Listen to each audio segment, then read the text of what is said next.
was a great marriage. I miss him, and I wish it had worked out. I will say the last thing he did say to me was, he's like, you son of a bitch. And I was like, you called me son. I'm so excited. That's all I ever wanted. Did he tell you to get off his lawn after that? No, he said, get off my daughter. Get off my daughter. No, it was great. It was. It just didn't work out. But you know how that is. I'm sure there's been a lot of celebrity daughters that you've married. Yeah, I'm sorry the last vagina you saw was the one you came out of. Thanks, Jim. Fucking, why'd you get your... This guy's gonna kind of charm me, come wipe off with a damn cloth, this fucking... cocksucker. Oh, I just like how low the mic is. That to me is my favorite part of this. It's like his dick is talking. Speaking of my chest, so the sound's coming out this way. Yeah, I don't care where it's coming from. I don't listen to much of it. Well, we are already off and running. I am so glad to have you two guys Tony, here. where else would you be? Exactly. This week is actually pretty exciting. You guys know comedians come on and do a minute and then we chat with them. Today we set a record for all-time highest amount of sign-ups at 38. So that's a new. Wow. 38 comedians. So you're saying we're gonna be here at least 38 minutes? No, not everybody gets up. We run into a certain clock. We have to be done. You want me to pull it Jimmy, out? how you feeling? You feeling good? On the first one? Let me pull it Hey, first. Brian, what's up, Brian?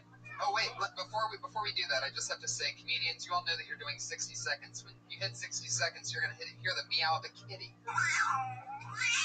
You better wrap up then, because That is an angry kitty. it's true. You better wrap up then, because if you run the light, you're gonna hear the West Hollywood angry bear. And that bear sounds extra angry Holy tonight. shit. It's always extra angry. Is that an angry bear?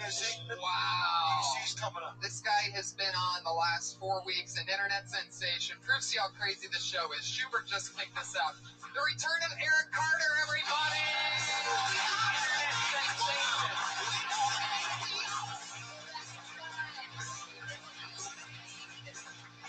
Nice. Opening strong with EC. What's up? How you doing, man? Eric Carter. Yeah, well, good to see me. What's up, Hollywood? Let's give it up for Kill Tony, this awesome cast. And for those who's never been here before, my name is Eric Carter, and I am from the deep south. I am from Mississippi, and I have been living in the state of California for 5 months. But it doesn't matter where I've been or how many countries I've been to or how many languages. I always get treated like a damn idiot every time I first meet somebody over here. They always get the, hey, where are you from? And I'm like, I'm from Mississippi. Oh, I bet it's different from here than the South. No, it's the fucking same. Same diversity, same everything. See just as much Confederate flags in Orange County as I do back in the South. Holy shit, I bought more pistols in Dana Point than I've had in Death Valley.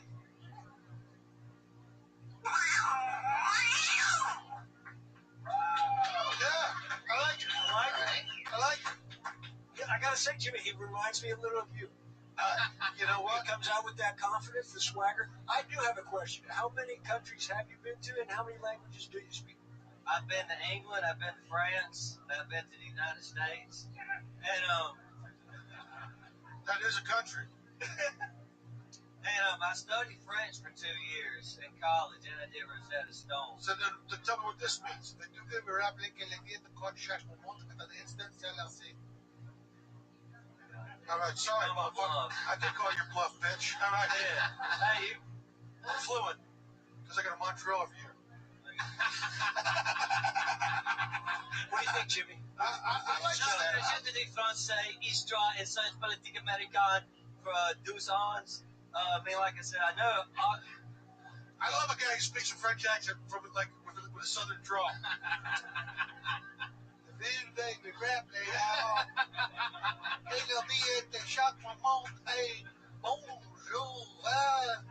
I like it. It's fantastic. Thank you. Good Merci stand-up. beaucoup, monsieur. Let's see. Have you thought about doing your act in French? I have. I do have like a French fan base, and I got a little fans in Montreal. That might be who you should target. Be the next Jerry Lewis. Why not, man? That's where the money is. Yeah, I think he's a genius. Took you a long time to get to the part about the Confederate flag. It did. I don't know. I got a bit intimidated. I'm a big Sam Guinness fan. I've seen your show, so it's all Sam's right. not here. I don't know if you heard. I don't know if you heard the Iron Idiot, but it's a 20-year anniversary of his death. 21 actually. It actually was 43 seconds till you got to your first, I guess, tag joke part of it. Yeah, punchline. Yeah, you need to figure out what's going on. But I like your swagger. I like your confidence, and I like you. You get this very the southern draw. I like it. Just get to the punch quicker. Yeah. So, Because then if it doesn't work, you can get to the next one. Totally. Yeah. Well, Very hard. You're going places. Totally. how 5 mean, as months? long as Been you at have it a car. 5 months? Yeah, I got here in July. Well, continued success, man. Keep at it. Definitely going places. Right I now, hope it works out with you and Rosetta Stone. Thank you. That's All right. at Call Me EC on Twitter, guys. That's Eric Carter. Eric You Carter. like picking? I like picking, man. I like picking. You should be the picker. Making them up, mixing it up, I love it. mixing it up. Oh, shit. Brad Sachs. Oh, shit. Oh, shit. There we go. Oh, hey. What's up, man? How are you, Brad? Fucking on top of the world, That's right. I'm engaged, guys. I recently got engaged. Thank you. Thank you. My fiance hates comedy. She does. She hates that I do comedy. She used to like comedy, but then she saw me do it. She said, it's not for me. A lot of people tell me when they see me do this, they're like, don't quit your day job. They do that, but then some of them will see me at my day job. They're like, kill yourself.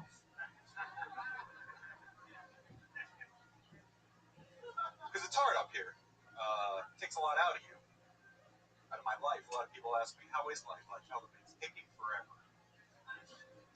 That's all I got for that. There you go. What do you do in your other job? I'm a salesman. I sell cleaning. Yeah, you should mention that in a bit. Yeah. What do you sell?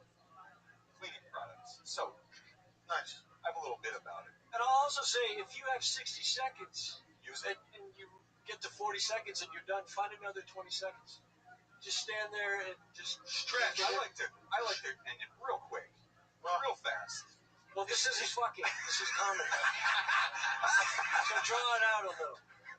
But you're funny. Those are good jokes. Oh, but if you only have 60 seconds, Right. stretch those out a little. Yeah, yeah. Now, why does she hate comedy? Why does your fiance hate it? Because she's come to so many, Oh, yeah. shows and stuff that now she's like, just fuck off. Basically, But I got to tell you, that's not bad because you don't want her coming to your shows. So Ever. maybe your mission worked. Yeah, I don't want her. Because then I gotta, I can't really. It's like, Say it's how much like I hate hanging the Christmas You lights. can't fuck other people at your shows. Right. Which I do that. Talk about it. That would have been a good extra 20 seconds. See that laugh? Well, hopefully, That could have been yours. hopefully the engagement will last longer than your fucking set. Yeah. How long have you been engaged? Since April. So, When are you guys gonna pull the trigger on it? probably like about a year maybe. We're thinking. So you're not really getting married. Yeah. No, we are. We're doing You it. don't seem confident in it. I'm not. Oh, there you go. Hopefully, Well, good. Oh, we are. hopefully she won't listen to this podcast. Why would she? She hates comedy. Right, exactly. Well, there's also something you can do about mentioning maybe, how, I don't know, maybe there's some kind of connection about how she doesn't want to watch you sell cleaning products either. Yeah. I don't know. What kind of soap are you selling? It's like industrial.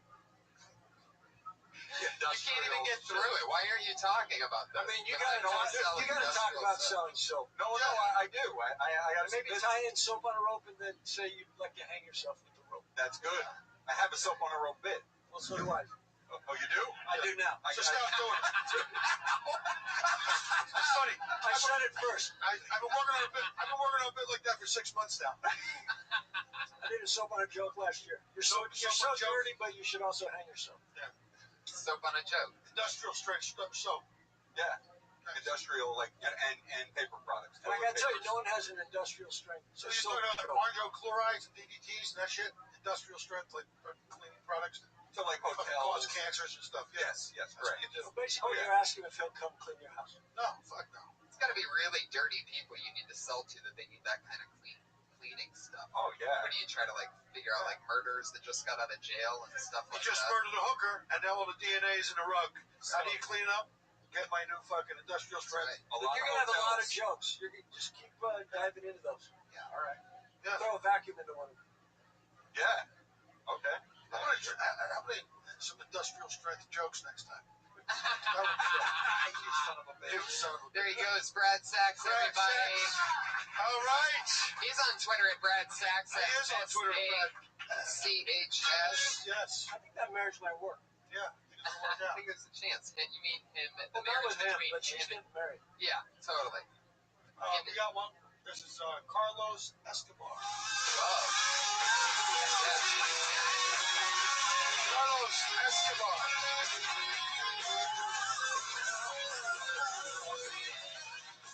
How you guys doing? Thank you, man. Appreciate that. You guys heard that, right? Carlos Escobar. I'm Colombian. And the first thing that people always ask me is, you must know how to dance salsa or sell cocaine, which is a big stereotype. Colombians are also known for their food, our cuisine.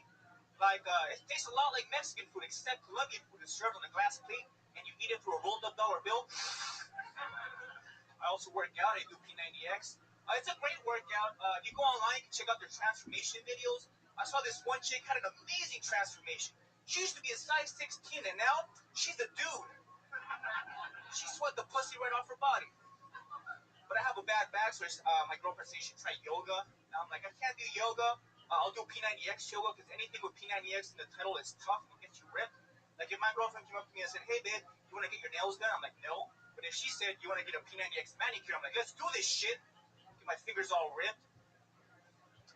Some dude came up to me and said, oh my God, Carlos, you're so funny. I totally want to take you out for free. All right. No, finish the joke. Yeah, so I was like, oh man, I appreciate that, but I'm flattered, but I'm not gay. He's like, no, you totally misunderstood me. I just want to take you out and I'll give you a P90X blowjob and get you all ripped. Okay, next. Sorry, I asked you to complete the joke. I apologize to the audience. Fucking shit. So nervous, man. Sorry. No, it's all right, bro. Shaking like a dog trying to shit a peach seed. I get it. It's a fucking very hot fucking podcast we're doing here. Everybody's fucking nervous. I like it. It was one joke after another joke after another joke. You had a good rhythm. I liked it. I gotta be honest, I liked it as well, but I think you should slow it down. Because you have funny material there. And your delivery was just so fast, you're rolling through the punchline. Even though you have 60 seconds, doesn't mean you have to have a joke every 10 seconds. You can have a killer joke every 20 seconds. Is that how fast you talk if you're doing, say, like a 10-minute set, or were you trying to get a lot of jokes out in 60 seconds? The jokes aren't that long, so I'm just trying to get Right, yeah, I really wouldn't do that. That's something you sort of learn here also just doing the open mic, because they only give you 3 minutes when you very first start here, and a lot of people are like, why do they only get 3 minutes there? But I think it teaches something about, because people can tell when somebody's really rushing through material, and to be able to get the best out of your minute while still sounding like a human being. And I also think it's really important to be able to hear the audience, because you don't even know if they were laughing because you're blowing through the punchline. So Yeah, the train take off at 90 miles an hour. You didn't give them a chance to get on the train. But you're Colombian, you're probably on blow. Fuck it, it's cool. I've done so much blow throwing Sam Kinison. I once got a handwritten thank you letter from your uncle, Pablo Escobar.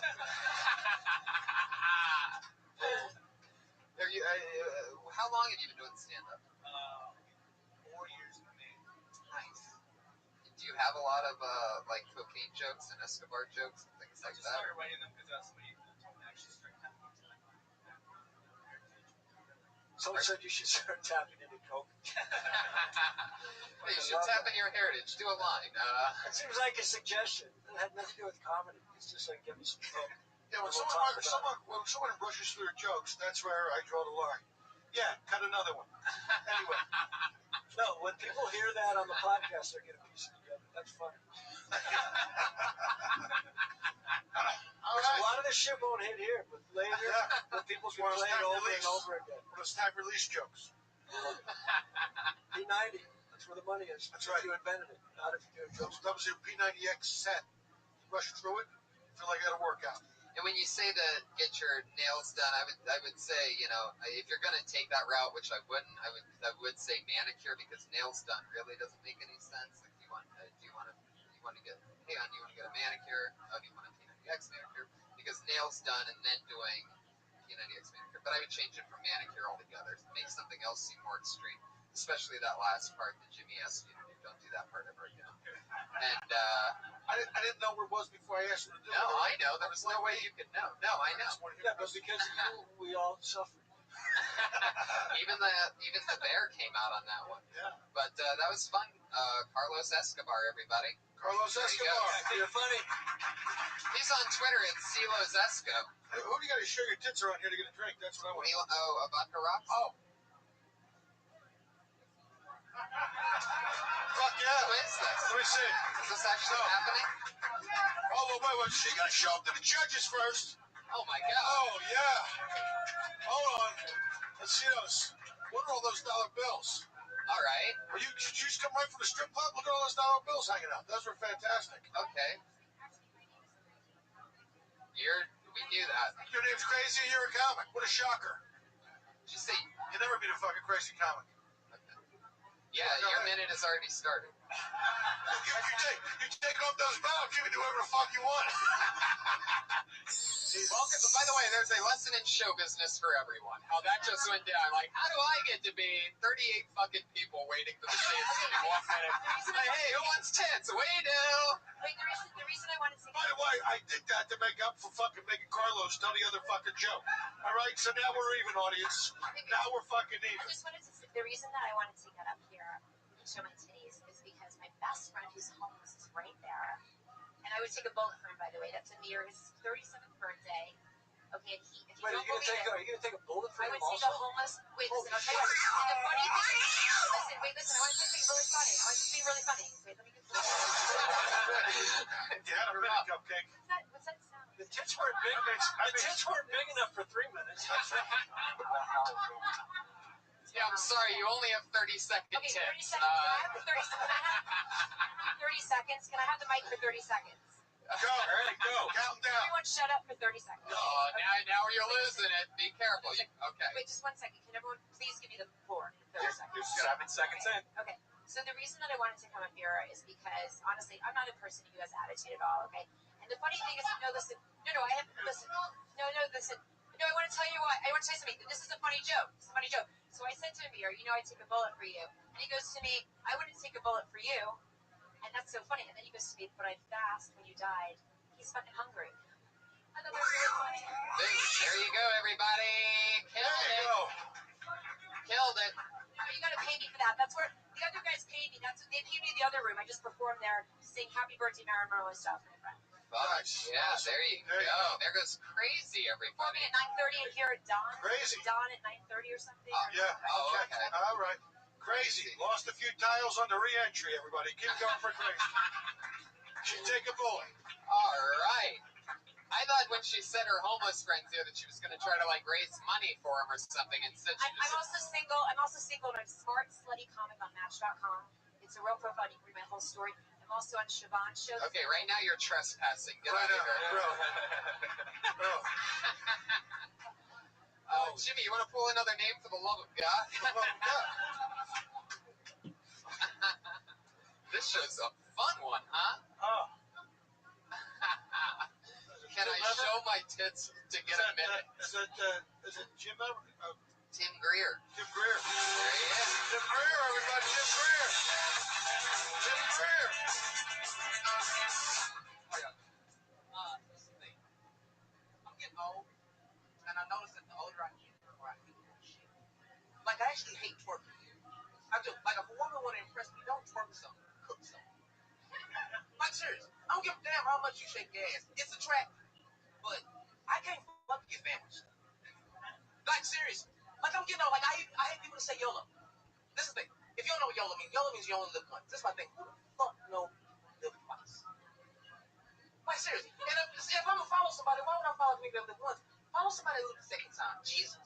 Megatron. Anybody would have seen it. You know? Like, seriously. Like, little black kids, we always tell them to keep it real. It's 2013 people. Can't tell every motherfucker to keep it real. We have rapists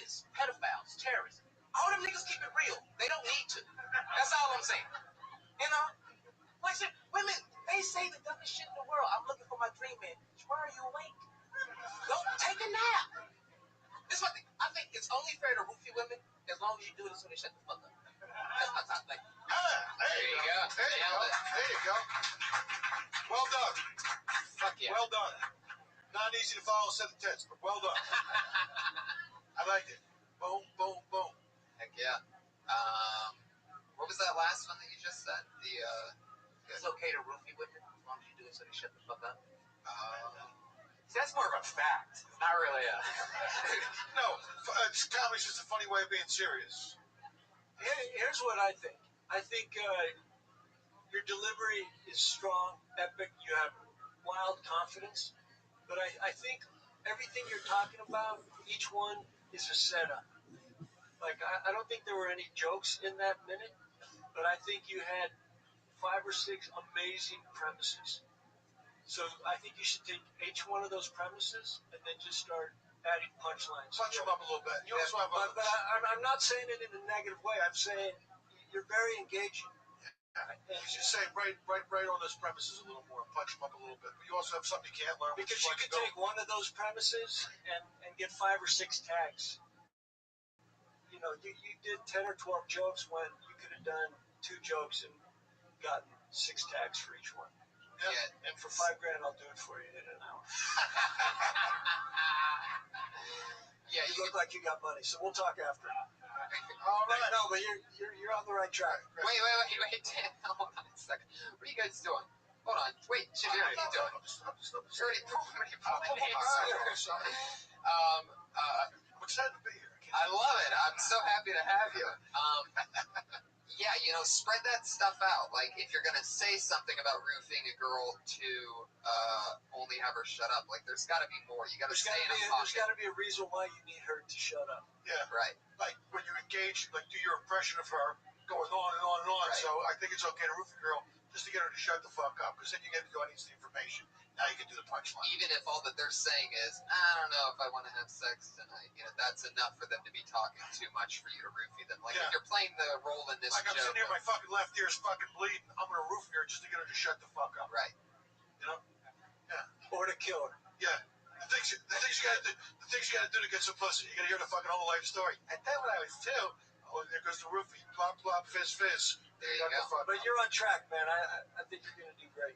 There he goes, Tim Greer. He's at the... Jimmy, let me ask you a question before we pick our next comedian. Okay. Do you remember any like material that you did when you were first starting out, like a joke that you did? Yeah, he's still doing it. Yeah, man.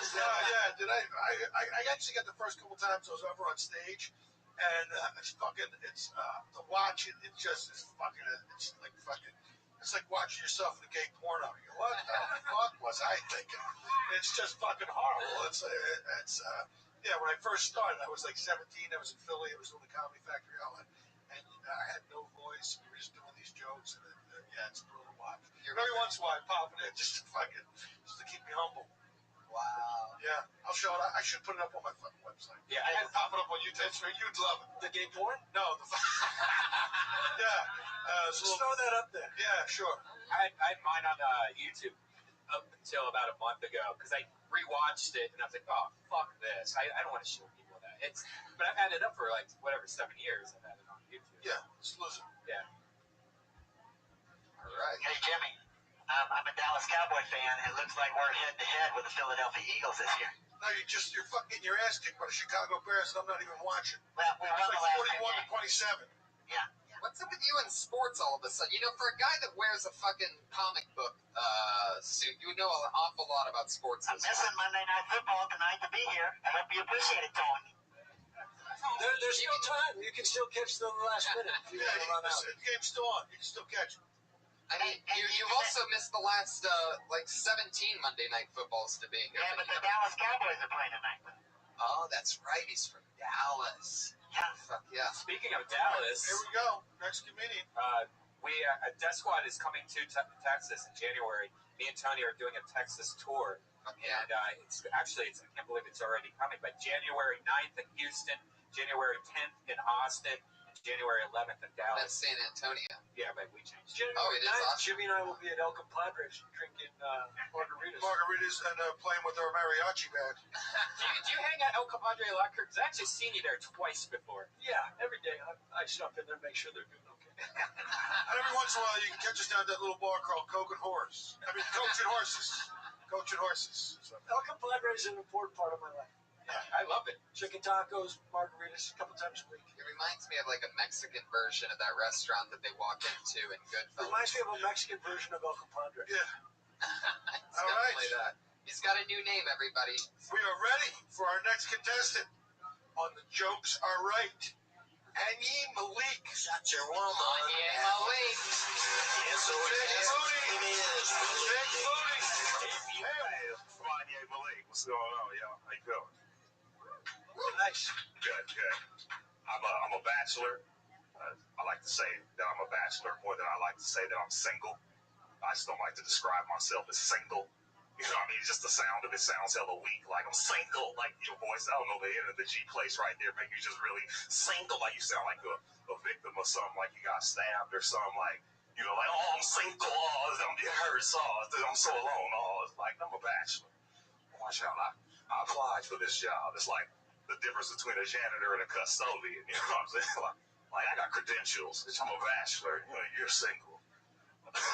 My shit comes with a pad. A small ass pad at that. My apartment is real small. Like I gotta go outside to think. Like it's not enough room for me and my thoughts in my room. I still get female company though. I show them over like a player. Like, yeah, come on in, ladies. Yeah, come on in. It's the living room. It's the kitchen. It's the dining room. I give the whole tour standing in one spot. It's real convenient. This is the lobby. I got a lobby. There you go. The bear came out quick on that one. I love it. But yeah. First thing I would say is that when you're talking about single, I would give like examples. Like I would get into that more. Like I don't know when's the word single used? Like craft singles, right? Like something like that. I mean, like I would make an example like that because you're talking about how you don't like being called single, right? Right. How you go up by what's the other thing? Bachelor, right? Versus single, saying bachelor. How about a sexual philanthropist? I like that. You don't mind if I borrow that? I find that. No, that's why we're fucking here to help you fucking become a middle-aged motherfucker. You think I'm fucking wasting my time? I'm missing Monday Night Football too, bitch. Good looking out, man. I appreciate and I also missed it. Like, was there a tie to you saying that you like being called a bachelor and her seeing your apartment all in one room? It was a transition from me preferring to be referred to as a bachelor instead of saying single. I say it comes with the pad. Gotcha. My small ass. I like your style, how you don't use periods. It all just rolls into the next one. Where they do that at? It's so funny. You can sit there and take a shit and open a refrigerator door at the same time. I mean, that's how really small it is. Without getting too deep into my lifestyle, yeah, it's real small. Well, you know, would have brought it the fuck up, man. It's true. I mean, you might as well lean into it. But yeah, it was good, man. You got some real good fucking stand up there. It was good. I liked it. Yeah. I thought you were great. I could watch you for Another fucking 20 minutes. no, 2 minutes. I could watch you 2 more minutes. No, but I would just elaborate on some of those things. You're just blowing through them too quick. I think that's the key. When you're doing a minute, you can have a great minute instead of a fucking shitty one. But I just. We're not paying. This is. But what I wasn't a shitty minute, but it was but less spectacular, maybe. Yeah. I'm just saying, if you have a minute, don't try and fill it with so much shit. You know, slow it down because you're funny as hell, but you're blowing through your jokes. And I think instead of saying that it comes with the territory, comes with the pad type of thing, I think you can take a stronger route than that because I don't think that comes across as a joke. I would get into, since you're talking about it, I would get into why they call it a bachelor pad, why that is single, how you can't have. Nobody's talking And I would about also find a few other weak words that people don't like to be called, you know, as opposed to just single. It's fun, go deep. I mean, you know. Yeah, I always when you watch. What else don't you like to be called? Look on his face. Y'all know if you can see it. Yeah, but did you see what just happened? They laughed at that. Right. So there's a few other words I don't like to be called this, and the worst thing you can call me is single. Yeah, and what do they call women that are single? Whores. No. What I'm saying is, I don't want to get too deep. should there be an equivalent separate word? descriptions. Should there be an equivalent word for women that are single? Like crazy? Oh, God. Oh, and by the way, man, y'all shouldn't have let that girl on with them titties, man. There's a lot of female comics that been really trying, man. You know what I'm saying? Look at this guy, fucking, look at him making it Just slid through the titty beat. Get out of here! Get out of here! Titty beat. Let's get right up into that shit. Let me tell you, man. Hey, man, that was, Let me tell you something.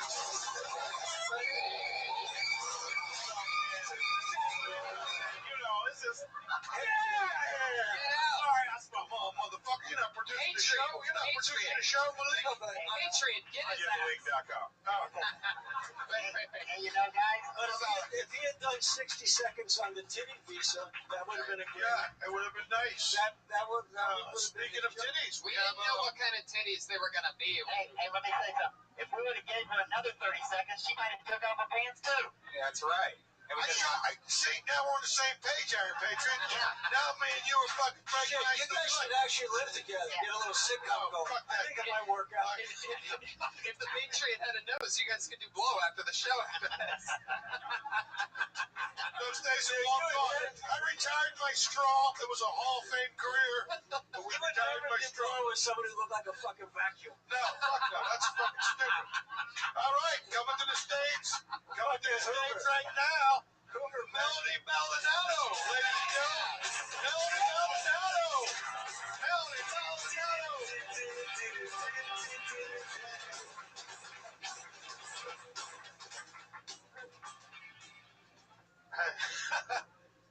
Speaking of titties, got a pair.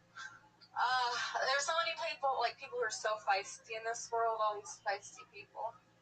I saw two deaf girls arguing in the street. Two deaf girls. One deaf girl said to the other, "Bitch, keep my name out of your hands." I don't understand why gay guys are allowed to get feisty, but if I get the same kind of feisty, I'm a bitch. Like, they call them sassy. You guys see a gay guy snap his finger in someone's face, and I think, you're allowed to do that? I take a penis, too. I'm not allowed to do that. It's horrendous. Oh, man, I was a kid in the 1980s. I would now like to do an impersonation of my father in the 1980s.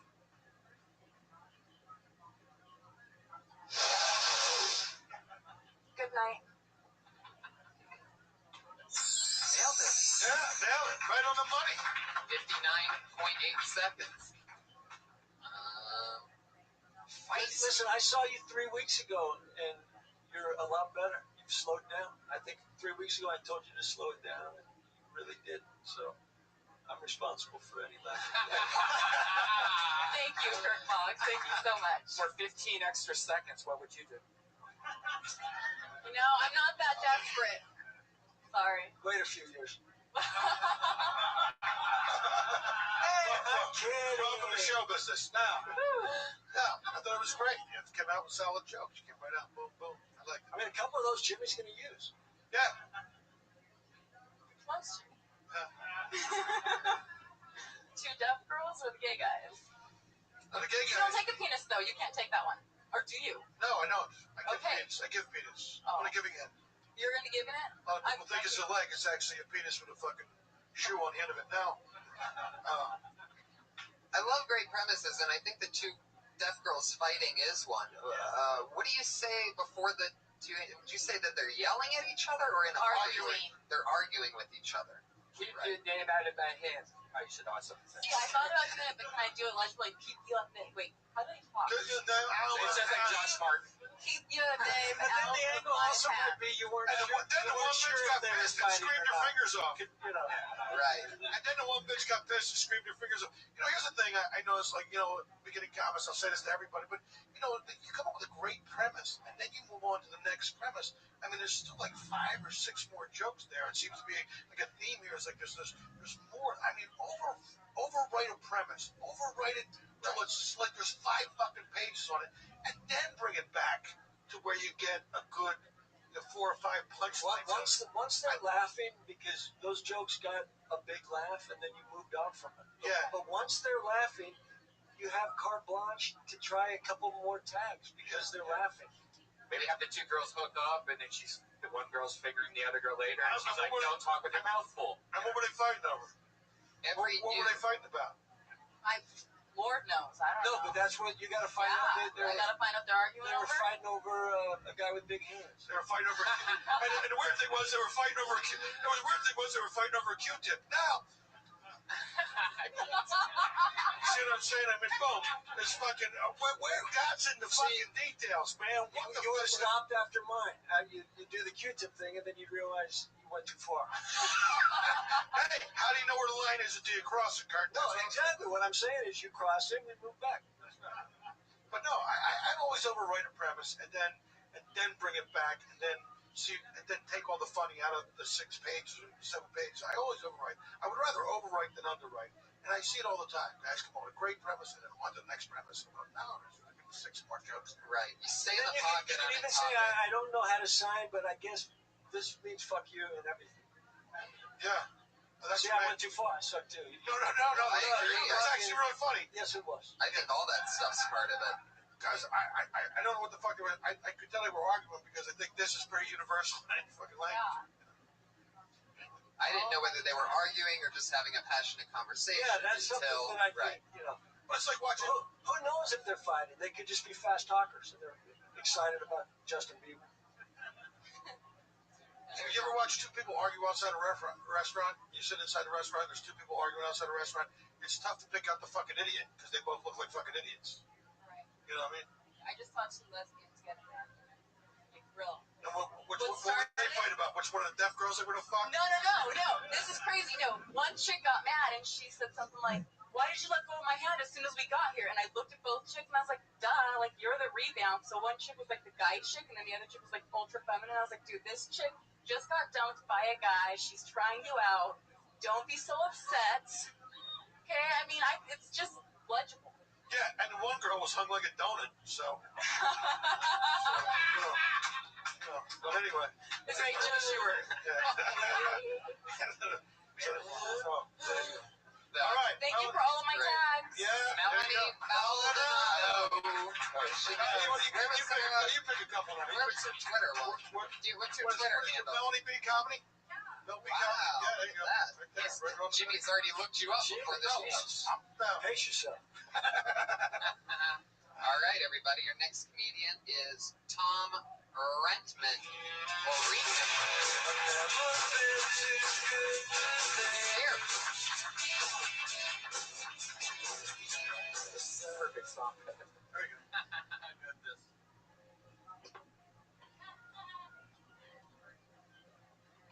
So anyway, just went through a divorce. Should have seen it coming.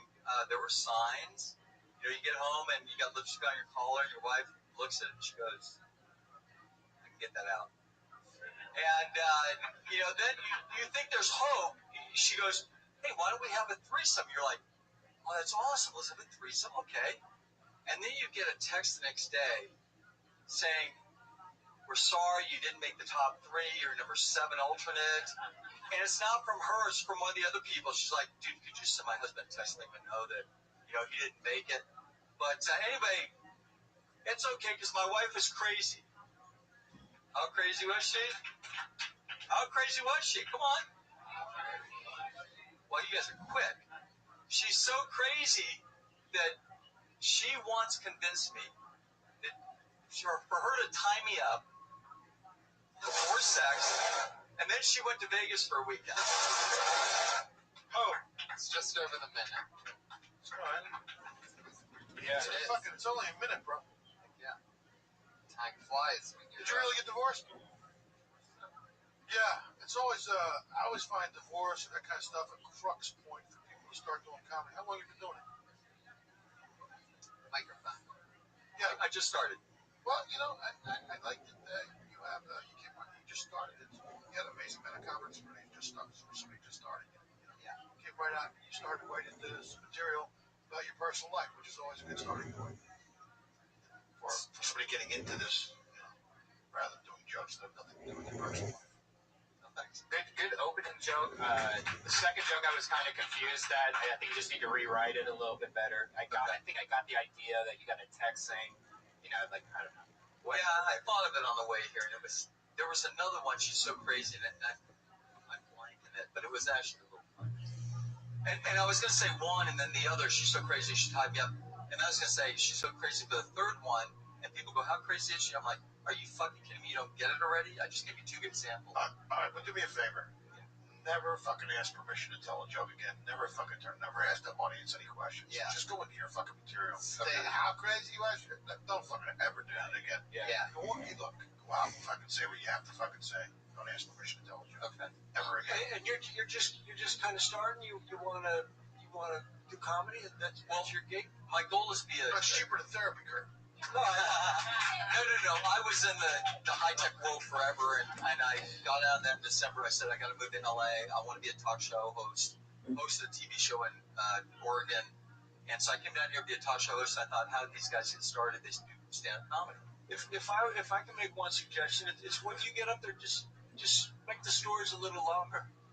Instead of just going for the punch, because I think you're a real smart guy and you're engaging. Like right now, I like you more than when you were telling your joke, because now I get a feel for who you are. So I would get up there and just kind of talk it out and actually express what you're going through, because I think you'll make it funny anyway. Yeah, and it's believable too. I thought it was real believable. I didn't think you were doing a joke when you talked about going through divorce. I really, I got that you were. So It feels real with you, Yeah. and that's already so you're already halfway because it won't there. be a bunch of jokes. It'll be one joke about why it didn't work out. It's like, I mean, did she tie you up once and go to Vegas? No. Yeah. See, But that's she was crazy. I mean, yeah. what did she really do that was How crazy? crazy Let's get into the real shit. No, she's like he's in a Jewish bond, and she likes having his money tied up in an IRA account.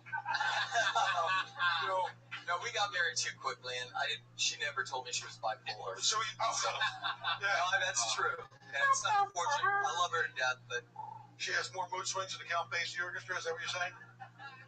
I could tell you stories. Yeah, I get it, bro. I used to date. yeah, but don't tell us stories, but Tell the audience stories. Once upon a time. And also, one last question. What's your day job? How do you make a living? Oh, I basically just quit, and I'm down here. I've been here since.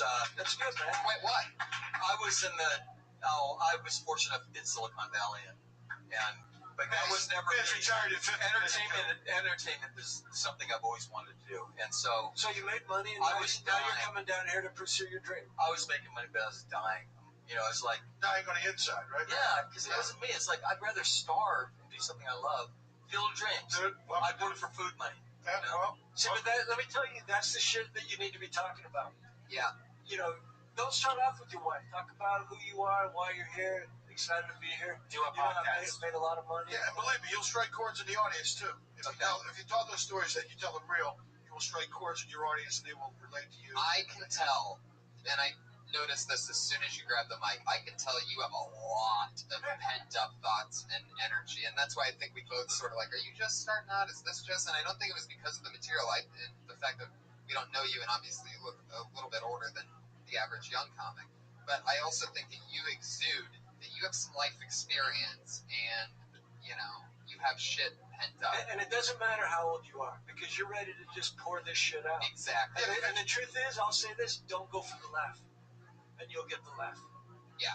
Wow, you're already a grown-ass man. You know how you sound. You know how you talk. Hear that, ladies? That's great. Now, who the fuck do I got to show my cock to get a trigger out of here?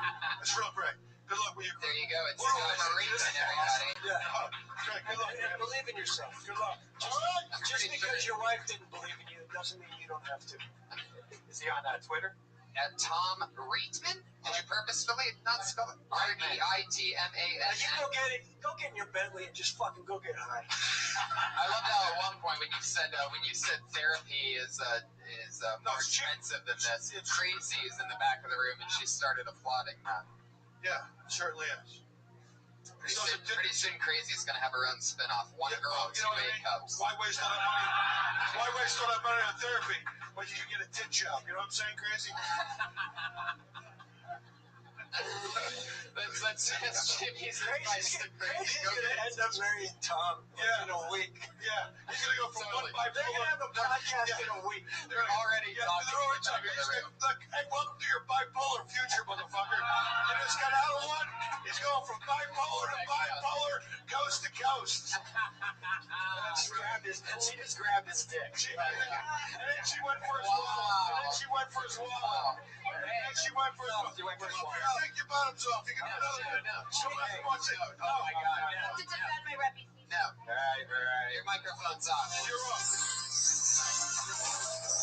Stop it. Crazy, get off the stage. Crazy, don't be crazy. Crazy, don't act like your name. Tom, run, fucker. Run for your life, Tom. Care for that bear trap down the bottom of the steps, she said. He was in Silicon Valley. I saw her tits earlier. Take her to Silicon Valley, will you? Be careful. That bear you hear is actually her pussy growling. Oh, listen. I've never seen a girl. Tom, if you take her to a new beach, make sure she fucking tucks her tits in her sneakers because she's going to look like someone's following her. Now, the thing is, I got to defend my reputation. Actually, you guys look good together. I think it'll work out. Tom, you got a winner there. You've already seen her tits. Yeah. All right, let's just move on. We got to get another lesson. Here's your new comedian. It's Scott Kidd, everybody. Here he is. He's coming.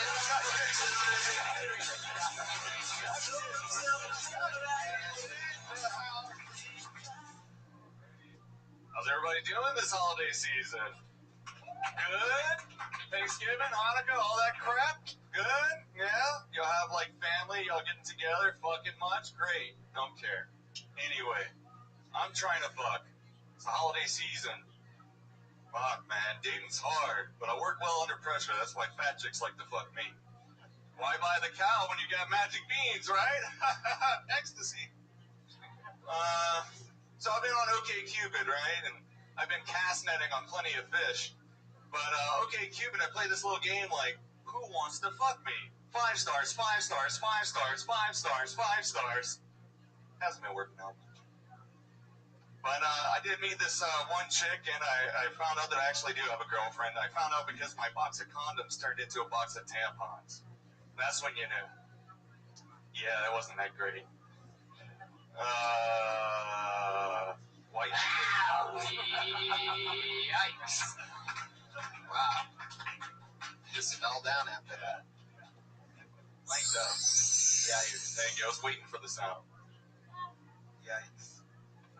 Sorry, guys. This was one of those ones. I remember in the first like 5, 6, 7 episodes I ever did of this show, I was having a big problem. Like, I guess 3 seconds in, you were having trouble. No, when I first started doing the show, I was having trouble listening to the comics. Like, sometimes they would do a minute, and I would just be like, fuck, to be honest with you, I missed it. Lately, I've gotten a lot better at that. But you just brought me full circle. Like, everything went in one ear and out the other. I don't know. This is you guys. If you caught any of it. I didn't catch any of it. Thanks. But I will say, don't ever laugh at your own shit. Yeah. Especially if you're the only one laughing. That's you know. No, I'm just saying, like, and if you're uncomfortable, which you were, take a breath and just regroup, man, because we've all been there. And when you do all your body shit, we're not even hearing the words. We're just watching the balloon art in front of the car next. And then take a fucking audience. Real fucking human being. Look, we all want to fucking pussy. I'm sorry. You know, it's just fucking creepy. Look, we all want to get fucking laid, all right? Everybody fucking, you know, but take a minute to connect and talk about it in a real way. I mean, you're on a free dating website. What you fucking think was going to happen? Okay, Cupid. It's more like, okay, stupid. Right. You know, try to, you know, talk about it in a real way, not in like, hey, I'm just trying to fucking dump a little nut butter in your fucking sausage wallet, you cunt. Hey, how come I just lost half my audience? How come I just lost half my audience? It made me a fucking real human being. And here's the thing, you know, talk with us, not at us. You know, you came at us so aggressive, and if you're not getting laid, you know, you should be getting laid. You're a decent looking tall guy. Why don't you find if you're He doesn't know about love. He put in a restraining order. But if you're talking about not getting laid and you're getting laid, then it's bullshit. You got to find something that's real, because it was obvious that it was all bullshit. You were just going for So just regroup.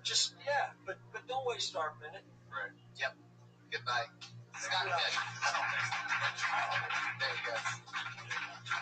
Oh, Katie Manzella, everybody.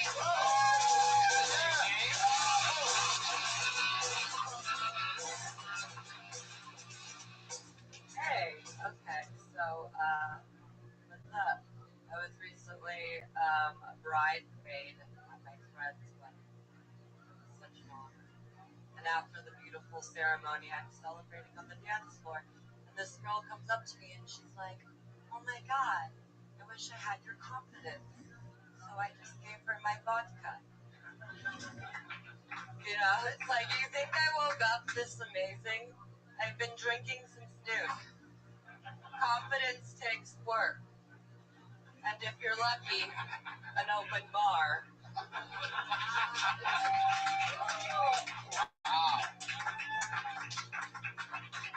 Thank you. Loved it. That's it. Loved it. I don't know if anybody's... But did she have more time? You have another 20 seconds. Do you want to do another something, or is there more to Fucking it? roll, young lady. So yeah, I'm not an alcoholic or anything, you know, I've actually been like kind of coherent lately, even when I'm having sex, which is so crazy because usually my favorite sexual position is blacked out. Slaughterfest, Katie Manzella. Yeah, what did I say? Solid jokes. Powerful. Solid theme. It was a fucking themed minute with solid fucking jokes. And I think a big reason why was because you might have been one of the only people tonight that truly took your time. Yeah. Like, you took your time, so we're listening. We're like more waiting instead of being like But this. it shows We're you more that- like what's gonna happen instead of oh god, blah blah blah blah blah. Because a lot of people have just been And flying. if it's slow enough, we get a feel for who you are. Even in a minute. A minute is a long time. That's why everyone should smoke weed, because it like slows you down. I love how even that gets an applause break here. Like you were just a machine. You know, I was thinking about this. My favorite sexual position is the one where the vagina is facing me. Let me tell you something. I rarely masturbate, but when I do, I like to use a vagina.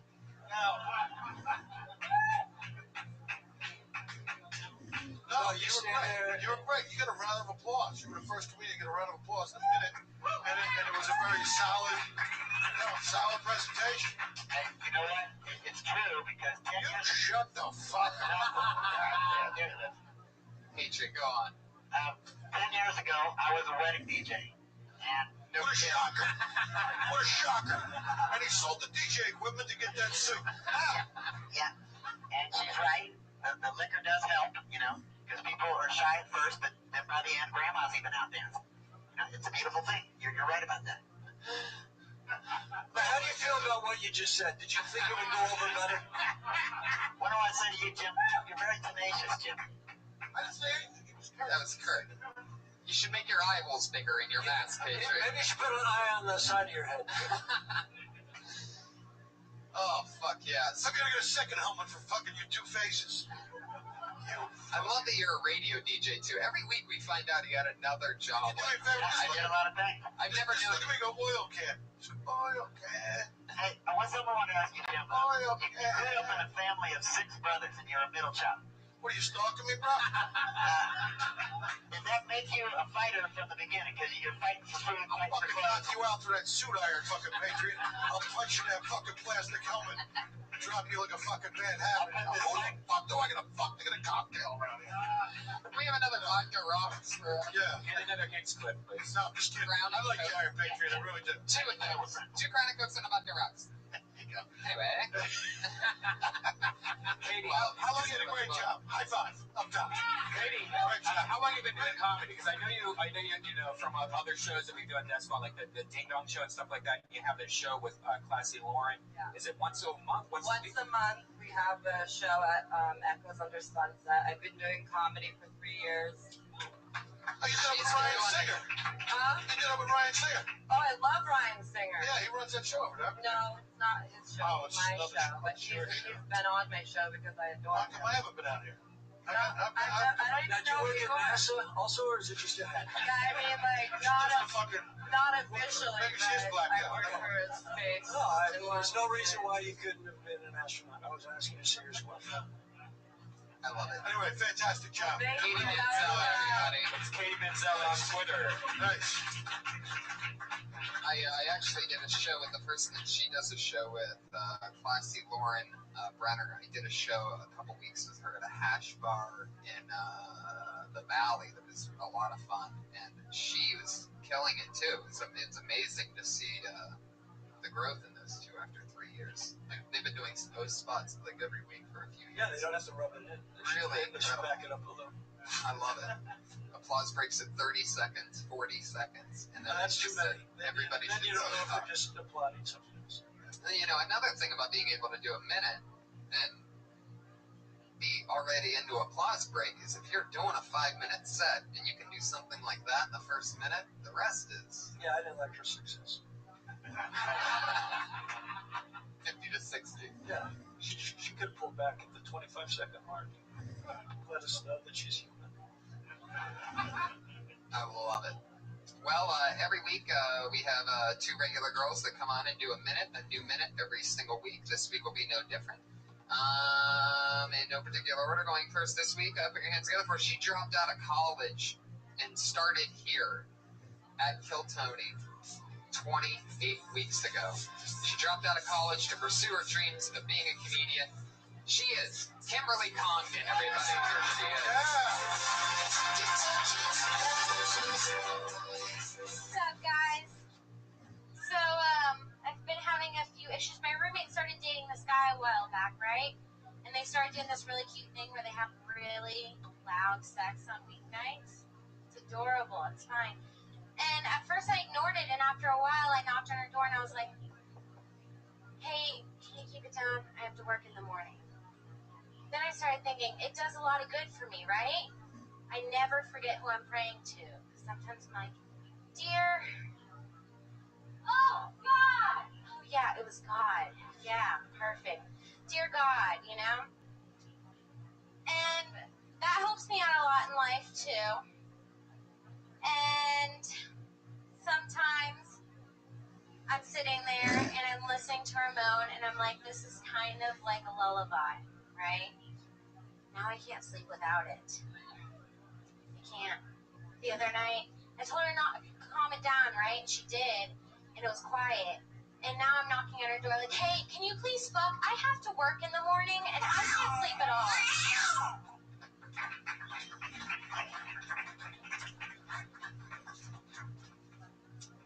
I'd get to the end part quicker. If you're going to take this route, I would get to that second part quicker of now not being able to sleep. Your neighbors were having sex a lot. I would lose the oh God part. I'd move straight into, but now you need it as therapy, and I would. And I go back to college. No, I'm just kidding. And I was fucking joking. Come on, man. I've been fucking busting everybody's balls. You ever masturbate while the fucking? No. I mean, probably at the same Why time. not? Why the fuck not? Man, you got I would be. That's I'd like- fucking pump a load of fucking nut butter into a tissue of love. Double What do you nut do? butter. Double What do you nut do? butter references tonight for Jimmy. One was in a sausage wallet and one was in a packet of I'm tissues. sorry. I'll just fucking say, let me say toddler juice. A little toddler juice into a tissue of love. Toddler juice? Yeah. Now what? So what? So you never did? You never touched yourself in an inappropriate way? No, I totally do. What? But not to them. Yeah, Tony's But totally that's not right. my thing. Tony's What totally is your right. thing? I liked lesbian porn. See, now, Okay. no. So, okay, go. What you say? Maybe you want to hook your neighbor No, up. but I was going to say, that could be an opener. Okay.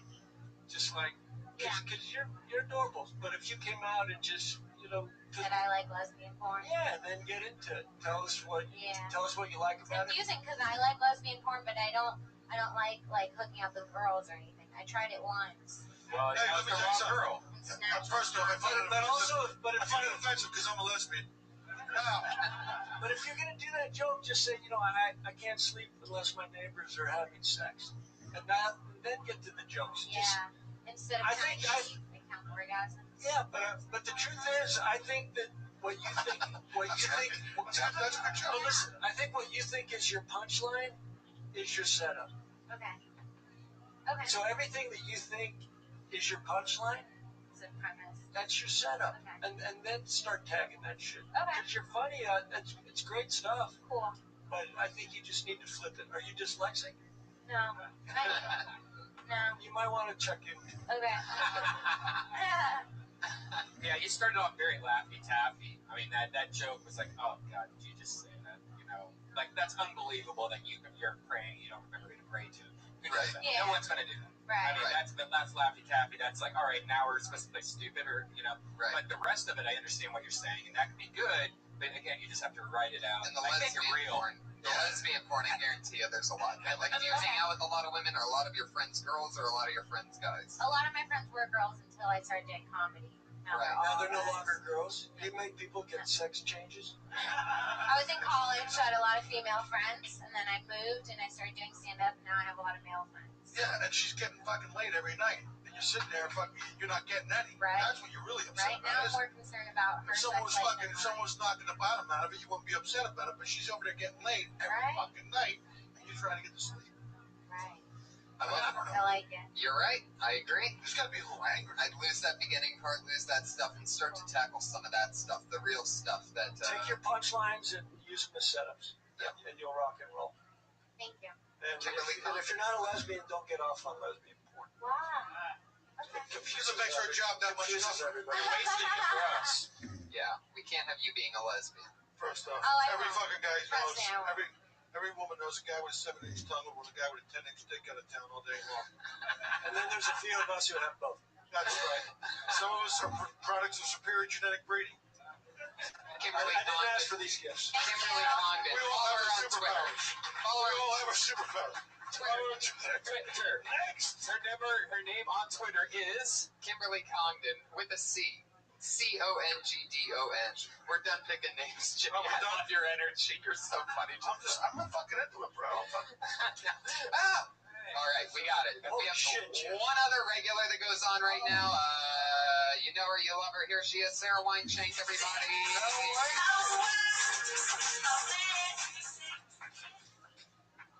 Been going to a lot of bridal showers. Not a fan of bridal showers. For those of you who have not been to a bridal shower, what happens is one soon-to-be bride just sits there while everyone eats quiche. All females just eating quiche, watching this one soon-to-be bride unwrap tons of kitchen appliances, right? And you're supposed to sit there and enjoy this shit. I walk into my kitchen, I see the toaster, and I get overwhelmed and I walk out, right? I see my microwave and I'm like, that's the only thing I know how to fucking use, right? And here's this bitch opening up food processors, opening up crock pots, opening up monogrammed cloth napkins. I have disposable napkins. I don't even think I'll ever own cloth monogram napkins, right?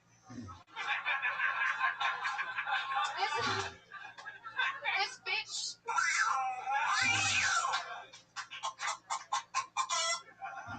You have a great problem, and that problem is shown by when you said right the laugh that you got. And that great problem to have is that you have the stakes raised and you have everything set up perfectly, that everybody is now waiting on this shit. That this next part pretty much comes easy. If you sit down and you actually say why you won't have your monogram on a napkin and why the toaster freaks you out, you're already saying the right things. You're just not explaining why.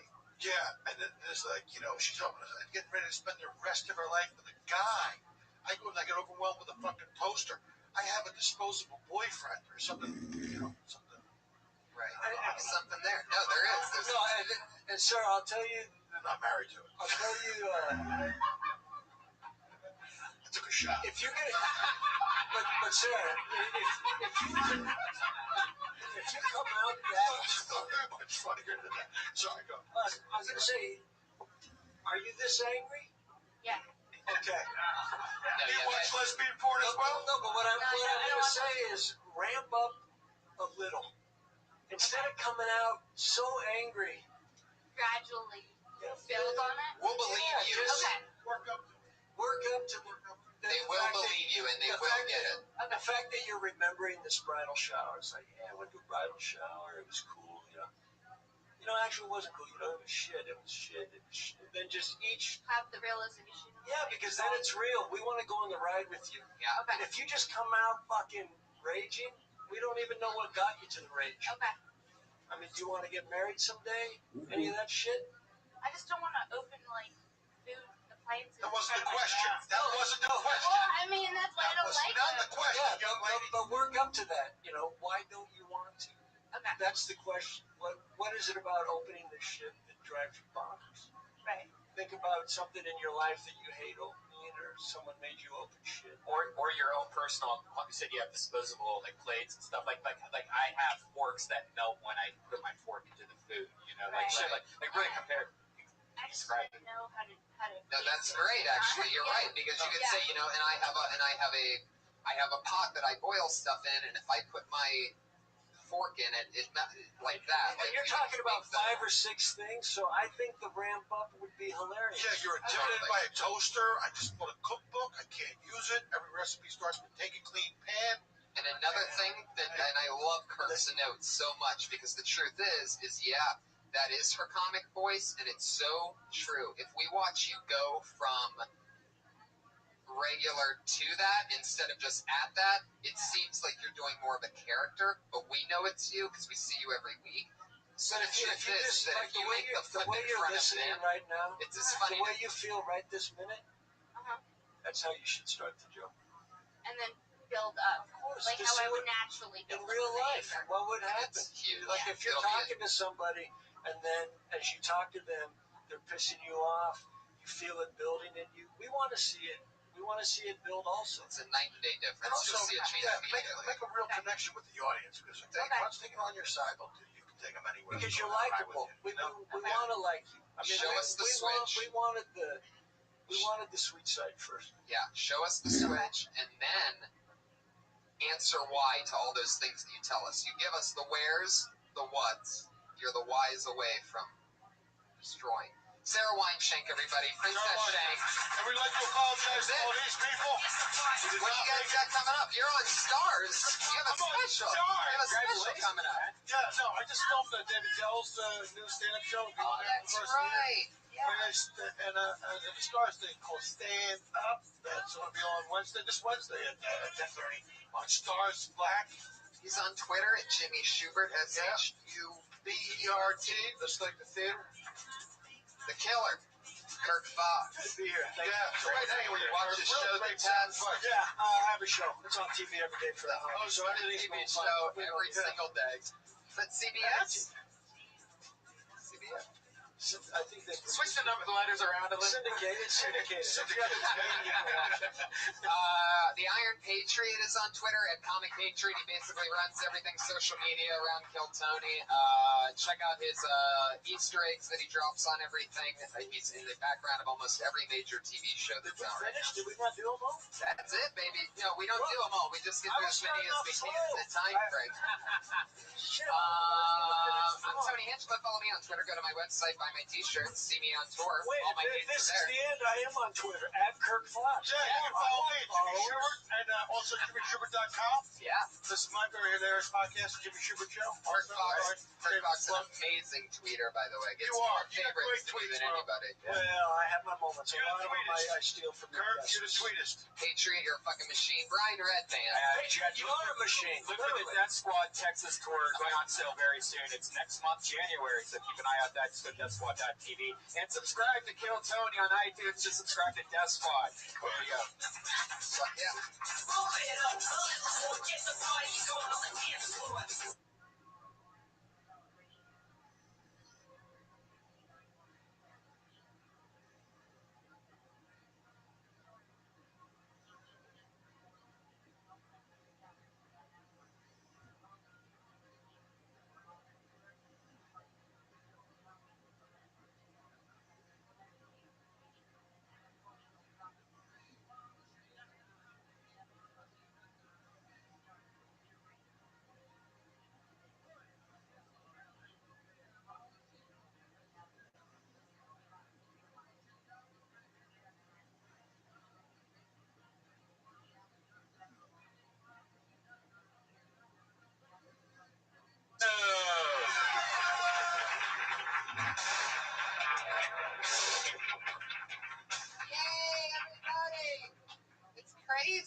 are. Hi, everyone. How you guys doing?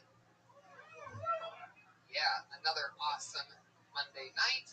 The weather in LA is beautiful. A crisp middle of December, 75 degrees today. Another beautiful day to be alive. How's it going, Brian? Great. It was actually 85 in Burbank. Woo! Yeah, had to send some photos to Ari Shafir, New York. I think that's where he is or lives. I think the photos don't really tell the story of the temperature. Yeah. You should put like a little bubble above it that says, "Oh yeah, I'm 85 degrees." Oh no, I sent screenshots of my weather app. Oh, that's beautiful. Yeah. So I thought you were literally just taking pictures of the outside, like, "Hey, look at the palm tree." Who moves to New York during like? I mean, I understand why he moved to New York, but shit. Yeah, New York City. Yeah, great city, but when it's cold, it's just it sucks. Fuck yeah. Sir, can I make that a double for you? What the fuck are you ordering back there? Jesus Christ. Guys, I mean, what the fuck? Holy shit. I want the whiskey in one glass, the ice cubes in one glass, the other glass. Here, just give them this. I just don't want to hear it. My God. What the fuck? It's a live show, people. What do you think? There's a movie screen? All right. We went to, I know you were out of town, I went to, brought Death Squad to San Jose, and that was a really scary place because the San Jose Improv, if you've never been there, it's an old theater where Houdini used to play. It's just like a humongous place, and it's like, what? This is not an improv. But you're really, never going there before. It's really scary to try to like sell tickets to something that big. And we, the whole bottom floor was all sold out, so it was great. So we was successful for Death Squad in San Jose. That is awesome. And we're going to be in Texas. Tickets just went on sale for me and Tony's Texas tour dates. That's right. January 9th, we're going to be in Houston. January 10th, we'll be in Austin. And January 11th, we'll be in Dallas. We're also doing a live podcast in Houston, but they're all on sale right now. So if you're listening to this in Texas, here's your chance. But the live podcast may or may not be a Kill Tony. Yeah, so we don't want to give them the impression that it is, but it might be something fun and different as well, right? Well, maybe. I mean, it seems very hard to do in the next 2 weeks to figure that out. Right. Unless the Patriot wins the lottery and buys his own ticket. Yeah. The Iron Patriot, everybody, our head of security, unmiked, completely unmiked. Yeah. Josh Martin is the most worthless producer. Well, they make it's pointing straight up in the air like an electric penis, something I never had in my mouth except once. I didn't know what to do. He's not even around to hear me insult him. The guy whose job it is to keep the Iron Patriot's microphone in front of his chest. Can you hear me now? You're damn right I can, you son of a bitch. Put your hands together for the Iron Patriot, everybody. He's here. Our head of insecurity. Yeah. I'm excited about that show you're doing in Dallas, Tony, and I'm going to tell you why. You guys are doing it at a place called the Curtain Club on Main Street in Deep Ellum. This club is owned by an old friend of mine, Doug Simmons. And he used to, before he owned that club, he used to book Dirty Crabber. He got us some of our best shows. And also, you've seen the Mailman video, Dirty Crabber Mailman. Yes. It was filmed on that street. So you are going to hallowed ground right there. Sweet. And let me tell you a little bit about Deep Ellum. It was a hot spot. About what? About Deep Ellum. It's just east of downtown Dallas. Is that the street? No, the area is called Deep Ellum. It's on Main Street, and then there's Elm Street. That's the same street that goes down to where Kennedy was shot. You can see that too. But anyway, Deep Ellum in the 20s and 30s was a hot spot. Unbearable. What are you talking about? What is this, like a fucking... No, I'm telling you, this is a historical area. This is like sci-fi meets National Geographic. Well, anyway, I started playing. Blind Lemon Jefferson played there in the 30s. It was a historical place. It lay dormant for a few decades, and then it came alive in the mid-'80s, and that's when I started playing it.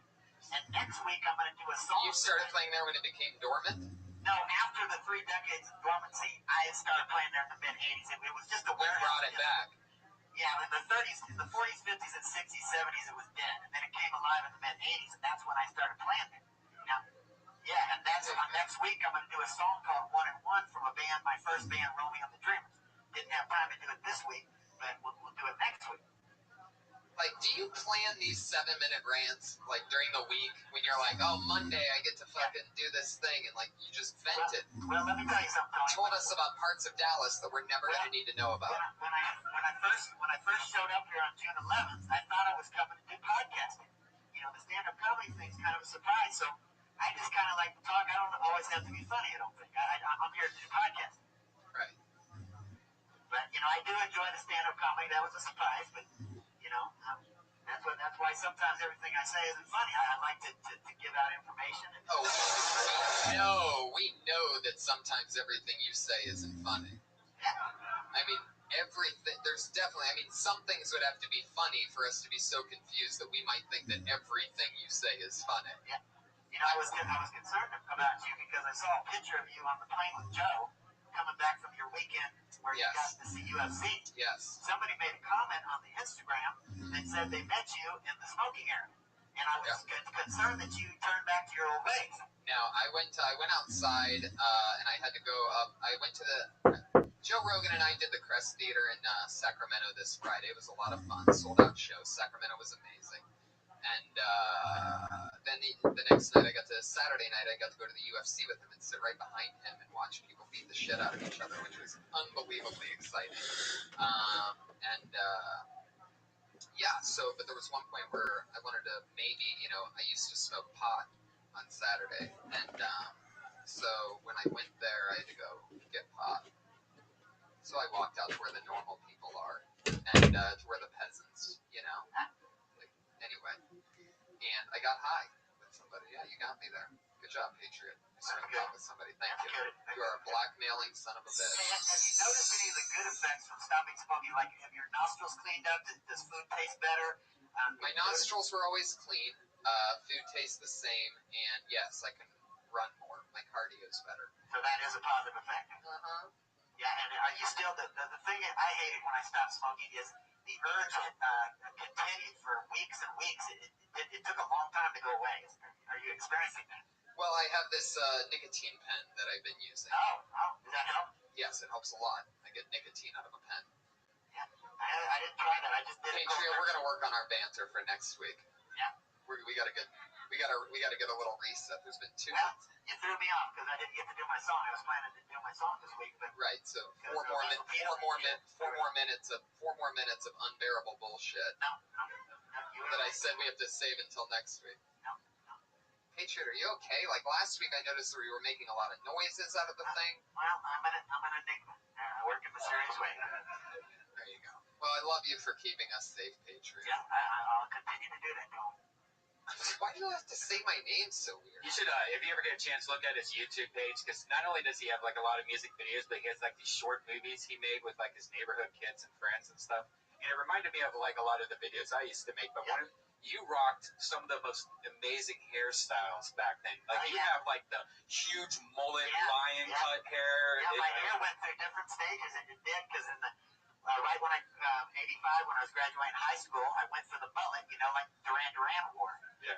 And then by the early 90s, I let it grow out all one length. Like, why come we all, every story you take us through like the 70s, 80s, and 90s? What the fuck are you? There was one video where he was rocking like the crazy lion mullet, and he had his pants pegged with no socks on, and then just like those Dockers. Remember those Dockers, like penny loafers or whatever they used to be called? The best is Share My Banana. You got to watch the live video of Share My Banana, in which he hands out his. If you don't know, he was in an unsuccessful rock and roll band in the 90s in Dallas, Texas, and it's like the B-52s meets Nickelback.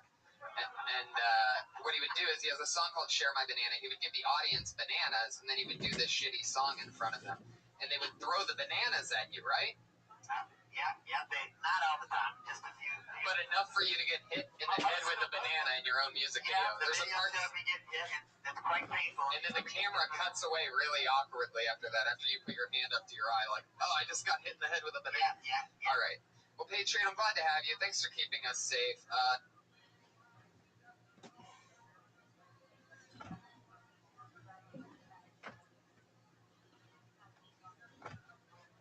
Miss Aquarius, if you're there, apologies, I was asleep so long.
Another very, very exciting episode of Kill Tony.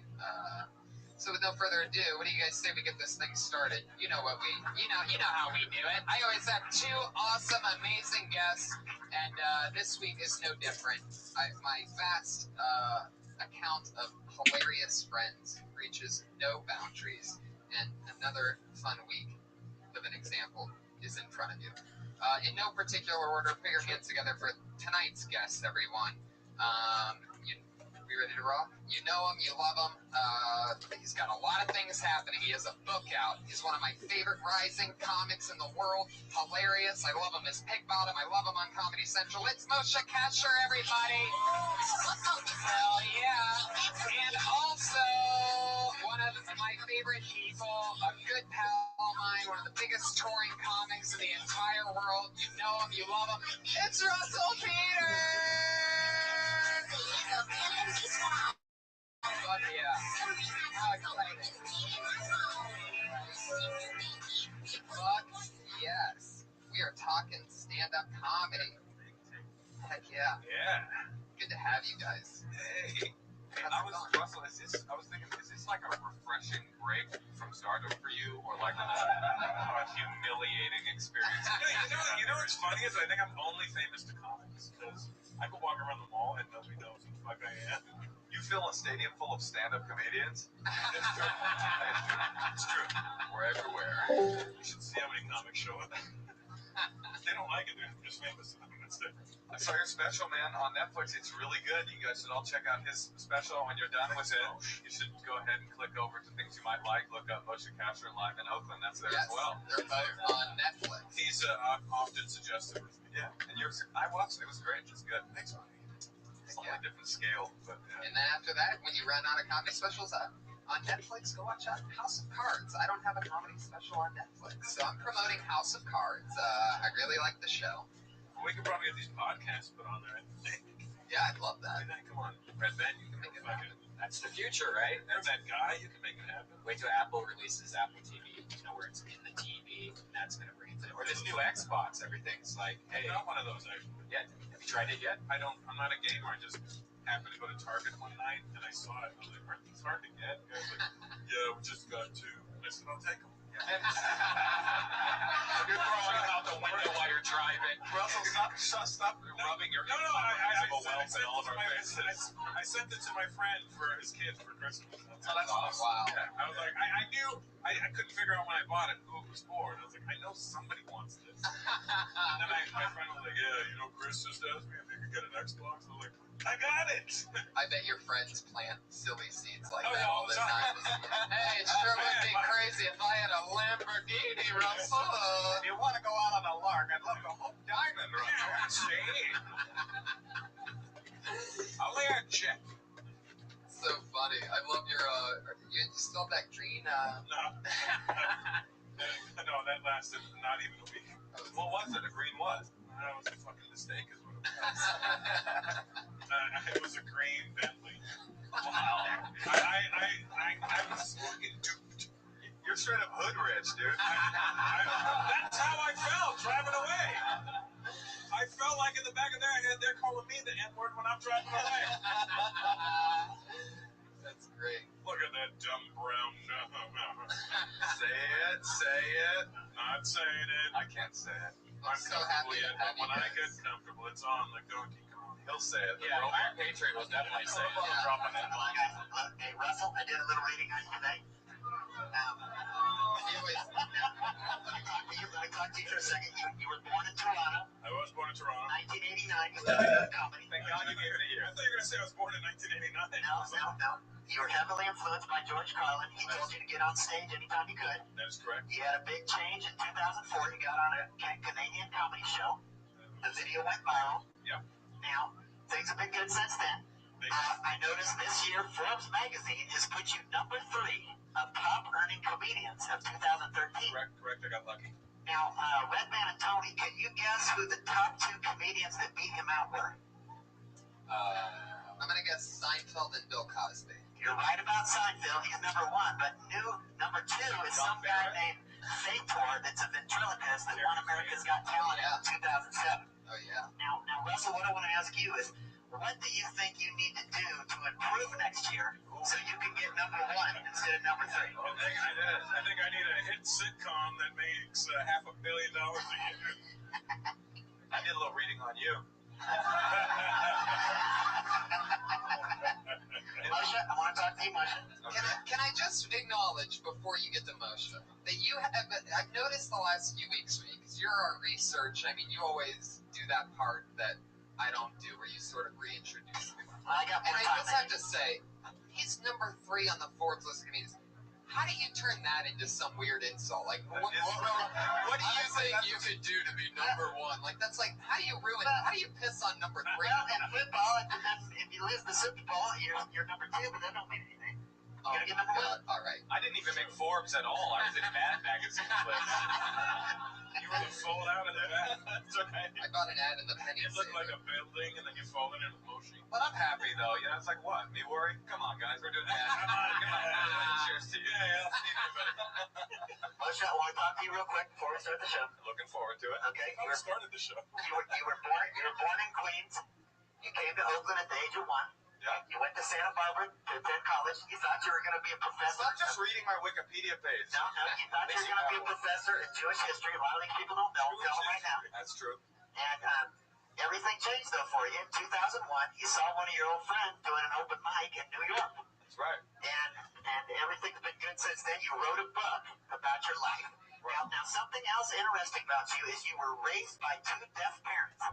Yeah. Now, I've always worried that we're neglecting our deaf fans of Kill Tony. Now, do you think? What do I say to you? Do you think you could do sign language for the rest of the show so the deaf people will know what we're saying? Yeah, I probably could.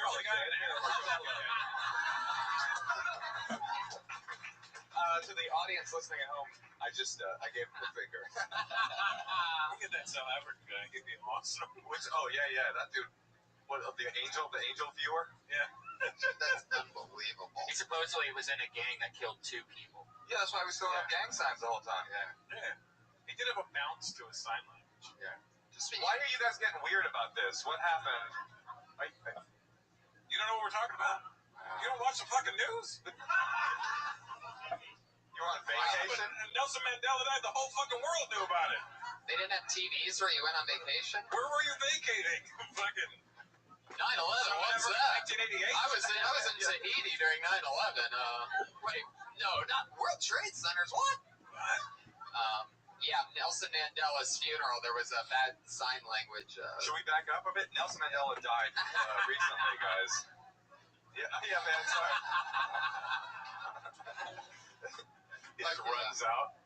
Well, this is so exciting to have you guys. You guys love stand-up comedy, and so what we do is comedians sign up for the opportunity to do 1 minute on the stage. This katana not loaded, is it?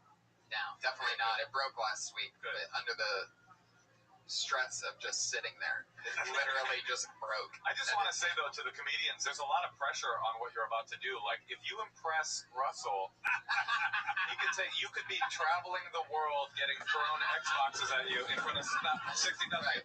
If you impress me, there's an off chance that you could feature a cancellation week at a Funny Bone in the middle of America. I'm just saying. You guys know what we're doing. Everybody does a minute. We try to help them out with whatever they talked about before or after that. But you know your minute's over when you hear the sound of a kitty. That's that cat. And when that happens, you better wrap up, because if you run that light, if you run that sound effect, then you're going to bring out the angry West Hollywood bear. And he sounds extra angry tonight. He's an X1 angry bear. So wrap it up when you hear the kitty. And then we chat with you for a bit, talk about what you talked about, talk about what else you might talk about, just for a few minutes, and we all get through it. Welcome to episode 29 of Kill Tony, ladies and gentlemen. Very exciting. So, shall we? Let's get this party started. Let's show. A record, 44 comedians signed up for the opportunity. Do they all get to go up? Yeah. Yeah, you're here for a long time, dude. Yeah. You're going to earn that green bentley. This is your I got New rid of Year's it, show. just for the record, people. I do not have a green bentley anymore. It lasted 1 week. I drove it home, and it sat in my garage for a week. Why'd you give it up? Did you just I called the dealership. I go, dude, I can't fucking drive this. It's beautiful. I'm like, it's not fucking beautiful. It's fucking green, dude. So you returned a Bentley? Dude, I didn't know you could do that shit. I've never returned a Bentley. It's a $200,000 car. I'm not keeping $200,000 of it. Did they like give you a receipt for that or something? No, like, how does that work? I Like, just traded it for a different color. I had a feeling motherfucker. because the car's amazing. It's just the color that was like. Yeah, I was like, I was gonna paint it. They go, oh, don't paint it. Just wrap it. In the You could have wrapped it. I was gonna, yeah, you know, then I just said, You could have wrapped it with advertisements for Chris D'Elia's white male black comic. I could have driven around. I'd rather have done, you know, motion casual 11 over. Oh, that's nice. See that love? Oh wow. Yeah, motion's been good to me. I can't. Yeah, I gave him his start in this business. I don't know if people know that about He legitimized me. Yeah, that's right. Well, there's probably going to be, I know for a fact, a few comedians that signed up tonight. This is literally, they came here specifically to start stand-up comedy, to do a minute here tonight. So it's only a minute. Maybe we'll cover one of them. That's awesome. I already pulled our first comedian, so let's get this thing started. Your first comedian tonight's name is Ken Gar. Here he is. So my wife called me on her 1-year wedding anniversary, and she's like, how about tonight you pick up a porno on your way home? I'm like, okay. So I go to the video store, and I go in the back room with all the creepy guys. It's like, Dad, what are you doing here? It's weird. And I picked up one, and I ran out, like, you gotta pay for it. But shut up. So I picked up one called Naughty Girls 3, and I realized that girls don't get how the whole porno thing works, because she's like, we can't watch this. We haven't seen parts 1 and 2 yet. I was like, it doesn't really work that way, sweetheart. In fact, I've never made it through 2.5 minutes of one of these things. So I turned it on, we're watching it, and I forgot one thing. I hate watching movies with my wife because she talked through the whole thing. At first, she's like, do you think that girl's prettier than me? And she's like, do you think her boobs are real? Then she's like, I saw the cutest sweater at Macy's today. I was like, did the sweater have 2 dicks in it like that bitch does? Shut the fuck up! So I go storming out of the room, and 2.5 minutes later, I shut the movie off. That's my name, Ken Gar. Thanks so much. Hey. But yeah, clocking in at 55 seconds. Oh, nice. Just shy. Nice. Keeping it tight. That's right. No, you're not, right? How do we start? It'll happen really fast. You can just say whatever. Here's my first concern. Yeah. I'm not a concern, but it was that immediately when you said your wife asked you to bring up a porno video, I'm like, did you write this joke in 2005? And I'm like, where the fuck did he find a video store? So I Why don't you just save your money and buy a laptop? So I go, I get the laser disc, I put it in the trunk of my car. Could you believe that the tape was chewed? They didn't even rewind. Nobody was kind. Is it a true story at all? Yeah. I mean, basically where it came from was watching a porno with my now an ex-wife. But when did that happen? So this joke was written a few years ago. Yeah. It was. So it really was. You were married. There was videos. I had a lot of stock in Blockbuster at the time.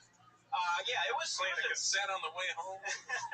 It was a few years ago, yeah. But I mean, it basically stemmed from we watched porno together, but she wouldn't stop talking about just anything. What porno would you watch together? Oh, just anything. I mean, it was just kind of like. Was there a Naughty Girls 3?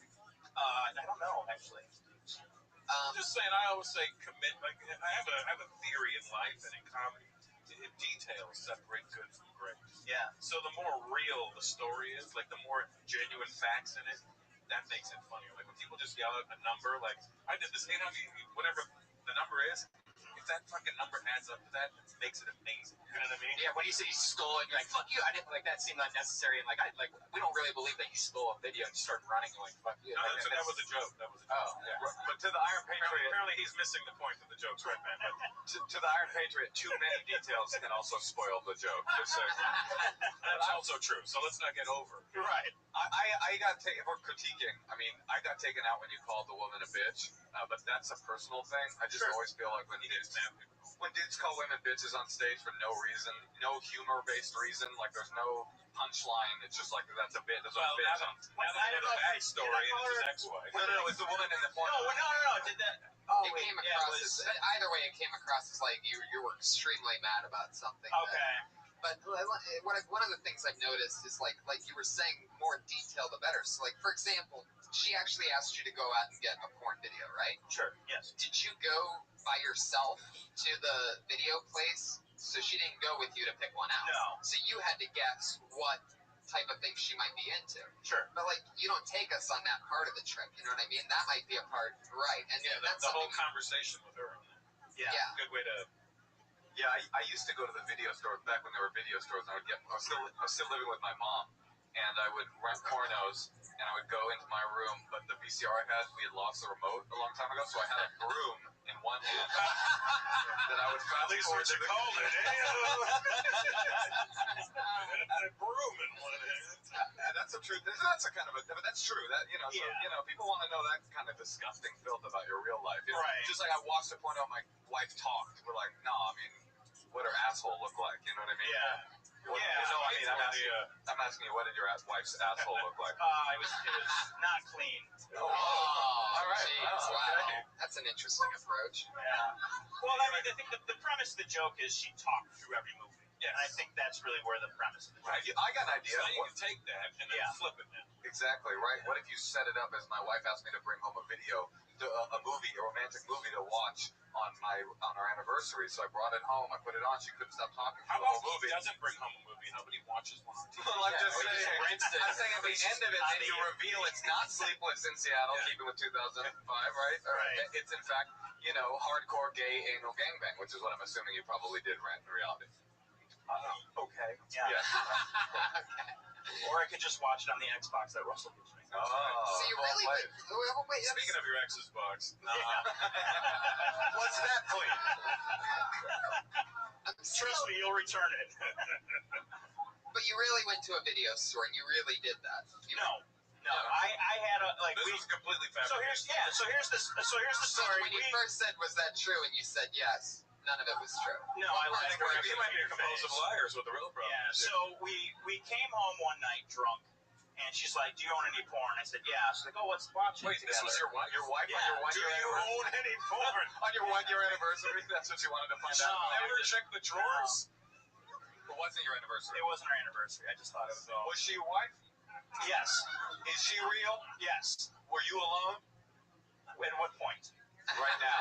Yes. Ken? Yeah. We took a lot of time, and I felt like we got nowhere with you. Okay. Look, these are good notes for you, Ken. Yeah. So now when you rewrite this show, you can make it streaming or Netflix or fucking pay-per-view. Or YouPorn or YouJizz. Well, or that. He's talking about his girlfriend now. Right. He's talking about the inside of those weird plastic pants he's got. He just jizzed in his porn. Well, thanks for the notes. Ken, thank you so much. There he goes. Thank you, Ken. Ken Gar. Ken Gar on Twitter. No relation to Terry. Peptides have actually been a game changer for me because they've literally. Who's Terry Gar? I haven't seen her around in a while, but yeah. She's still again? Grace Humphrey. No, that was Terry. That was Don Knotts. That's a very angry no from people. Oh yeah, Mr. Mom. Yeah, she was blonde and she was cute. I love how there's in the back somewhere. There's just such a diehard Three's Company fan. Somebody's That like, was me. Three's Company. I was like, wait a minute, no, what the fuck? That was Priscilla Barnes and she played Terry. Here's a new name. It's Sarah Kenny, everybody. Sarah Kenny.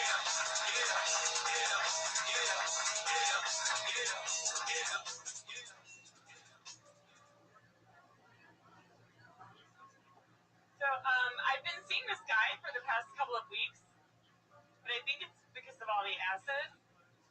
I mean, do you guys see him? I thought that the barista at my coffee shop had a crush on me because he would always put a little heart in the foam on the top of my latte. So I was really flattered until I realized that he does it on everybody's latte. So I guess he's just a whore. It's finally happened that I've eaten so many pod brownies in my lifetime so that now whenever I eat a regular brownie, I still get pretty high. That's a freebie. That's a minute.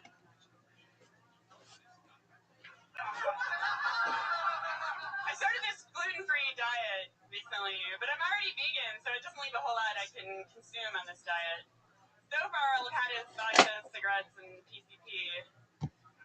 do notice the changes.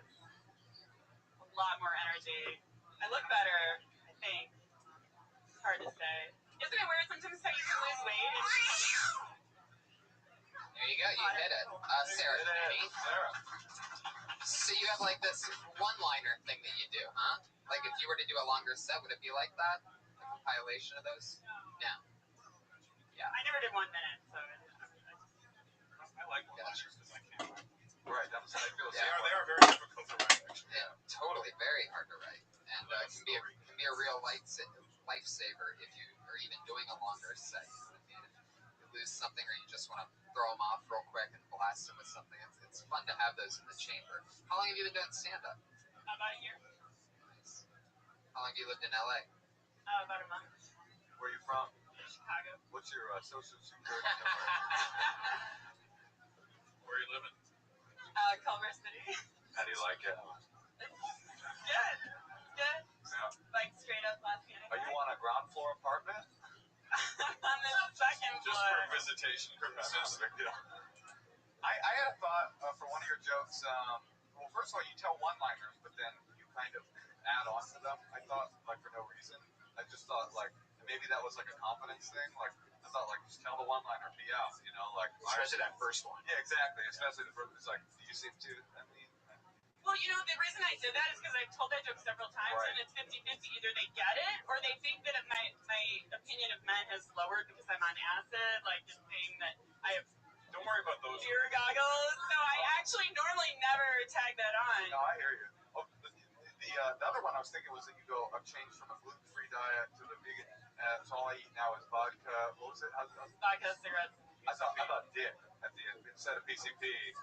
Dick. Okay. All you can eat is vodka. I say consume, so I can throw a dick in there. Consume that dick, girl. Do it. That's pretty good. Or semen. Yeah, that would be. You know, if he's in the Navy, that's fine. Yeah, that's not bad.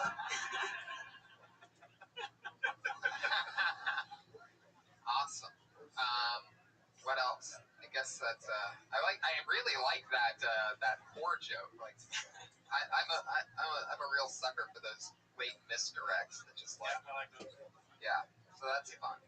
Did he really do that? There's some guy that's doing that? Putting hearts in.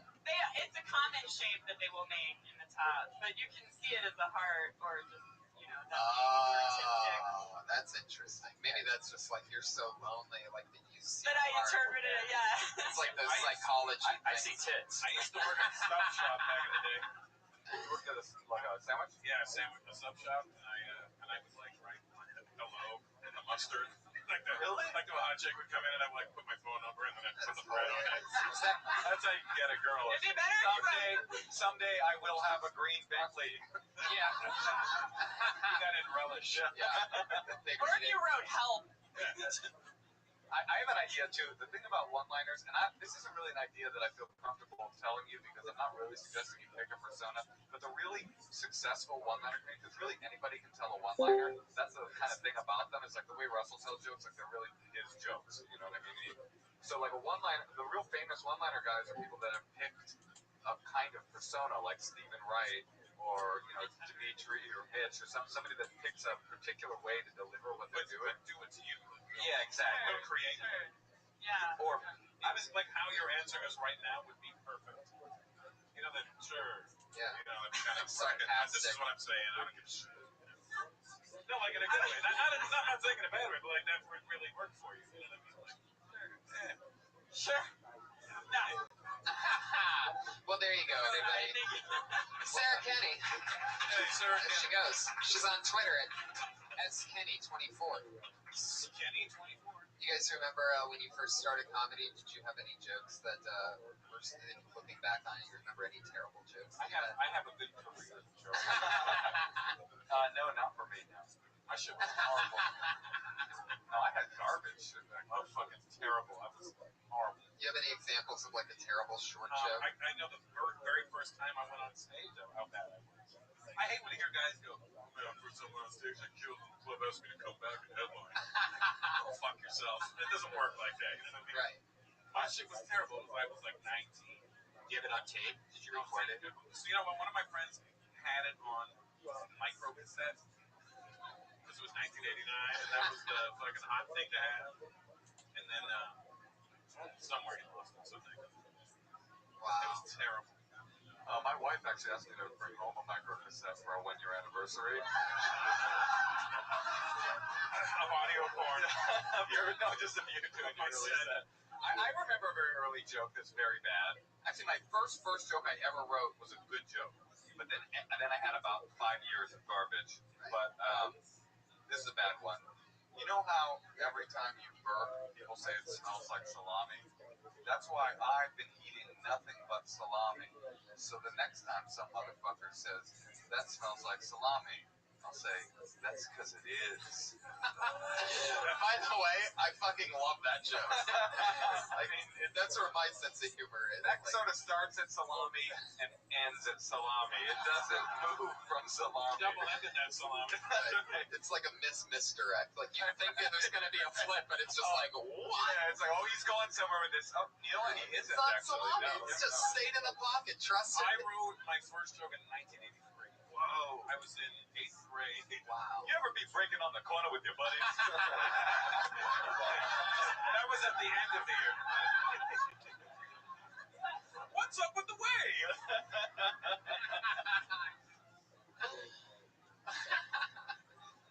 Oh my God. You remember the exact joke? It was just, I said it to my friend in class. It was 1983, and that's when they caught AIDS. It was just a gay disease. And I said, could you imagine the cover of Time magazine if it said, AIDS, who gets screwed in the end? But I was 13, don't expect fucking gold. 13, all right? That's 13 gold on a weighted scale. Yeah. There's an Easter egg about my first joke ever. It's actually on Moshe Kasher Live in Oakland. I took it, dusted it off, and retooled it for the first joke I ever wrote on my first special. I thought it was kind of cool. So if you ever watch it on Netflix, it's MOESHE. It's the schizophrenic pride joke. That's the first joke I ever wrote. That's MOSHE. That is awesome. Well, moving forward, the next comedian to perform in front of us tonight I spilled it when we should. goes by the name of Bruce Boyman.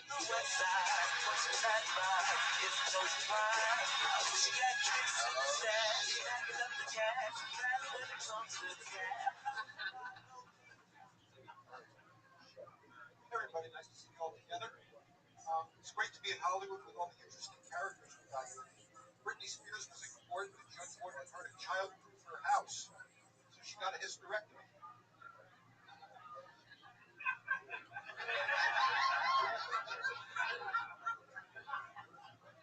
Then we got other favorites like Dog the Bounty Hunter. Interesting Hollywood characters. By day he's snatching tweakers, and by night he's tweaking snatchers. Woof, woof.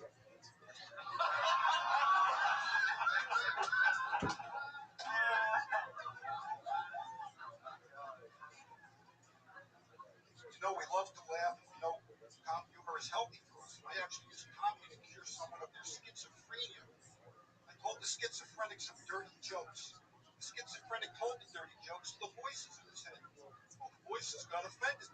Now they don't talk to him anymore. Wow. Bruce Boyman? Bruce Boyman. I fucking love you. Yeah? Bruce is great. Or as we all know him, Uncle Bruce. It is funny that your last name is Boyman. You're the only real man that will be on stage all night. You are a man. You are a man grown, as they say in Game of Thrones. I'm the straight neighbor of Queens. Yeah. Oh, okay. Queens of Brooklyn. Straight neighbor of Queens. Oh, right. Queens is gay because of Queen. Oh, yeah, right. Right. What They part of love the Brooklyn man are you from? Queen in Queens. No. What part of Brooklyn is Narcy. Honestly, you're a real guy. Nazi. I'd love to see him be roommates with Brody Stevens. Seems like a great matchup. Positive energy. So, what union are you in? Pipe fitter, 75. Local chiropractic. Are you a chiropractor? Was. Oh, okay. Wow. Now you're snapping necks with jokes. Yeah. Now you're really cracking people up. Woof, woof. So happens I met a childhood friend who turned out to be a hemorrhoid surgeon.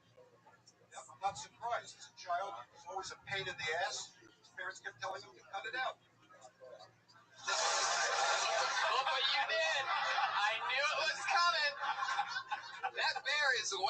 somebody to try to throw in another joke. You get 1 minute, you son of a bitch. There's no fucking early bird special here, Bruce. I gotta say that I'm Astro Boy. I kind of admired it, like how he kind of pretended to soft shield, like, oh, that's an interesting point you make. Hey, take my wife, please. He almost did this right at the end. Oh, fuck. Yeah, Bruce. How long have you been doing stand-up? 7 years as a hobby, 1 year. What made you start wanting to go for the gold now? I was telling you about problems with the ex-wife. No, don't you do it, motherfucker. Don't you dare. Don't you think about it. Drop the punchline. Step away from the joke. What were you gonna... Wait. Bruce, what were you gonna say? What happened with the ex-wife? Tell us. If you say you ever notice, we're all going to attack you with this katana. Well, Tony, you were going to email her, and you did, about my alleged conversion to a gay lifestyle. And she was very impressed with your email. Are you the schizophrenic from your joke? To a weird direction there. Well, you know, after I butt fucked him and everything, I'm like, I should probably... No, I don't know what he's talking about. No, he's doing another joke. You're doing another joke, right? Setup. That was a setup? No, I'm not doing another joke. No, I mean, what happened? You guys got a divorce?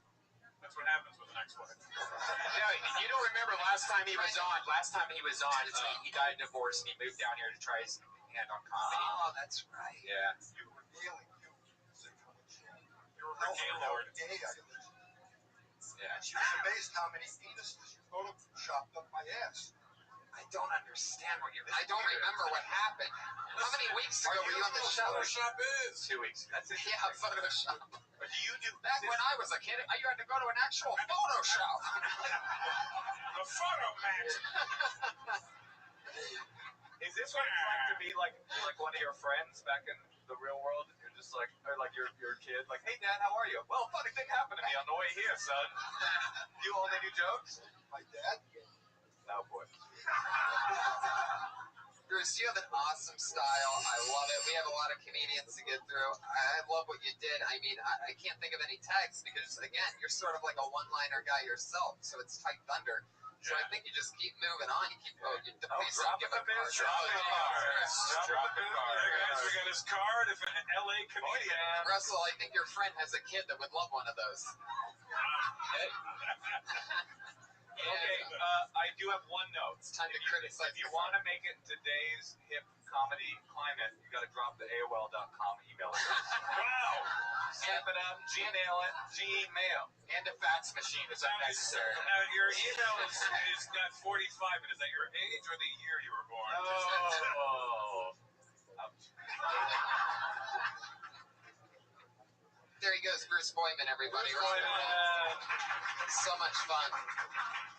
It's kind of like that kind of style where the in-betweeners are almost as funny as the joke. Like, yeah, totally. The show, yeah. The woof woof was just like, I got dizzy when he said that. I'm just like, I don't know whether that's the funniest thing or the dumbest thing I've ever heard. That was like an uncle at a party. Oh, totally. Guys, and it's totally. It's not your uncle sneaking into your room, it's your dog. Woof woof. Now I'm gonna lick you a little bit, but that's just the dog being a dog. You know what, guys? Let's have some fun with molestation too. Fuck yeah. Let's just keep it moving along. A record amount of people signed up, so let's get through as many as we can. Jesus Christ, Josh. Really? Oh, okay. We had to get our drinks. So what a dick. That was Josh, but he just went downstairs. Like, why would Josh sign up? Exactly. But because I eat my comic and I don't get it stage time. I got excited when I saw that you were on Wesso. I feel bad because I do have a tough name for Josh. Totally. R's and L's are his kryptonite. So Tony and Wetband are going to introduce you. And how the show works? Right, he had to give you the pep talk. That's so funny. Hey, Joshy. Your name got called, buddy. Get up, get your ass up here, you motherfucker. I'm still here. They said I could have been crazy. There you go.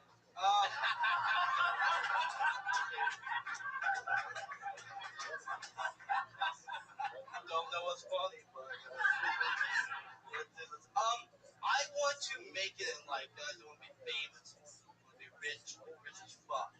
So like, I want to be rich to the point in my life where I'm like, fuck IKEA. I can afford real furniture. Like that level of rich, where I don't have to put together my own. I ran out of breath. I tried to squeeze too many words in a short period of time, and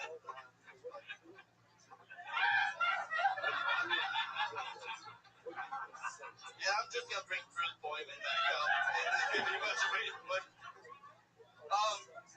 Like I want to make it to the point where I need security with me at all times, you know? Like, not because I feel like I'm gonna get robbed or get killed, but I need someone to keep all these hoes away from me, you know? That's what, I don't know. I'm just Jim the Cat. First of all, I have to say that in the middle of that, yeah, you hit your dead set. In the middle of that, the absolute funniest fucking thing happened. Russell turned to Moshe and he goes, "Can you sign this for them?" I have deaf parents, and my parents, I used to be a sign language teacher. Yeah, we talked about it. I loved it when you ran out of air, I guess. What was that word he did? I don't know. I ran out of air. I'm like, oh, fuck. That was great. What happened at the end of the IKEA thing? Did I just miss it? I ran out of air for the last. I didn't take a breath. I ran out of air for the last, like, oh my god. You did not just You got to fucking breathe. Josh, next time you can just take a breath and finish the joke. It's not like a contest. I wasn't ready. It's not like you're in a balloon blowing contest or something. Wait, does your nose work? Is it is it clogged, or do you breathe out of your mouth? He has a code. I mean, seriously, is your nose working? It works. Hey man, I think you're a good dude. Right on. Josh, I think you know that I love you regardless of anything. Not after tonight, guys. No, you didn't do anything. No, it doesn't matter. No, I can't say anything because you got nervous, I think. Yeah, I wasn't ready. Why Coming you up. nervous? Yeah, that's why you shouldn't sign up for the show. Anyway, I'm sorry. what do you think, what was the end of the IKEA joke since you ran out of air? I want to get the full, I want to get to the point where I can say, fuck IKEA. I can afford real furniture and I don't have to put together myself. Like I want to get to the point where my life is screwdriver is like that level of rich, man. Because I'm doing better stuff, like getting blowjobs on the boat. You know? Well, that's the end of the joke. Is blowjob? No, he did a different version of it because he did say the word that he went. By the way, yeah, that was a lot of information to try to get out in that last breath. Now I see what happened. There was like 2 more sentences left. I don't remember what I'm trying to say. I really don't remember. it was to the point where if you go to like Pink Dot, something comes to $5.01, you get $5 on a screwdriver. There you go. It's $5 and a screwdriver. These ain't shit to me. I'm getting my dick sucked on a boat. Exactly. I mean, that's what you're getting at, is the dick sucked on a boat. And it's funny that you're talking about IKEA and putting together shit, and then all of a sudden you're just like, because I'll be getting my dick sucked on a boat. Like, that's truly the heart. I'd get to it faster. I'd lose I don't know what the screwdrivers to pennies thing. I don't know what the... To where the point where screwdrivers, I mean, you're rich. You know, like, I'm sure Russell probably had to think for like, for a few minutes, like, what the fuck is a screwdriver again? No, I have one. What do you do with it? You hand it to guys to fix shit? That's funny, the children's toys nowadays need a screwdriver to get the fucking safety shit on. Oh, yeah. Female chauffeur. Josh, are those drinks coming, or are you in charge of that? I was just trying to get some drinks in. We gotta figure out a thing, Josh, where we get you on once every few episodes. You have too much shit to run around and take care of. All these people signed up. We gotta make a better system of this. I'm sorry, guys. Let's just bring Bruce back up. It's much more enjoyable. Whatever. Man, I'm just thinking. I'm trying to get everyone to feel sad for me. So. I mean, I definitely feel sad for you right now, like big time. He's great. He's got no soul. I've known Josh. Yeah. No, we all have. Josh is great. Josh Martin, everybody. We love him. He's a staple here. It's weird when you know them. Yeah. It's funny, you know. He's actually like sort of famous from this podcast. Like I've seen a lot of Death Squad fans come here. And he beat up Boom. awesome fun. Yeah, it was. Yeah, I was a quarter man for Josh Biden. Yeah. It was so much fun. There was a second where Boone hit Josh so hard that he spoke clearly. Anyway. It was like he literally went, "The fuck are you doing?" And then he got hit again and it went back. What are you doing? No, then he got hit again. He goes, "I was getting my dick sucked on a boat." He almost threw a punch at one point, but he ran out of air. I pulled another name when we thought Josh wasn't. By the way, Josh is at Josh Martin Comic on Twitter. He's the associate producer of the show. He helps us out a lot, and Josh is a great guy, one of my favorite young rising talents and employees here at the Comedy Store. I pulled another name out when we thought he disappeared. It's the lovely Courtney Millet, everyone.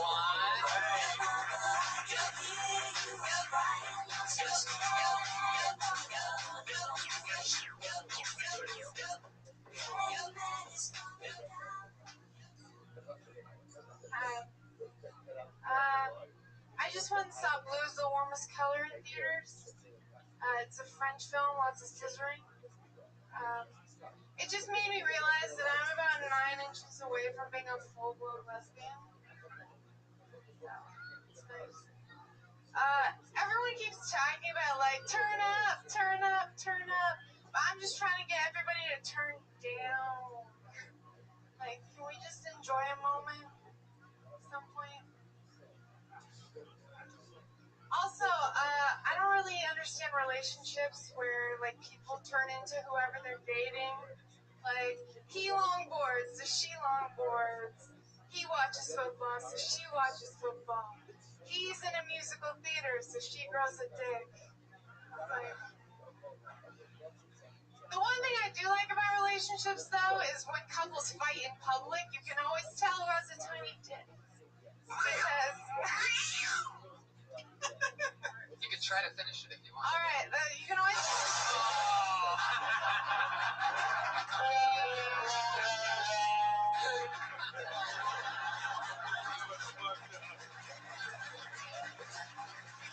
They never should have let Redman and Hinchcliffe do a podcast together. What was the universe thinking? It's almost like you were talking about Redman and then he got mad. Oh, it sounds like somebody is afraid of knowing who has a tiny dick.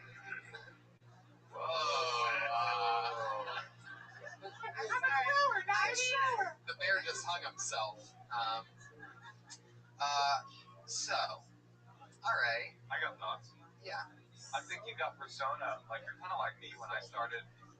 Like, you're more persona than you are, like, jokes yet. And, like, the jokes, not that they're bad, they're just, like, I think you're pretty much, like, you just need to be on stage all the time, writing all the time. Because, like, your persona's far out up in front of your jokes right now, and eventually your jokes will catch up. How long have you been doing comedy? Almost 5 years. Oh, okay, well, then that's a different thing, but no, I'm kidding.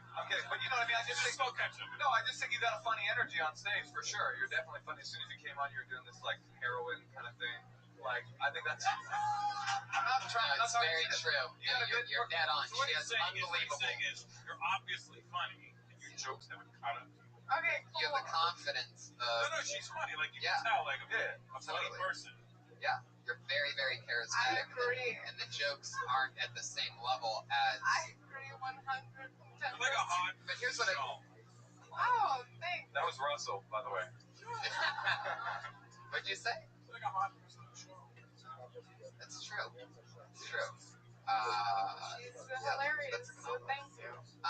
Here's my thing. 5 years, really? Just about. I've been here for 2 years, so I've been doing LA comedy for 2 years. I started in Washington State. Okay, so we'll count that as 2 weeks. So right. 2 years in LA. How many times a month are you going up? This month? Ballpark the average of all the months. I'm sure this is the biggest not nearly as often as I should be. That's like how often? I'm curious. Ballpark it. That's what a ballpark is. Like 3 times a week. Oh, that's bad. Are you kidding me? That's bad if you're living in the world that these fucking freaks are living in, man. You gotta have a life, you know what I mean? You can't just fucking sit But I don't have a life, and I'm still not doing. Well, you do heroin, that's something. Spending all your money on tattoos, lady. Just the 2. Actually, my mom bought them for me. That's a premise for a wonderful joke. You know you come from a fucked up background when your mom's buying your tattoos. tattoos. Happy birthday, honey. It's a swastika. It's so true. Like, that really actually is like a great premise. Like, I have tattoos, so a lot of people think that like I come from a fucked up background, but that's not true because my mom paid for these tattoos. Like, that is a great joke. She really loves me. And if you delve more into true shit like that with your natural delivery and charisma, like, it's a slaughter fest. Oh, I think I got the joke for you. Okay, you started with what he was saying. My mom bought it for me. Go with what you were saying. She really loves me. At least that's what the note in the letter that she. It's something like, you know what I'm saying? Like, you haven't seen your mom. I get where you're going. Hey, look. Hey, I don't always spin gold either. You know what I mean? Who is that on your forearm? Oh, it's my father. That's kind of why she was like down for it. Holy shit. Yeah. Do you have jokes about having your father on your arm? No. No, 5 years and you don't talk about your father being on your arm. This is what I'm talking about. What's on your hip? I got the birth of Venus, you know, Aphrodite. What about your Uncle Phil? Where's he? Does your father like to watch you? It's not the Fresh Prince. Right. I know. I don't know why I said Phil. Hey, we got another one. Yeah, right. I could have said any name except Uncle Phil. This is my dad. He's tattooed on my forearm. It's only awkward with the tattoo when I'm like in a sexual situation. Well, that's the joke. Every time I masturbate, my dad's staring at every time I masturbate, my dad's looking me deeply in the eyes. Oh my God. And I'm not talking about my tattoo. Or you know what I'm saying? Right. Oh yeah, you know, if you don't like the guy, you jerk him off with your left hand, so your dad stares at him. Right. You bring my daughter home at a reasonable time. You hear me? You accidentally squirt on your dad? Have you squirted on your dad before? Actually, one person came on my dad and I yelled at him. You yelled at your dad? That's amazing. Woman, you've got gold. This is all your new material. My boyfriend came in my dad's face. Like, that's amazing. It was really traumatic. Only you can get that out. All right. Literally get your dad on your arm. Yeah, I did. He thought I was serious. We just wrote you a fucking whole set. You want to come on the road with Russell? I was. No, that would be fine. That would be fine. Yeah. Would you rather go on the road, honestly, real talk, with Russell or with me?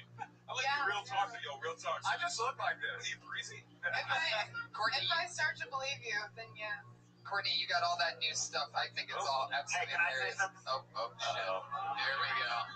Now she started off talking about that movie, Blue is the Warmest Color. Yeah. Okay, why don't you give us a 7-minute synopsis on it, Patriot? Now that was filmed in 2000. In the 1980s is actually when that movie was written. It was written by a guy named J.P. Walker, and then it was... Who gives a shit? I watched it because the SAG sent me the DVD. Now, how many people in the crowd seen that movie? All right. Well, he watched it alone by himself in the movie theater. That's for sure. Because when I went, there were like 2 old lady lesbos, 2 young lesbos, me and my friend, and then like 3 or 4 sprinkled straight guys throughout the crowd. So.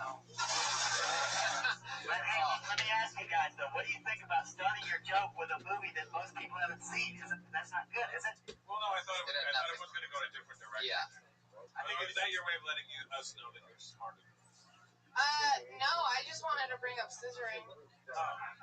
I think it is good, actually. I think, like Russell was saying, people love specificity even when they don't know what you're being specific about. They feel like you're letting them in on your world. So I don't have a problem with the French. Did you guys understand that it was about lesbos? We figured that out. I think they got it. How many girls have you been with, like, in your personal life? That's none of your business. Well, we almost got through this whole segment without being sexist, but Yeah. But Ryan has a little bit of a knack for that. Go watch episodes 1 through 29. I'm doing fine, so don't worry.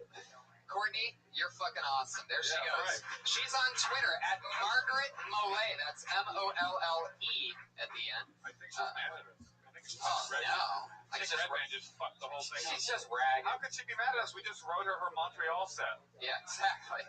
She's got it. She's got it. Charisma. Smart. You going on tonight? She's also, if you ever get to see her do music, she does great music on stage. Yeah, So if you ever get to see her do any of her music. very funny.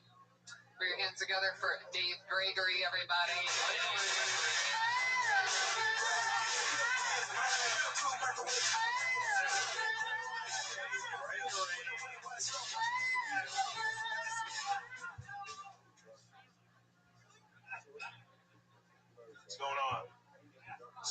wore skinny jeans today. That was bullshit. Anyways, I have a bunch of roommates, and one of my roommates, he has this thing where he likes to experiment sexually. And it's good, but I just don't like the way he tries to get me involved with his shit. You know, we'd be like watching a Lakers game. He's like, hey, dog, check this out. If the Lakers win, I pay you $5. But if they lose, you lick my ass. What kind of fucking deal is that, man? Or we like, playing, like picking teams for fantasy football. He'd be like, all right, dog, check this out. If you win this season, I pay you $100. But if you lose, you're 69. I'm like, all right, dog, what's going on? Are you gay? Like, speak to me. He's like, I'm not gay, man. I just got a gambling problem. That's it. That's it. Yeah. Is that a minute? 46 seconds. Yeah. It's true. Black people are fat.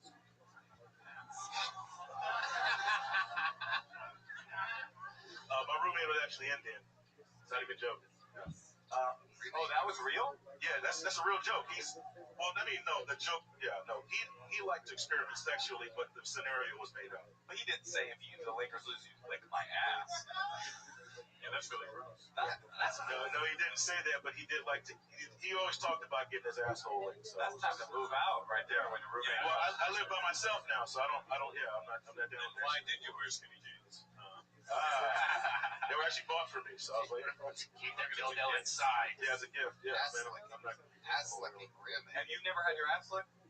No. It's great, man. I've never had that. Fuck that. Well, I mean, fucking children. I will lick a woman's ass in a heart. I'll lick a woman's ass in a heartbeat. Yeah. I don't want my ass fucking. Yeah. Why? Hold on. I got to think about this. I'm afraid of shitting. Oh. I got IBS, all right? I don't need to fucking. Because a lot of guys don't do it because they think it's gay. But if there's a woman doing it, it is by definition not gay. By that very definition, it's gay to enjoy taking a shit. Gay. I have no to do it. I'm afraid of shitting on her face. Yeah, now that I respect. I don't hate women. I would never let a woman eat my ass because that's disgusting. I don't want to Even if I clean it. Yeah. What do you mean leather? Oh, there are a lot of people trying. I've had it a few times offered. I won't. I mean, they're just lining up behind Red Band. Looks like a human centipede. I will lick a woman's ass in a heartbeat. But it is amazing that your roommate has that. The joke is actually. Okay, I guess we're not talking about your joke anymore. We're talking about licking ass. And I have He's talking about my joke. You're talking about licking. That's right. Well, I'm actually talking about both. I'm talking about your roommate having an ass licking fetish. It's crazy to me because normally you just have to worry about your roommate eating your food in the refrigerator. Exactly. Well, he's not eating your ass directly. Yo, LA's a crazy place, man. Not post refrigerator. Okay. Processed food. All right. That's horrifying. Oh my God. If we're getting off of the ass licking tirade, I will say this. I didn't believe it for a second that he said that to you. Right. So I would have liked you to lead up to it. Start off with something mild if you must do the gay. Yeah. Start off with something mildly gay. Like you gotta, give me something not even sexual at all, and then licking my ass. That's a 1, 2, 3 situation. Yeah, you don't just walk into a ring and start throwing right hands. Right. Jab, then a left hook, and then you slip in a right hand before, whatever. Because it starts off too extremes. $5 ass eating. That's like way off. Yeah. It'd be even more realistic. I did like that because it was like, all right, you give me I'll give you $5, or you. Like, it's such a fucking crazy comparison, Right. which I understood. It's either Abe Lincoln or Abe Stinkin'. Which he did, but then he didn't give us any other examples of it. Well, the premise I had before was I was talking about how he liked to get his ass licked, and then I go to that bit. Right. He does only have 1 minute to get to his asshole. Or maybe say that he always flirted with you. And because he's a the joke is it's like a mixture of two roommates. Because one roommate was actually like a closet gay. He'd always make gay comments, and then he used to talk about licking his ass, which I thought was kind of gay because there's no masculine way to get your ass eaten. How come? If it's a woman, if you're very bending, I don't know. masculine. It's kind of gay, but I mean, What if it's a lumberjack? That's incredibly masculine. Let me lick that ass, nigga. You know what I'm saying? Yeah. Hey, by the way, you had me at the N-word. I appreciate that. Yeah, Hey, it really locks it down. Another thing from LA? No. Brooklyn. What part? East Flatbush. Hey, Flatbush. I know Flatbush. What school did you go to? Actually, I actually grew up in Florida, so yeah. Well, you're Haitian. Damn, it's good. Yeah, my mom's Haitian. Yeah, I can tell. You're the only one ever that can tell. So yeah. I grew up around enough black people to know. I figured you're from New York as well, right? I'm from Toronto, which is wannabe. Oh yeah, the IECH. Yeah, they got this one black dude in Toronto. It's crazy. That's wild. Jimmy. Black Jimmy? Black Jimmy. We have all of them. Oh, you mean Nigga Jim? Is that what you meant to say? That's right. Very funny, Dave. That's Wait, Dave. hold on. Oh yeah. Sorry, Dave. The punchline of the joke is great. It's a great punchline. I got a gambling problem. Great punchline. Yeah. Which needs to be said. Totally. It is very funny. And But I would before you consider- guys continue in Haitian, like, just what's Haitian for It's try licking your ass Creole, one time? please. It's Creole. Okay, right. You don't say I speak African, do you? I do actually. What? Just try it. Speaks Jew fluently. Yeah, So I you do. speak Jew? Yeah. Just try. Get your ass like one time before you knock it. Now, come on. I mean, just everybody in here try it. Fuck it. You know, I'm gonna do it. All right, I'm gonna do it. Right now. Yeah. Report back. YOLO. Totally. There he goes, Dave Gregory, everybody. He's at I am Dave Gregory on Twitter. That's funny stuff, man. Gregory. I would delve more into all that. Do you let girls lick your ass, Tony? You know, it's actually, honestly, it's never happened to me. I don't know how I would react. It just seems, I'd probably start laughing because I'm a goofball. Like, I'm really, I'm a little bit silly like that. Like, I can't get into their hand like, whoa, yeah. Right. This party's about you. Yeah. Right. Yeah, exactly. It's your birthday. Yeah. It's like the last thing I need is extra stuff that I might like. Like, it's hard enough for me to pull off like 8 minutes in a bedroom. Oh, see, I'm a savage. Yeah, I'm a creep. It takes you like you need to get like visual, and I'm creep, and I'm a visual creep. So you are a creep in the best way. I mean, Russell has some of the best stories. Check out the Champs podcast. I am a degenerate. I picture you really being kinky. Like you come across like you're the kind of guy that before you even hook up with a girl, like you just go through like you put on one of those latex bodysuits. I remember your fucking stories. Oh yeah. I'm the worst. It's like he's my Jew counterpart. That's right. Yeah, but we're like Jack Spratt and his wife. Like you stare at the feet, and I just get my ass licked the whole time. It's really nice. Where do you guys go? All right. I know you applaud. She applauded demonstratively when I said licking ass is good. So if anybody wants to try, like, I'm just saying. Are you an ass licker or an ass licky? Yeah. Wow. Fuck yeah. It's wow. Well, I'd lick your ass. But what? I mean, if you're letting me, I mean, I'm just saying. Hashtag just saying. Whoa. Great. Man, Josh, where are you? Buy the drink and eat that stink on this week's Kill Toning. I put another drink on That's it. We have our ass-eating music ready to go. That's right. This means it's time to grab your baby wipes, everybody. I'm just being single, man. That made me so jealous from outside. Yeah. All right, let's do it. Let's throw another name out here. Here we go. This was interesting. Young the Critic. Oh, Young. I've been looking at this guy sitting up there for weeks. Interesting. Here he is, Young the Critic, everybody. Hi.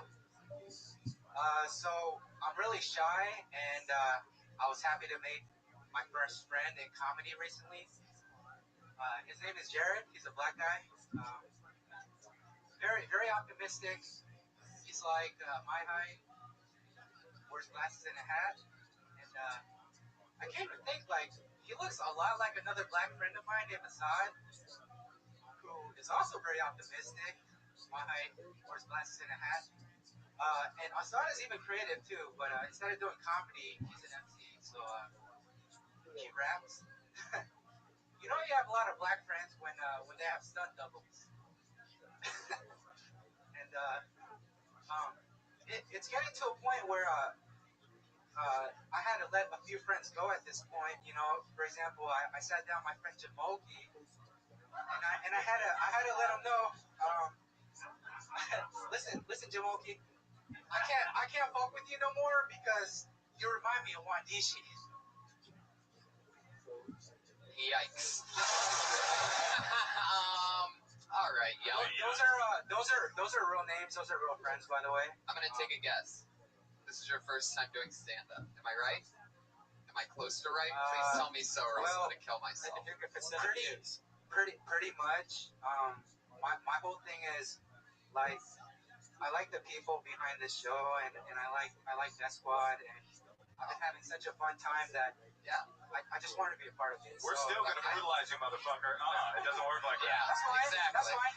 I knew I was gonna come up here on my eat shit, but it's like whatever. It's fine. No, I love it. This is like, because I've been seeing you for weeks sitting up on the lit up banister area, Young. So what's funny is this is like, you know how Spike Lee sits in the front row at Lakers games? This is like if Spike Lee got on the court and like got fucking dunked on and shit. Because that's what it is. You're a diehard fan. It's like I got on the court, but had clearly never heard of how basketball was played. Right, exactly. So you're learning how to dribble in front of a, you know. Well, we watched him dribble a little bit. Yeah. So then I'm right. This is your first time ever doing any kind of stand-up comedy. Into the mic. I mean, you know, like I went up a couple times. I think it was a couple years ago, but it was like at a bar show. It was nothing like this. And the thing is, like, I am such a big comedy fan that I am cognizant of the fact that, you know, this is a comedy store. It's, you know, that's it's awesome. a big thing. No, it's great. I had a lot of fun. So I was. Do you have any idea how racist it sounds when you bring up that all your black friends look alike? Did you think about that at all? I didn't say that at all. You were listening not to me. racist How dare you? when a Korean guy does it. Are you Korean? Yeah, I can tell right away. This motherfucker is like the ethnicity whisperer. He really is. He knows everything. I mean, we are in LA. Russell, definitely. I know you know that, but I know it's a pretty good guess. It's a pretty good guess. But Well, wait, can I ask you a question? Are you gonna do it again, or should we just like give you a dap and be like good courage, or like do you want pointers on the next time? Good question. Both, because my whole thing is like I really love this show. I love everything about this show. So essentially, like, to bust my nut again, comedically speaking, I wanted to be here. So I don't think you busted a nut. I'm just Right. You know what? More of a bubble. Okay. But I tried to hit it at No, least, you right? did, and That's that's great. commendable. No, that's Most people wouldn't amazing. do that. I'm not talking shit. Yeah, I know. Awesome. Fucking with you, But he has a great question. It's, did you want to do this to do it, or are you such a big comedy fan that you think you're that big? Because, by the way, we're all really big comedy fans. That's why we end up being stand-up comedians, is because when we were kids, we're watching, you know, Carlin and Pryor and everybody like, what the fuck are they doing? How's that possible? So we're actually all originally stand-up comedy. The question is, and it's a great question, did you do this tonight to do it, or is it something you actually want to do in the future? Man, I can't retire on this. Well, there you go. So then the advice is simple. Lose everything you just talked about and go do stand-up comedy every single night because you love it, because you want to do it. And if you don't, then don't do it. I would start one step before you losing what you talked about tonight. I would drop the Young the Critic thing. Totally. Like, I don't know. Oh, no. Okay, so the whole thing was, you know, I was suggested to write a different name. I get noticed. So. It's Was not that like by Jabuki or whatever? No. Writing a name to get Those are noticed. my Seattle friends. Those are my Seattle. No, I think that you should not do the like the critic thing. Yeah. Cool. What is your name? Young. Young what? Poe? No. I mean, Young's the only part of my name that could be pronounced. What's the other part? Yeah, what's your last name? Come on. You're talking Make yourself at home. Come on, look at the decorations of this set. Make yourself at home. What's your fucking last name? You want the sword? You want to hold the sword when you say it? Young, don't give the Korean guys. You guys been really hospitable, really gracious. Like, I love enough time. Young, can you say your last name for us? Don't do it. Young's on the run. He's on the run. Guys, give up for it, Young. Yeah. Young the Baylor. Wonder why he won't say his last name. He must be North Korean. Young. Young's got some cases, man. There's some fucking darkness behind Young the Critic, man. I have a friend, Young Ho. Really? Yeah, it's his real name. Wow. That's an amazing fucking name. Young the Critic, that was his first time ever on stage. He's on Twitter at Young is the Man. Wow, that's a good Twitter handle. You got that? Fuck yeah, Young. Hey, give Young a loud round of applause, everybody. He's an awesome person, great fan of the show. I love that you got the opportunity to come up tonight.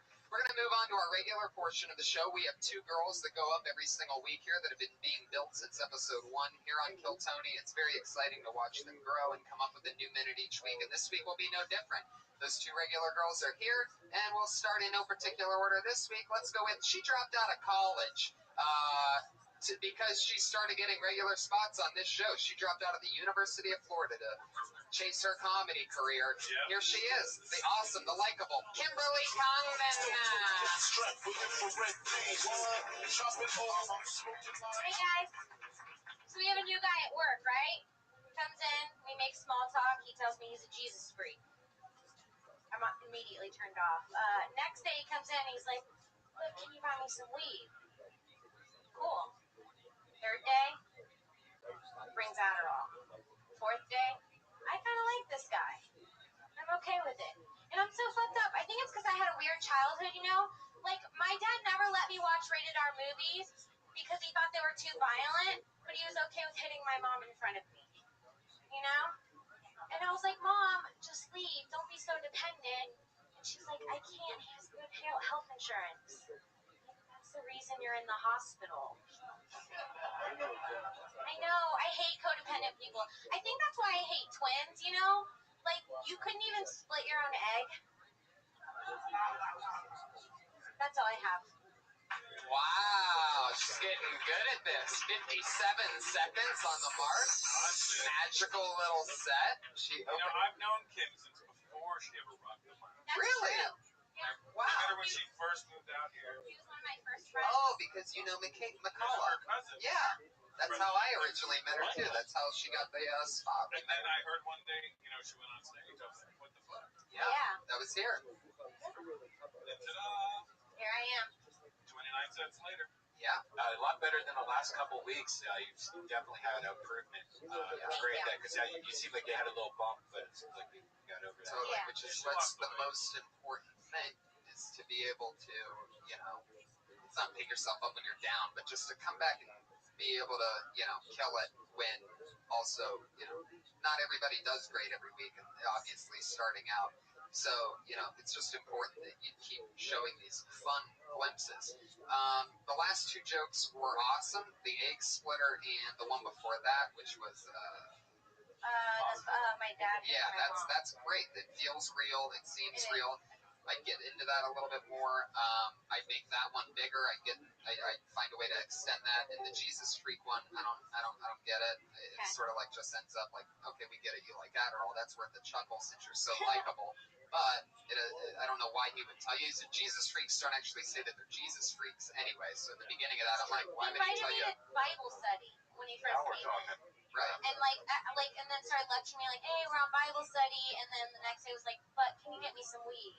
And this is another great example of, again, your point from earlier, where the key is in the details. Okay. Instead of saying he's a Jesus, he said he's a Jesus freak, which throws me off from the beginning. You figured he was a Jesus freak. Yeah. You say he invited you to Bible study. So by the end of day 3, if you're doing Adderall, you go, "Hey, what do you say we go to Bible study, huh? Some Adderall," you know what I mean? Like, Bible study. You're really studying the shit out of that Bible. Right. And it's all true. Yeah. And with Adderall. Yeah. No, I know because it told me. Yeah. But also, speaking of details, I think maybe dropping the phrase "in front of me" would help your joke. He's okay with hitting my mom. Even though it's brutal, it's not as brutal as "in front of me." That's when everybody in here had this like. Okay. I was trying to figure out how to not make it as dark and like bring everyone down. And then maybe there's a way you can turn it to go into some little, cute persona, but like, because you got to sell that line. But he was okay with hitting. I mean, I don't do cute that well, but you know what I mean. Like, he's okay with hitting my mom. I mean, whatever that is, Yeah, cute like that, So then, because the punchline's great at the end of it. Send that to her cousin. But yes, I think abusive relationships are kind of funny. They are. It was hilarious. As a Canadian, since we grew up with healthcare. Right. It's kind of funny that you make a big deal of this guy. That's what I wanted to ask about. You're lucky you're not Canadian. You'd be a tough hooker. I'll tell you that. You'd be Kim, you killed it. You did it again. The lovely Kimberly Congdon, everybody. Follow her on Twitter at Kimberly Congdon. That's Kimberly with a K and Congdon with a C, Congdon. Russell, quick question. I just thought of it. The sandwich shop that you worked at when you were younger, was that a Belly Busters? It was called Captain Submarine. Oh, that's cool. Interesting. I went to a Belly Busters. I know my buddies own a Belly Busters. Belly Busters is West Coast. Toronto. There was a Belly Busters in Toronto? Yeah, there's 2 of them. There's one I'm downtown. from Toronto. Why the fuck don't I know? That's why I asked them. Oh, you went to the one way up on Yonge Street. Yep. Not that I know. That's where it would be located. Oh, that's a great place. Yeah, it was awesome. Fucking massive stuff. It was really good. Hey, speaking of Toronto, I'll be there this very weekend. Is this dropping soon? It'll be out probably after this weekend. Hey, where are you going to be? I don't know. It's some weird string of events. Like I'm doing a comedy bar. I'm doing some weed club. Where the underground. Oh, kiss your life goodbye. I don't smoke weed, and you're going to that? I know, man. It's like, what am I supposed to do? When are you there? I was this telling. Weekend. What's the date? Like you're there Saturday, Thursday, Friday, Saturday. Oh, somebody's opening up at Blue Jays Stadium. Sunday. Hello. So if you're there, we'll hang out. We'll get a belly button. Look at that. Tony making comedy friendships bigger. This is a great. All right, it's time for her other regular lady that goes on every week. She's fantastic, a little bit different, exciting, different type of energy. It's Sarah Weinshank, everyone. Here she is. What's up, everyone? I house sat for a friend. It was weird. They had television. I felt like Goldilocks sitting on their couch trying to get comfortable. Didn't know what to watch. They had television. I ended up watching Master Chef Junior. While I was sitting on the couch eating Mission tortilla chips, feeling like a piece of shit, watching children that were 10 years old torch creme brulee. They were whipping whipped cream. They were searing ahi, guys. When I was 7, I wasn't even allowed in the kitchen next to the disposal. I spent most of my childhood collecting moths. I thought they were butterflies.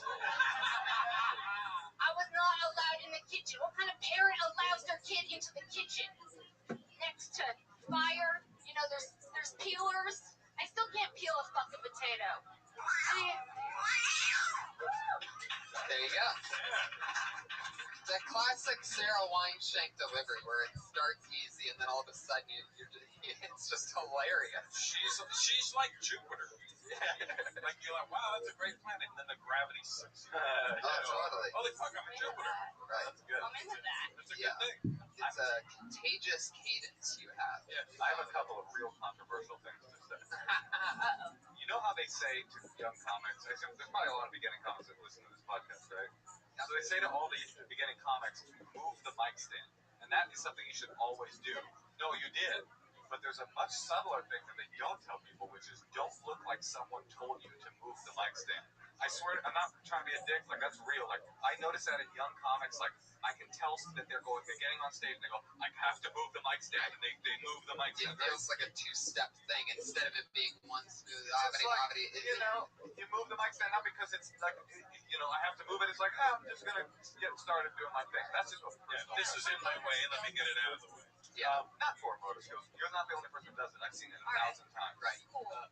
The other thing is, I think that I know this is a very popular comic store, but you should probably get out into some alternative rooms as well. I think that you've got great energy at the store, but I think you would really blossom if you were doing some of the mics that are like sort of on the east side with a lot of the alt kids there too. I know a lot of people are like, alt in our club. No, I don't think that at all. I totally agree with you on that. Absolutely. When it makes sense like that. Right. Yeah, definitely. Because you have a different. You are different. Your cadence is reliant. It makes it hard to help and tag and write for you, but it's fun to watch it grow, and it's fun to see it be mended into something that exciting. We're running out of time, so thank you so much, Sarah Weinshank. Follow her on Twitter at Princess Shank. That's Shank SHENK. And I think we need more juice in comedy. Yeah, more juice. More watching. The other thing about a delivery like that is like you never have to worry about somebody stealing your material because that can't be stolen. That's like her thing, and it'll either work or it won't work, but no one's gonna take it because she owns it. That's her. You guys got anything coming up that you want to promote in the next few weeks or anything? Yeah, I'll be in New Year's. I'll be in San Francisco at the Knoxville Masonic Auditorium. Awesome. This is that. Yeah. Where? Knoxville Masonic. In San Francisco. It's gotta be so crazy. Just go to moshekasher, MOSHEKASHER.com for all my upcoming tour dates. Russell Peters. Russell Peters' new special is on Netflix. I have nothing. Whatever. I literally have nothing going on. I'm at 0. When I'm on material. Netflix, I'm just like, is there anything that's not Russell Peters on this? Even I get annoyed with Spanning myself. through it. Looking for other things. It's great. I'm in the writing stage right now. I'm still at 0. Awesome. So well, you know, that's I'm always at that fear. You know, well, that's what's exciting, you know, is to be at a new level with new expectations and to start anew and to have to shoot for the moon. Remember I told you a couple weeks ago. And I felt like we had a great talk about it because I was talking about perspective and even the Bentley, and I think things like that. That was the night I drove her. Yeah, and that's in fact what got it started, because I was so confused because it's such a nice car that like just made me feel weird inside. To be around something so nice. I'm at 0. I have nothing right now. Is that a good feeling or a bad feeling? It's a scary feeling because, you know, if next year's my 25th year doing stand-up, so it's extra difficult for me now to be like, well, how do I stay relevant? How do I write without sounding repetitive? Pushing it. That's what's next. Yeah, I got my next special ready to tape, and I'm afraid to tape it because I don't want to go bankrupt. You know, well, that's where I'm at. I'm not really bankrupt. You did it. I'm saying that's courageous. Yeah, love it. Yeah. Hey, it's so exciting. Let's see what happens. Together Promotion Kesha and Russell Peters, everybody. Thank you guys so much for being here. The Iron Patriot is our head of social media on Twitter. Follow him on Twitter at Comic Patriot. Tons of fun pictures of the shows and news about the shows. Pictures of him being an extra on television shows. It's so funny to follow him. Red Band and I are in Texas, January 9th, 10th, and 11th. Austin, Dallas, and Houston. How exciting. And I'm in Youngstown this weekend, so that doesn't matter. And that's pretty much about it. Go to TonyHinchcliffe.com and DeathSquad.tv.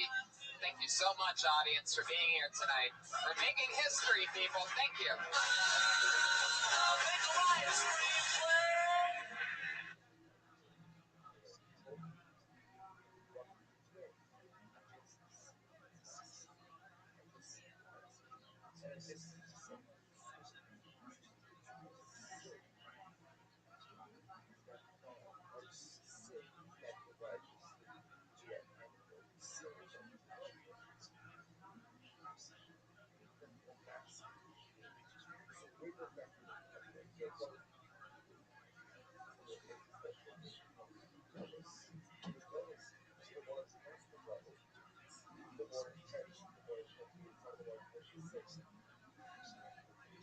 For a brand new episode of Kill Tony, give it up for Tony Hinchcliffe! Yay, everybody, it's me. How you guys doing?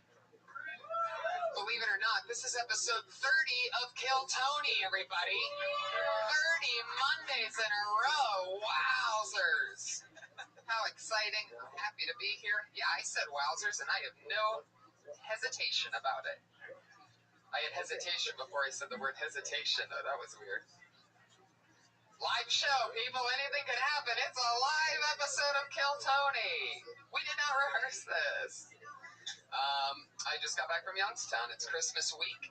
Yeah, you were in and out. Oh, my God. That's the way to do it. Freezing as fuck, I bet. I didn't go back to my hometown for 5 years, and then I just went back this weekend, and it was fun. I did shows there, and it's interesting because, you know, we do the road a lot, and I'm normally at a hotel, which I love. You know, you walk into a hotel room, the door closes behind you, you throw off your clothes, and you just start jerking off, and it's so much fun. I just love hotels. But my mom, she's like, I'm like, what hotel should I stay at? She's like, you're not staying at a hotel. You're staying with me. And I'm like, this should be interesting. I'm going to see how this goes.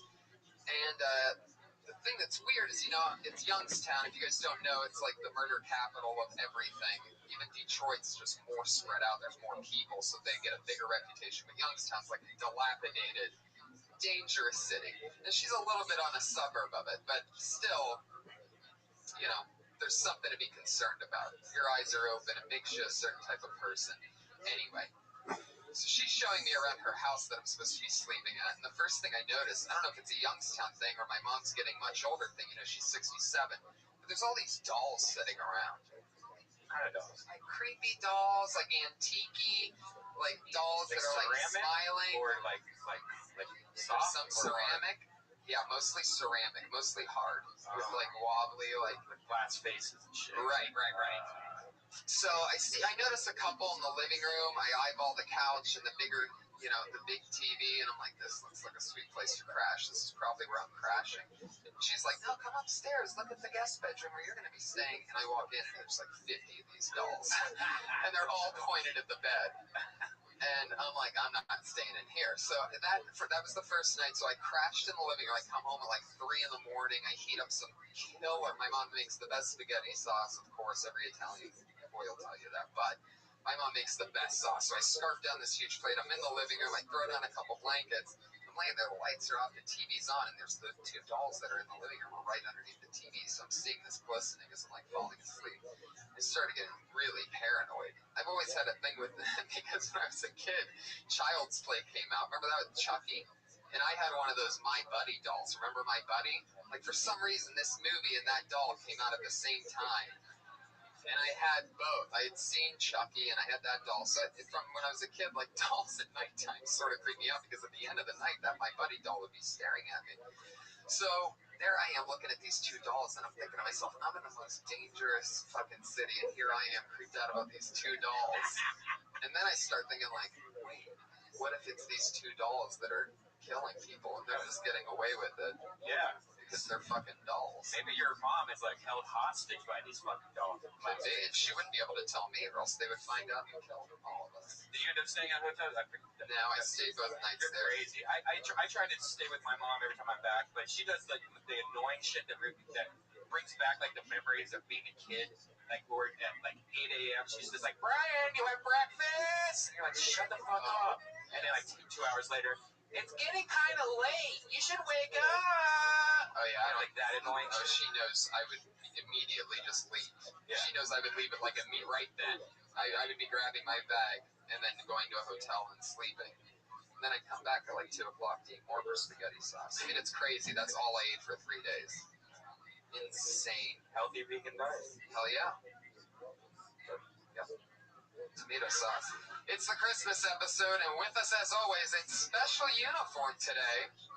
Put your hands together for the Iron Patriot, everybody. Motherfucking fire hazard for Christmas, for the Christmas episode. I will lead these 2 Avengers into battle against anyone with Fresno wavelength. I am the Iron Patriot. Fuck yeah, you are. It's good to be here on Christmas with you, Tony. Oh boy, okay. Creepy right from the beginning. Oh, okay, let's get into it. I might go caroling after this. I look so stylish. Curling? Caroling. Caroling, okay. Chestnuts roasting on an open fire. Jack Frost nipping at your nose. Have you ever had Jack Frost nip at your nose, Tony? Tony. No, I haven't. Have you? You don't even have a nose on that thing, so probably not. I like to put some pie out for Santa, so it gives me the right gift. I want to talk to you, Tony. Who puts pie out for Santa? What are you talking about? You mean cookies and milk? Yeah.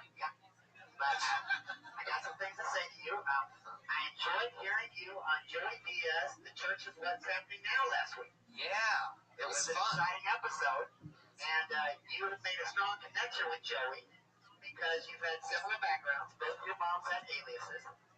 But I learned something about you, and you talked about this. You said that your father, your real father, lived right a couple blocks away. He had another family. Yep. And your mom was his girlfriend for 16 years. Yep. Now, that kind of made me sad. I thought to myself, maybe I could be the father you never had, Tony. Oh, you son of a bitch. Wow. I mean, maybe we go to a Dodger game next spring. We have a little bonding. We can make up for those lost years. This is getting very transgender. Yep. But also, I want to talk to you too. I'm very proud of you. You gave me 2 Christmas presents last week. And you also made a trailer. And I was thinking evil thoughts about you because I thought you weren't going to do anything. I had to come in 2 months ago early. And I thought you just wasted it. But you put it together. If you guys want to check this out, go on YouTube and type in Kill Tony Trailer. And you're going to see this great thing he put together. And it's all the comedians giving really strong points about how to do comedy. And then it even finishes off with Pauly Shore. It's really nicely done, nice music, nice editing. I was impressed, though. Okay. Thank you for that promo for the show that people are already listening to. Yeah, well, they need to check that out. Fuck yeah. Kimberly and Sarah are featured in it, too. I've never seen anybody promo a promo before. Yeah. You said, hey, people, go look at this advertisement that Tony made. Now, let me talk about this song I'm going to do tonight. Oh, boy. Okay. For those of you that don't know, and I don't know how you couldn't possibly know this, the Iron Patriot was in a failed rock and roll band in Dallas in the 90s. And he was in 2 other bands as well. None of these bands ended up doing much of anything, but somehow he saved the music, and sometimes he sings for us these songs that are way too long. Yeah. Sticks and stones can't break my bones, and birds can't hurt me either, Tony. Oh, it sounds like something's starting to bother you, though. Okay. Taking you back to 1986, this was the first band I was in. It was called Rabbi and the Dreamers. This was the first hit song I wrote. It's called One and One. When you say hit song, like, what was it? What made it a hit exactly? When you got people coming to the show and they're all singing the song with you, that's a hit. Were they really singing the song with you? We got a breakdown. You're not going to hear it because we're not going to play the whole thing, but there's a breakdown. Everybody starts singing One and One together. It's a very catchy tune, very festive. And if you guys want to sing it with me, you can. But, you know, it's not. How would anybody know how to sing it with you? That's my question. How? It doesn't take long. It's One and One is always got to be 2. Oh my God! Why did we do this again? You guys are going to Deep Ellum, January 11th. Next month, you're going to the area where I did this song, so it's kind of all tying together. This makes no sense. Yeah, it does. Clap your hands if you know what we're talking about right now. Slow clap from the top somehow. Yeah, that's catch on. Okay. All right, let's just go on right into this. Here it is. All of his songs are really weird and cheesy. It's like, all right.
Wow.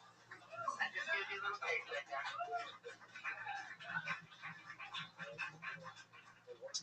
One and one has always got to be 2. It could be like 2 years. It could be 2 eyes. It could be 2 lovers doing a walk together. One and one has always got to be 2. It could be anything you want. 2 balls on the banana, whatever. Oh, wow. Okay. Well, what can I say? You know, that was actually probably my most favorite song out of all the ones you played. I'm a little bit surprised. Aren't you impressed with my variety? No, all the songs sound exactly the same. The only thing that changes is the lyrics. Next week I'd like to do a song for my second band called Shame. And then after that we'll get back to some more Dirty Crowder songs. And then I have some solo songs when I was a solo artist. Oh, wait. Can we just skip right to the solo? Yeah, let's definitely cut out that. Cut out the middleman. Yeah. I mean, do you have a romantic solo song about a lost lover or Shih Tzu? I'm going to take you on a journey with me. Can you play some of that without him? Oh, sorry. Can you play some of it without him singing? I always love just hearing the actual part that he sings over with his robot voice compared to his actual voice. It sounds exactly the same. Like Rusted Root. Without the, yeah. And he's the Iron Patriot. Iron doesn't get rusted. All right. So this is, how long is this guitar solo from Garage Band?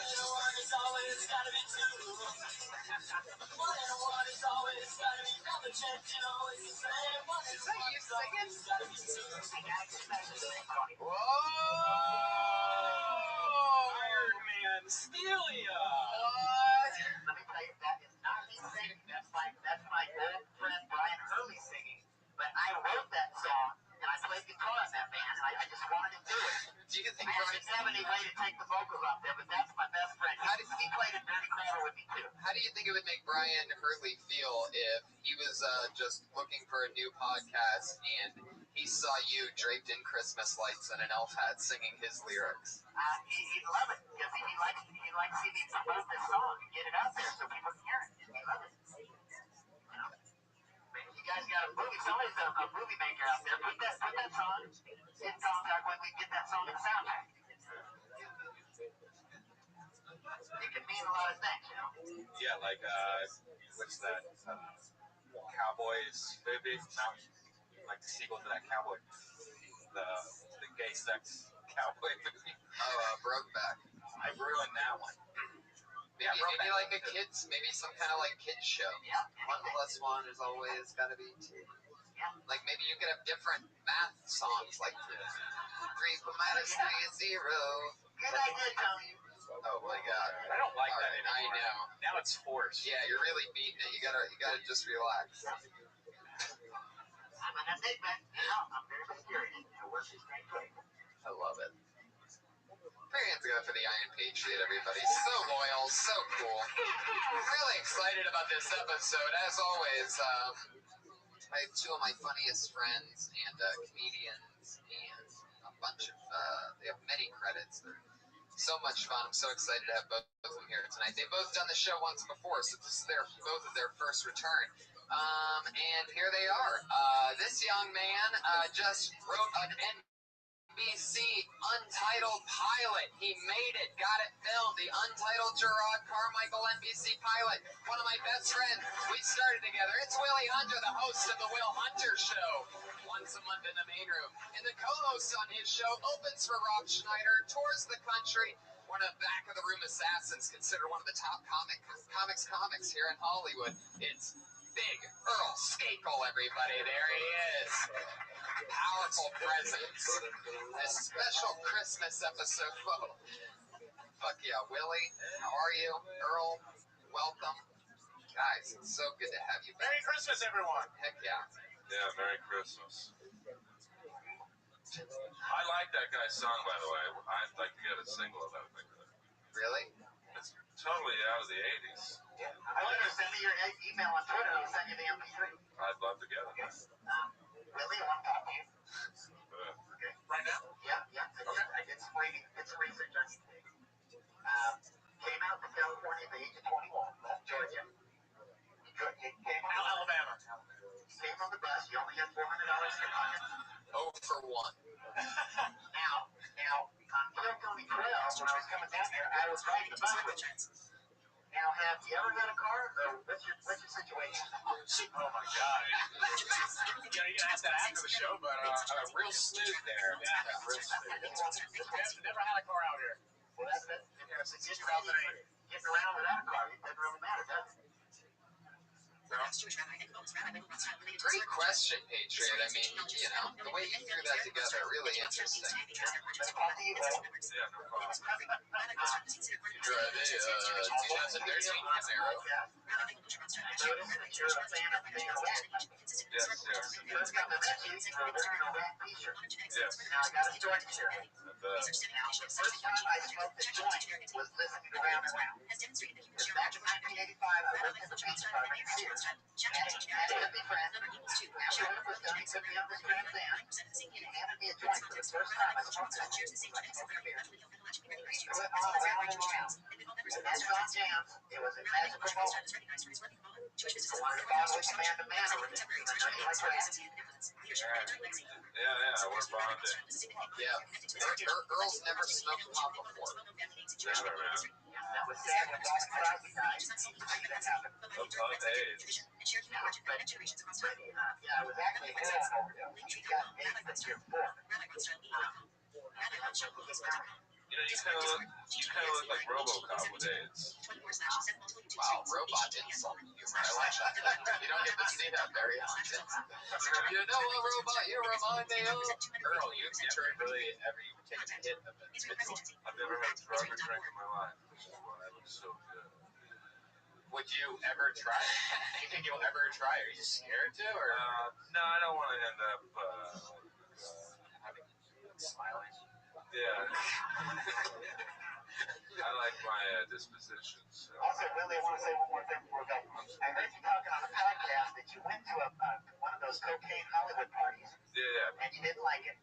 Now, but you didn't do cocaine. Do you think you would have liked it more if you did cocaine at the party? No, there was enough. Yeah, I'll say this for Willie. You're looking right at me. Do you have an answer, though? Well, No, I think yours will be better. Did you both talk about going to a Hollywood Coke party while on a podcast? I don't think so. Interesting. Let's hear both of their answers. Yeah, well, you was talking to you, so. I don't know how to answer that question. What was the root of the question, Patriot? Well, remember, I heard you on that podcast, Willie, talking about how you went to a cocaine party, one of those Hollywood parties. Yeah. But you didn't do cocaine because you never done it, and you didn't like it. Yeah. You didn't like the experience. Maybe you think you would have liked it better if you would have done cocaine. Yeah, I guess. You're really good at asking questions. Are you being sarcastic? Really? Oh, I like that. Oh, man.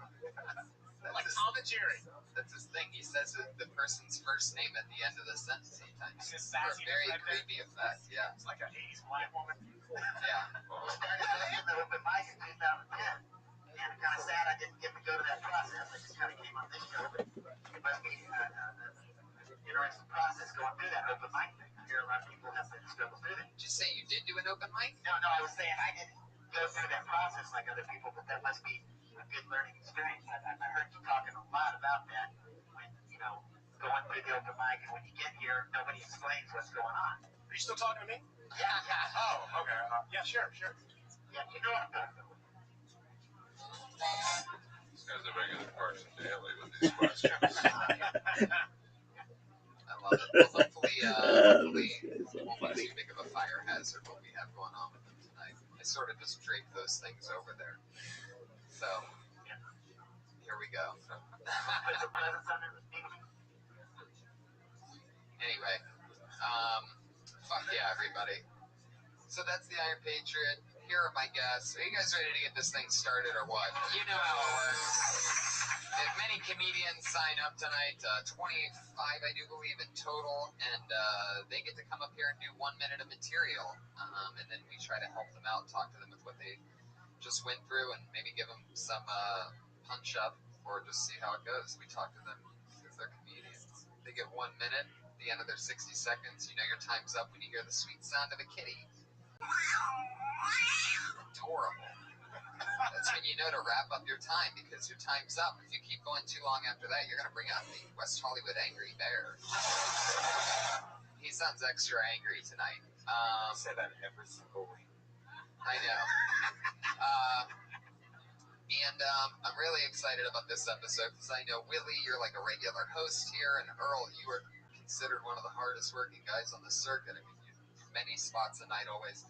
So you guys are in the depths of the comedy world, so I'm excited to hear what kind of feedback and questions you ask and what happens here tonight. Are you guys ready to get this started? It's Kill Tony 30, and your first comedian tonight is Sarah Kenny. Jingle bells, jingle bells, jingle all the way. So I find it hard to find a place to live. I got some roommates to try to save money, and then right away they started doing annoying shit, like eating all my food, knocking me up. And then I did get knocked up, and the timing was really awful because my abortion coupon had just run out. But, the more I thought about it, I was like, lots of people want babies. I could just sell it and really turn this thing around for myself. But you can't legally sell a human being. So I had to find a loophole. I put an ad on Craigslist that said, baby stroller, $10,000, everything included. And it worked out okay, but I did have to give the buyer kind of a discount. Just that baby. So fucked up. I don't know how long ago. That's 55 seconds. All right. Fuck yeah. I like that. So I just missed the beginning. So the baby was yours originally in this thing? Or... Yeah, I got knocked up on my roommate. Right. Okay. And you were thinking of a way to get rid of it. Yes. Right. My abortion coupon ran out, so I decided to sell it. You like saying that, don't you? Yeah, I guess so. You got a chuckle from someone. Someone laughed at abortion. You can't go wrong with an abortion. It's true. Especially when But this is not about abortion, though, because the baby's alive, though. This is murder now. No, I'm just selling it. Oh. Selling it to, some random person. See, this joke's confusing. make some money. Yeah, it is confusing because I don't know whether it's real, and I don't know they don't know exactly what you're trying to do. Like at the end, it just goes, the baby's fucked up. It doesn't really end the story at all. Like was there more to that? No, that's what you have up until this point. Yeah. Okay. Yeah. So, is any of this true? Did you get knocked up by a roommate? How many abortions have you had? Half of it's true. So you didn't get pregnant, but you had the abortion? I did get pregnant. Did not tell the baby I was pregnant. Snack patch. Oh, I think I'm starting to figure it out. So you did? Yes, she had an abortion. And that's our first Kill Tony live Abortion. abortion, No, I didn't everybody. have That's an abortion. Okay. And she kept herself on the recording. It took care of itself. Can we just say that? Oh, wow. Oh, Fuck God. yeah. Hello. It was a miscarriage. Wow. This is, What do you mean it happened on Way itself? more than I bargained for. yeah, I know. It happens quick. We got a whole new joke here now. Yeah. Did you put it in Fuck like the a roommate. Ziploc? We gotta talk about this baby that just vanished out of thin air. Who was the father? A potlucker?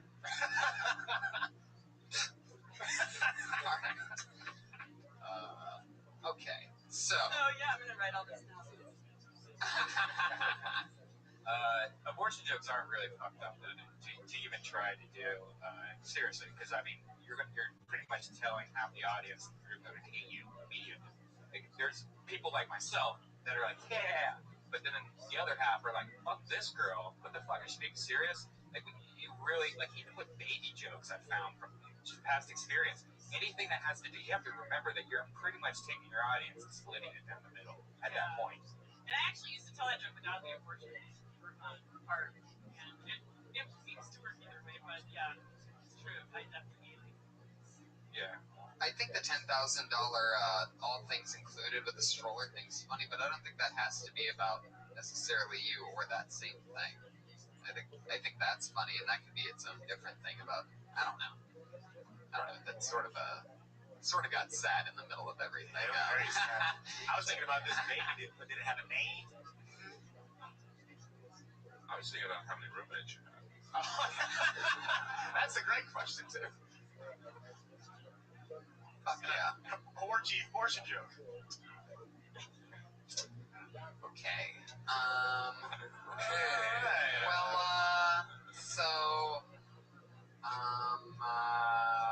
yeah. So if anybody needs a roommate, just let me know. There you go. I'll give you an abortion.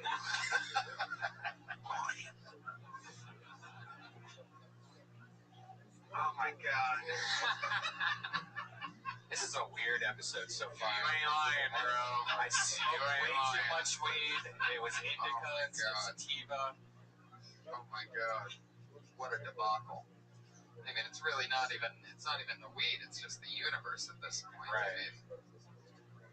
I mean, Sarah could have gotten picked out of that bucket at any point, you know what I mean? But we just started it off, and that's why openers are important. Yes, it is. Sarah, so, fuck yeah. I'm still sort of just, what approach would you like to talk about on stage? Would you ever talk about having, I'm still not positive whether you even want to cover this subject whatsoever, but, so probably not. Well, I thought it's clear that it's not serious, but... Is it not serious, or is it serious? Well, I mean, I think it's clear that the reckless part is not a real Right. Right. I'm not so sure about that. Or maybe I'm just giving people bad ideas. So I kind of like that, you know, it sort of makes me have this very careless attitude towards something that is pretty serious. Interesting. Okay. Do you think it would be better if you made the baby black? No. Yeah. Why does a black baby have to die in a joke? Because it's just the way it is. No. Some white babies need to die in jokes, too. What was a black baby? I mean, it's just the way it is. That's what I meant by the baby was so fucked up. That it was black? Oh, so there we go. Yeah. Sweetening it up. No, I was trying to imply that I'd been, like, debaucherous during the pregnancy, but maybe that wasn't clear. Like, that I was freaky implied it was my fault. Right. So that might not. See, I got lost with all that. It's not the guy's fault. Yeah, why you bring this roommate in there? He gave you the greatest joy of all, a baby. And then you just threw it all away. And now you're just going to tell a joke about it like it's nothing. He gave you a big one, and now you're blowing it. Thankless. Maybe there's something funny in like maybe maybe you could just say, I got really drunk at a party and hooked up with some guy, and I swallowed a Plan B pill after he came inside of me. Maybe something, anything. But I really don't know. It all depends on how real and true it is, and it depends on what you really want to talk about. I'm really confused right now. So all that shit's really overplayed, though. It's very hacky. The Plan B jokes, a million comments. Well, it sounds like it's true. Is that what happened? You got knocked up, and then what? Yeah, miscarriage. In real life. Oh God. Okay. Did that really happen? It happens all the time. It's more common than you would think. Oh, you got that right. Yeah. It can happen very early on. Yes, it can. Any miscarriages out there? 2 dudes? That's it. That's it. I'm sorry for you. They were the miscarriages. They made it. I've never heard a female comedian do a miscarriage joke, and I encourage you to write it, because that sounds like what happened. So if you can talk about that, and you have a couple minutes about it, then it could be a killer bit. No fucking around. But it hasn't started here, and I don't know where it begins. So good luck with that. And I don't know what else to say. It's creepy. Buy a puppy. There you go. Sarah Kenny, everybody. Skinny comedy. Very interesting way to, very interesting. Oh my God. I hope this next is very lighthearted. Get away, Howard. Maybe it's hard. It's weird when because what happened there was, I got confused, and I'm trying to think in my head, did she have an abortion? Did she have a miscarriage? Did she take a Plan B pill? And it's all these 3 options are all just babies dying. It's I have babies dying in my head. Yeah, there's See how quiet it gets and how weird. It's made this whole place very awkward. Sarah Kenny's excited. I hope I better have a happy song. Okay. You better play 1 + 1 again. Oh boy. Put your hands together for Timothy Cash, everybody. Timothy Cash. One thing that I really truly Saturday. Races in the crowd tonight. White supremacists out there. Personally, when it comes to white supremacy, are they the only people that can really get away with it? Are they albinos? If I hear an albino talking about white supremacy, I'm not going to argue with him. He's earned it. If not supremely, he's extremely. What I'd really like to see, though, is a white supremacist rally interrupted by a bunch of albinos. You got your Grand Dragon up here preaching white is right. Then enter the albinos. Everyone through the doors. What the fuck is going on here? A white supremacist rally. We weren't invited. Really? That's a nice tan you got there, buddy. You see that? It's not sunburn. Somebody took my picture with a flash. White supremacist my ass. For some cream. Like sour cream on a taco. Oh wow, we just started with the bear, huh? All right. Fuck yeah. Perfect post-abortion material. Hell yeah. Timothy Cash. Fuck yeah. Where are you from? Kansas. Nice. How long have you been in LA? We got here for Thanksgiving. That's awesome, man. Heck yeah. That's great. Okay, so we're talking about albinos. That's fun.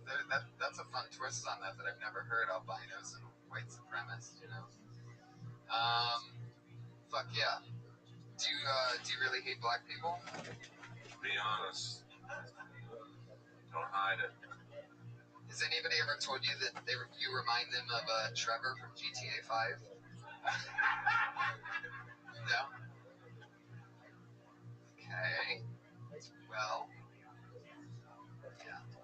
So what have you been doing? What's a Kansas guy been doing in LA since Thanksgiving? What are the sights you've been seeing? What do you notice about LA? Yeah, that's fun, right? Nice. That's when you wrote that joke? Is it really like Mexico causing racist? No, not at all. You just talk about white supremacy anyhow. I mean, the whole thing is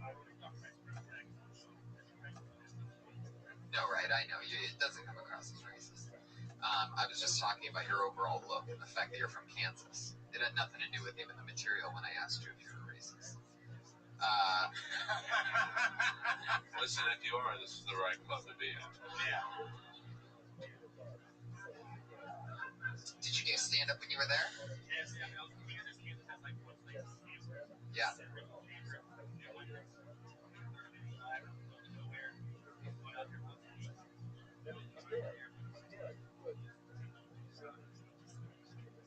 Right.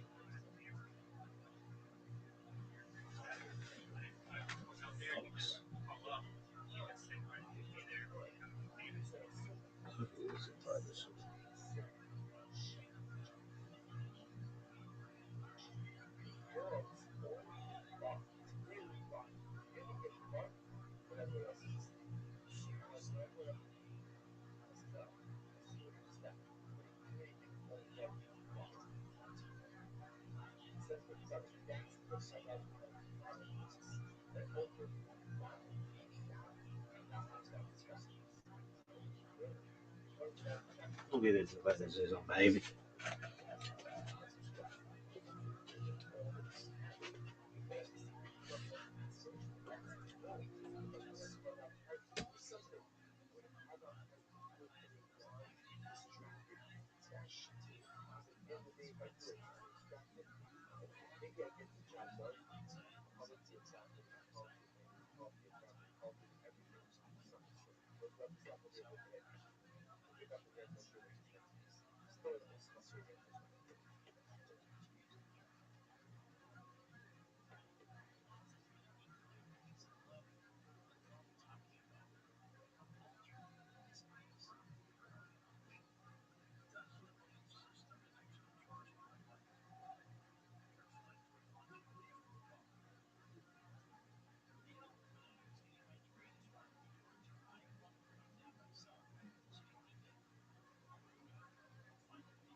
what's the shot? Well, what's the end of the shot? Because at the end of the mishmar, that's when people are really sleep. The end of the mishmar is not the beginning of the second mishmar, so it's about so it's about and people are still awake.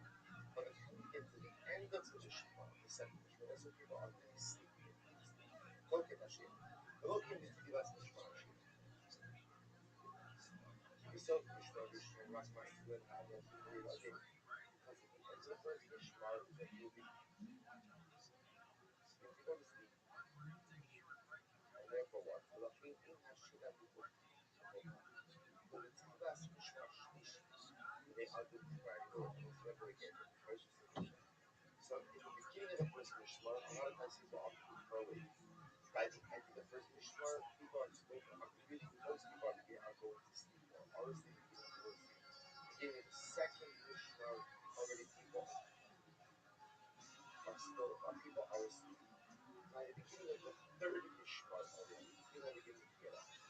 So what's really the only thing that where the knowledge is quiet, when nothing is going on? End of the second mishmar. End of the second mishmar, the world is quiet. People are sleeping. No one is beginning to get up for the day just yet. Ending the sun mishmar shini, ואין השיר התותחת בקבוצות הלילה, שישה אחרי שנרגמו, כולם בעומק החגים. It's interesting, I'm sorry, I said.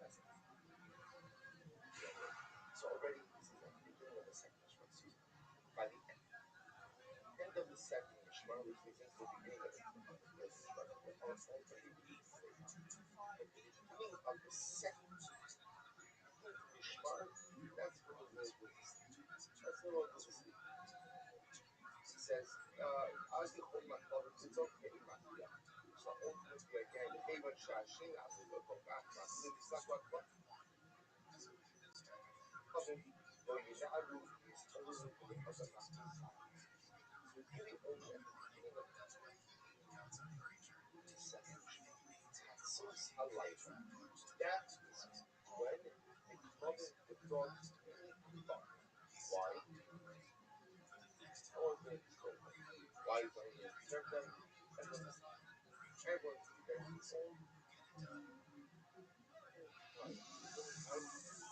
Everyone is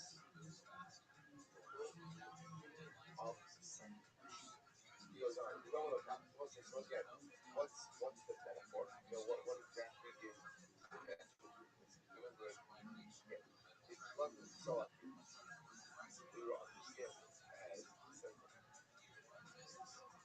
Like I said, ultimately to get some sense for spiritual accomplishment, the person has to be alone. Like the flood is so accurate, you don't be able to bark, no one is around. So you have such a great level of metaphorical running. So the club is walking, gas get Kazos, the world is quiet. So the Rebbe says. We don't look at it. כדי להגיע לצעקת הלב. So we'll say, so now that I've prepared each Chazal already, and here's the marking of the world from that. So in order to maximize your experience, what has to happen? So in the EOC, when the Bible Inyan shape, Hadamas Ufigo Kushi Hadasha Bivol, Tikon Yai Ogama. That's what it's found right here. It says that in order to have a meaningful Tefillah experience, you have to check the background. What is that? When is the dog able to bark? When everything else in the world is quiet. Because if the other forces in the world are awake, it's not asleep, then they'll prevent the dog from barking. The Rebbe says, going back to yesterday's discussion about distraction, sometimes when we gather, there's so much going on around us that we I want to it's difficult to be focused. Sometimes what I have to do is I have to be right to the dog. Be at the dog. But I have to, when I gather, I have to make it like exos. Meaning, I have to make everything around me quiet. Você só de um filho, você is not talking about God by myself. That's what we already spoke about. So although it means by yourself, you know, you're feeling something. So what it means is a sense of quiet. It means that purring around. So look at Russian again. Hardamos libo kushi agasha, libo mikol zene odama. That ultimately a person has to quiet down all the things that are happening in this world around. In other words, this is a great metaphor. The dog is barking. The dog barking is feeding. When is the dog really able to bark with all of its cough? When? Chatzos. Why chatzos? Everyone's sleeping. It's quiet in the world. Quiet in the world. Sometimes the other things we need to do is quiet in the world. You know, when you damage to be normal, have your mind face, which is different things. And a lot of times also force us coming back thinking about things that are not per se bad, but I'm thinking about this. And again, it's natural. Everybody's mind the shine is the ability to refocus and get back on track. See, here it's something the same as fire. Let me say that just like the dog is only bark when it's quiet and it's sleeping, when a person dies, he has to try to quiet his mind.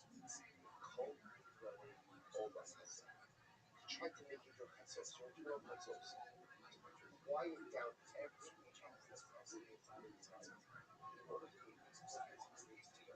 Because he says, Akirika, Shafidu Ayudian Sa'aka Putimlad, Astraka Hagashti, Hiroshima Spada, Allah Parnasa, the Birkan Bari Kalina, Shotos Shazos, Ukioti Maza, Kishabakish Asharta, I know what you're going to say.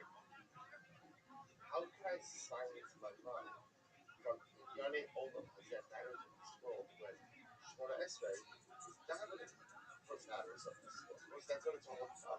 I'm davening for my Parnasa. So, of course, when I daven for my Parnasa, I'm going to think about my Parnasa and struggles. When I think about struggles, if I have a big meeting coming up that day, I'm going to think about the big meeting. That's not that there. So, what do you mean I should quiet my mind from starting Olam Hazet? Hold those. So, you have Pushing how they live old. So the thing is live old. How? So I think Google with me at school. Black with a cash so Tilaso Alay in Tabin Shakol, and also the book Yose Nita the Black in Zorek the Loa Kiatia. Shaker Kamara Satila in the Shula Shina. Because this is so it says very simple. This is in general also an incredible one. When I down, and I ask why do I ask for things? Why do I ask for things? So it was like, to give a very simple motion, everyone knows you have to put gas in, right? So you can have two different approaches to this. Why do you put gas in the car? Because a car needs gas. Like the car, right? The hefts of a car is incomplete without a tank full of gas. It's not called the car without a tank full of gas, right? Or you can say, oh, I need a tank full of gas. Why? Because I have to get from point A to point B. And from point A to point B. That's the whole reason that you fill up a car. See, different things, right? So there are two ways to ask. I can ask because I need A, B, C, D, and E. Or my whole purpose in this world is to be an organization. The whole purpose of this world is to serve the world. And if you give me parnasa, I can be a better organization. If you give me refuah, I can be a better organization. Not that parnasa is an end, or refuah is an end, or wisdom is an end, or gvura is an end. These are all means in order to get to the ultimate goal of being different says with the Sunday. That's how you daven for all of your earthly, physical, material needs, but at the same time still make it your internal source. By understanding why do I ask for the things that I was thinking, it's not the same. This is a point a lot of times that we lose in tefillah. Why do we daven for the things which we daven for? And again, if you understand that I'm davening for these things because if this was these are things that have the beginning of Hashem goes, right? So the Torah says, people cycle, there's a cycle, right? You follow my statutes, and then the Torah goes into a whole series of material and physical rewards. So the Arachai is very valuable. He says, not even the partial art. What about Sifar Mitzvah Hayal? What about the idea that there's no reward? So, or, like Antigonus says in Greek Yavos, I'll do Kavod HaMishal Shemra. I'll do like service, you serve the master for the sake of a certain reward. Antigonus, so, okay. You misunderstand. The beginning of people say it's not reward. It's not reward. In the Chukro Saito, the Shbaruch says, if you follow my mitzvahs, I'm going to make it easier for you to live a life of spirituality. We'll say, what makes a life of spirituality a little bit easier? Help with those. I'm good for your success. And if I'm not worried about my bills, if I'm not worried about my expenses, if I can have a nice, comfortable life, absolutely, it makes my rules easier. So that's what it is. So when we daven, we ask for all different things. As of sudden, why am I asking for it?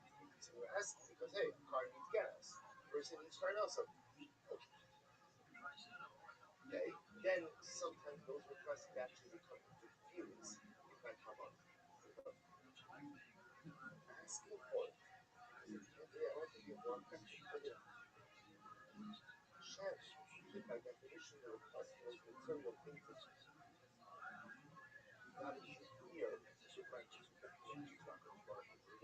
asking for these things. Not in order to attach them, but in order to attach resources. Therefore, again, just to close out this sin. Therefore, the whole Yare Olam Hazeh, you would tell it as a Machshava, the fellow says it's incredible. Therefore, Tzaddik says that this is the approach you take to your request in Shemona Esrei, and Hamad Lamai said the request will not become a distraction, but rather to distress. The request ultimately, again, still help to keep the souls of our dads. So Tzaddik comes off this symbol, this quote, by highlighting this incredible idea that the metaphor in love and saw is the ability to quiet things down in the pursuit of spirituality.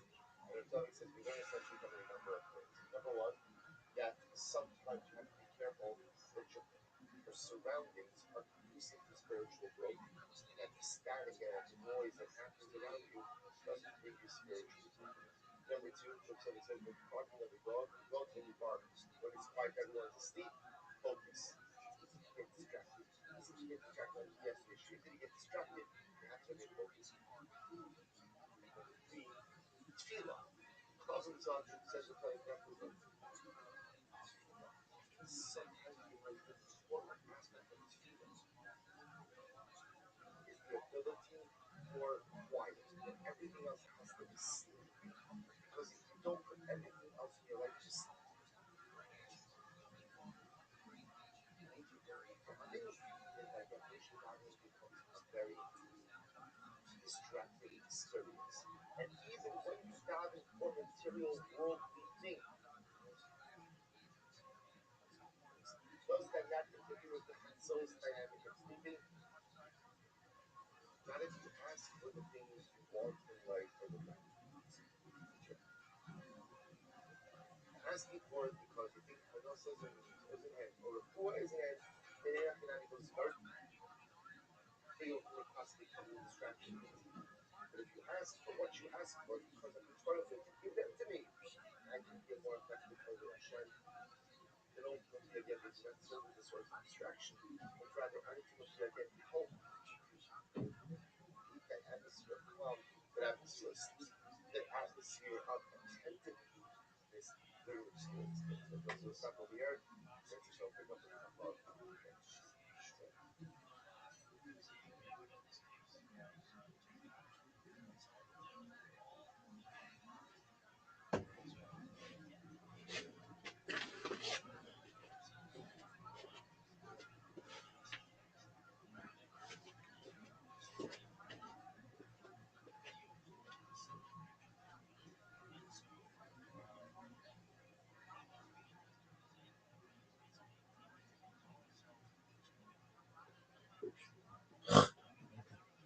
Freaking 99 look on the shirt stuff.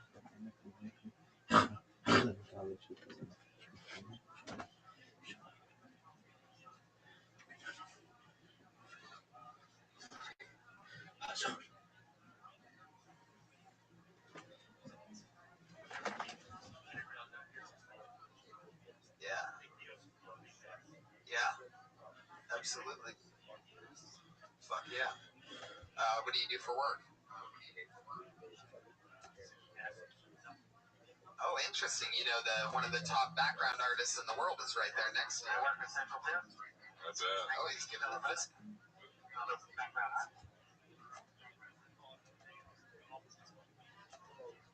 Sorry. Yeah, it's a slow time right now. I would recommend to you, you need to get a calling circuit. It's not good enough just to be hooked to Central. Does that really work?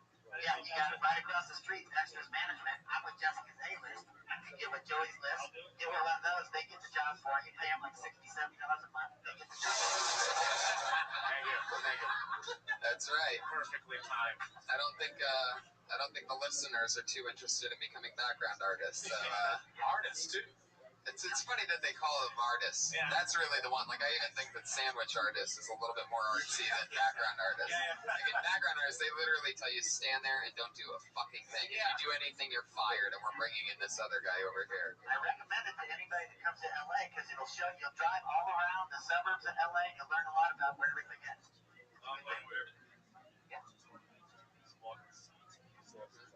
That's great. What beach are you living at? Marina Del Rey. Yeah. That's nice. Yeah, that's cool. That's fun. No, I know. Wow. Yeah, for a guy that looks like you, that's like insane. Look a day. I never would have guessed that. Is it an audio book or is it a... Okay. I've always imagined doing that. Just buying a trailer, living in your trailer. It seems so nice. It's not at all. It's a cool thing to do. Have you brought a girl back to your trailer? The only people that sleep with homeless people are homeless people. What about a dude? Did you bring a dude? It's not really homeless. It's not really homeless. No. Yeah, It's camper. homeless. It's a tiny, like a walking platform. Where do you take a dump? School, because believe it or not, it's at the school that every day I have showers in. Otherwise, I'm not sure I can bathroom shower. Why not? I could do that. I mean, I expect it. Might take a bit longer.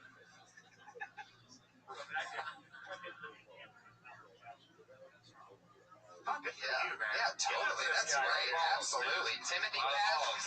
Takes a lot of balls. That was a very fun minute. Fuck yeah. There he goes. Can I say one thing for you? Yeah. I would rather him talk about that. Yeah, totally. Like, that's some interesting shit than white supremacists and albinos. I mean, no offense, Nate Hurd, but I don't want to hear anything about Nate Hurd. It's true.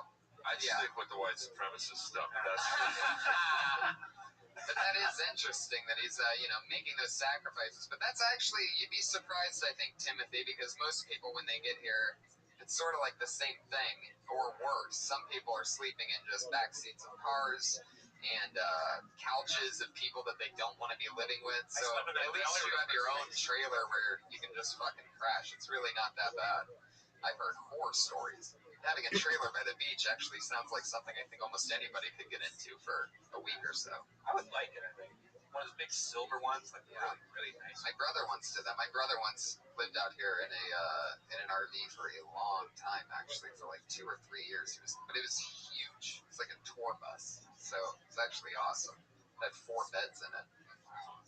That's awesome. Yeah. But there you go. What I love about Timothy Cash, I mean, I'm sure you know that he wouldn't have a Twitter, but Smoke cloud. What he wrote in where normally comedians sign up and give their Twitter handle is just nope. He didn't leave it blank or anything. He was basically making a statement like, I'm not that guy. Anyway, so that's fun. Timothy Cash. That's a great name. Any relation to Johnny? Nope. Nope. That could be your get her done. Just nope. Anyway, you don't need to get her done. I keep hearing that meme come up when they get done that they say, you should have just talked about your real life. I think that's something everybody should take to heart is talk about your real life. Yeah. Fuck yeah. That just come to you? It only it's like you just had a revelation over there. Well, I keep hearing it over and over. We're all saying that to him right now. I thought next step was more interesting about being on the beach homeless. No, I told them to stick with the white supremacist stuff. Really said that. I also told her to stick with the white supremacist stuff. Go with what you love. I mean, go with what. Fuck yeah. I say do both. Do it all. Because that can get you into that. Anyway. This is a new name. Put your hands together for Chelsea Grow.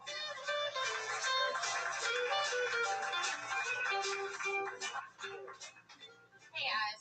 So my roommate came in the apartment the other day and she was making a lot of noise, woke me up. And I was like, girl, what's going on? She was like, oh, I'm really sorry. I'm on like 3 different drugs. I'm tweaking right now. So I'm sorry if I woke you up. I was like, okay, girl, that's fine. I don't really care about all that. Just please don't eat my face. You know? Don't eat my face. Because, like, I don't know, like, y'all know about the guy who did the bath salts dying on that homeless man's face, which I find really shocking. Those had to be some low-quality bath salts with a homeless man's face look appetizing. I don't know. But then, I don't even understand what possesses somebody to do bath salts. That doesn't even sound like a fun drug to do. You know, the reason you convince people to do drugs is because they have cool names associated with them. Like ecstasy, right? I want to go there. You know, that sounds like a land full of ponies and high credit scores. The McRib is always back. Like, I want to go to ecstasy. And even, like, crystal meth. You know, crystal meth sounds like the name of a Mississippi girl lost in Walmart. Right. All right, that's about my time. Nailed it. That was exactly a minute. I get to that back end of stuff quicker immediately. Like that, I feel like there's a lot of setup on bath salts. Like, you know, I don't think anybody's gonna eat your face. You go from one thing to the other, but I think the jokes are really on the back end. I don't think you need to make it real to get into it. You know, you can get into it almost anyway. If that makes sense. But the names thing is funny, like that crystal meth and all that. So I was like thinking, what was the other? Bath salts. Yeah, I just feel like it's a little bit. It's old at this point. To make the eating the face reference, because that had to be at least a year ago. Yeah, it was a year and a half ago. Yeah. So I lose the eating the face and get right into that other stuff. But yeah, what are other drugs? There's other ones. Molly. Yeah, there you go. What does that sound like? Or does that sound like a girl wearer?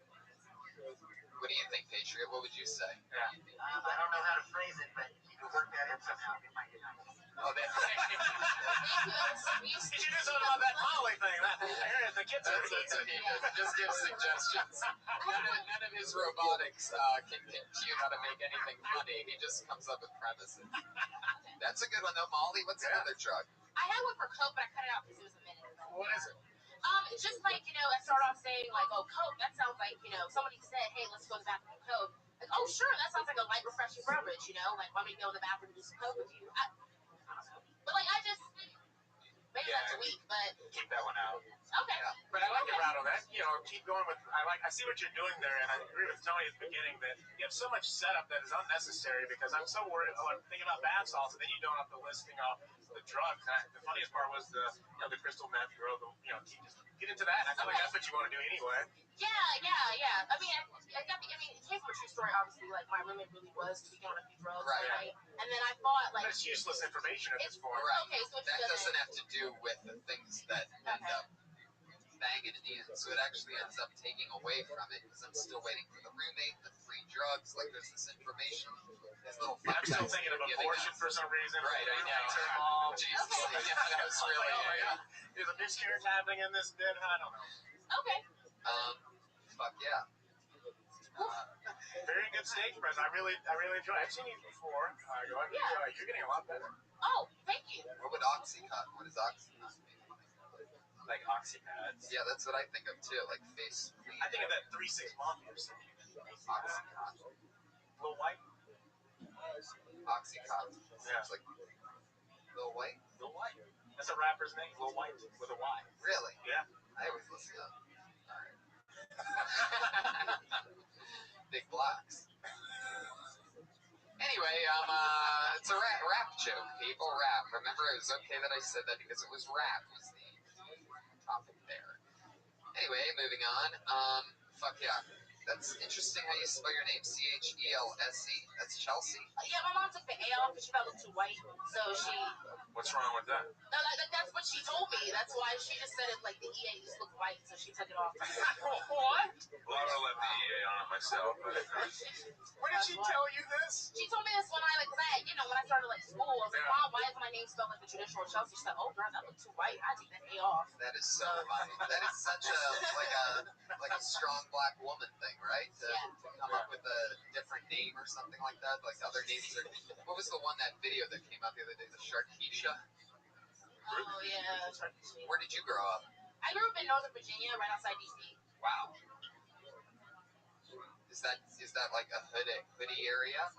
No. My mom's from Detroit though. Like she grew up like 8 miles, so that's Gotcha. watch out.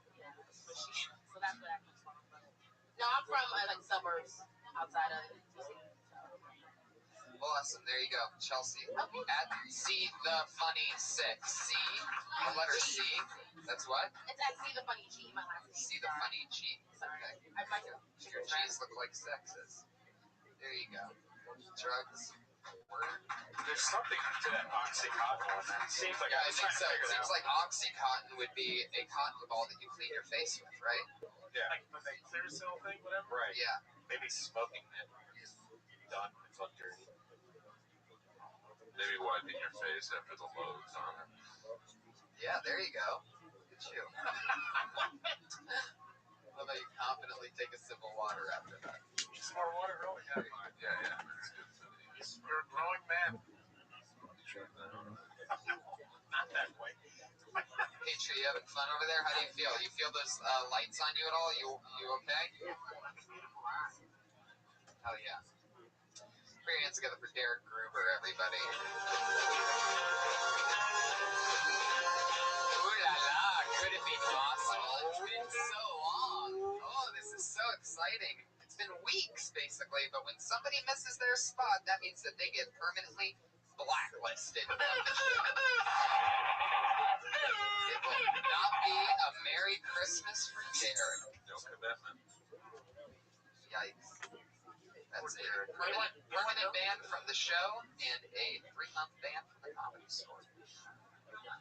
Whoa. Yeah, Bobby Lee made that last part up. All right. Anyway, put your hands together for Frank Castillo. Oh, yeah. He's here. He knows better. Hey, guys. Good to see everyone. I was reading the newspaper today, and it was a really sad story. And it made me realize that I have a lot of anxieties, especially when I was reading the story. This 6-year-old his dad got assassinated in Berkeley. And it was really, really sad. And then I realized it was because they dressed up as clowns. I thought that was kind of funny. I thought, what was that must be like when they're interviewing the kid? It's like, what happened? Well, it was terrible. It was in the middle of the balloon animal trick. All I wanted was a draft instead of being an orphan. All right. Did you think that with laughs that was going to be a minute? Yeah. I thought with laughs are going to last 10 seconds. 10 seconds left. Felt like an hour. Still have 10 seconds left. At least 2. Still have 10 seconds. Anything you want to say? Oh, man. Not that I can say. Can you tell that joke when I'm given like 10 minutes? Yeah, right. Actually, I just messed up on like the first line, and then I'll fuck it, and then I tried to say it. What were you going to say? Originally, I was going to say, I was like, I have a lot of anxieties. I freak out about stuff. Mostly I have a fear of clowns, and I thought that was. And I read the story about the 6-year-old whose dad got assassinated. I started laughing. I was like, that was funny. Is that true? Yeah. Okay, so a 6-year-old's dad got assassinated, At his birthday. and the dad was a clown. No. The assassins were dressed up as clowns. Gotcha. That's what I thought. Oh, wow. Did they get away? Actually, no, I don't know. The little car, the big shoes, giant shoes, just running down the street as fast as they can. Was that calling card a balloon animal? Yeah. Right, exactly. Would they shoot him with a water gun? He drowned to death via a water gun. There you go. They just found Bin Laden with that bomb. So, wow, that's interesting. I'm trying to. I think you get right into it just by saying, I'm scared of clowns, especially more than ever, because, well, instead of, I get anxieties a lot, and one of the things that gave me anxiety was this article. I read the other, see all that, it's just like, you could just bang, bang, bang, and then people are like really waiting. And then you could add all any of those little things that we just said, you know. There's also just like so much. Yeah. There's so much to be made fun of about a clown assassin. Be very clear too. It was still confusing when you corrected yourself. So you're afraid of clowns. You read a story about clowns killing the kid's father at a party. The police sketch looks like Ronald McDonald. So what you would feel like that justifies me still being scared of clowns. Exactly. Well, yeah. Except this kid's fears, or that's the worst way to develop a fear of clowns. Like I was scared of like killer clowns from Mars. That was the thing that freaked me out. But that works. That was the first thing that scared you? Yeah. I feel like it always starts in the dentist office. Did your dentist have pictures of clowns on the walls? No? What kind of dentist did you go to? I went to a creepy dentist. You and the dolls and the owls and your fucking clown dentist. I swear to God, I'm not even fucking with you. I spent most of my childhood scared. I'm not even kidding. During the day, I was afraid of robbers, and at nighttime, I was afraid of fucking dolls and shit. Wow. But the clown, I wasn't really that afraid of clowns, but I remember the thing in the dentist office, which was there to cheer the kids up, and it was fucking miserable. Anything that's smiling at you is scary. Whether it's a clown or a doll or... I think in the movie It, I think that really made me scared. Once I saw that, I was like, oh, I don't look at clowns the same anymore. Right. So I see what you're trying to do is you're trying to compare your fear, how you got your fear for clowns compared to how this kid got his fear of clowns. Right. And maybe the fact, you can even say that the thing that started it with you is the killer clowns from outer space, and now you could say just like, I only thought killer clowns existed in outer space, without saying that that's one of your favorite shows. That could just be your way of getting that joke in. Just saying, or at the end or at the beginning, that could come in at any point, because that's true. You're the one that said killer clowns from outer space, which is a terribly shitty movie. Remember that? Anyway. It is a funny story, though. I see what you're saying. If I'm reading that news article, like the party people, like you paid for entertainment, they end up killing. Oh my God. The title of the newspaper is actually what got me was 6 clown assassins. That's what those 6 clown assassins.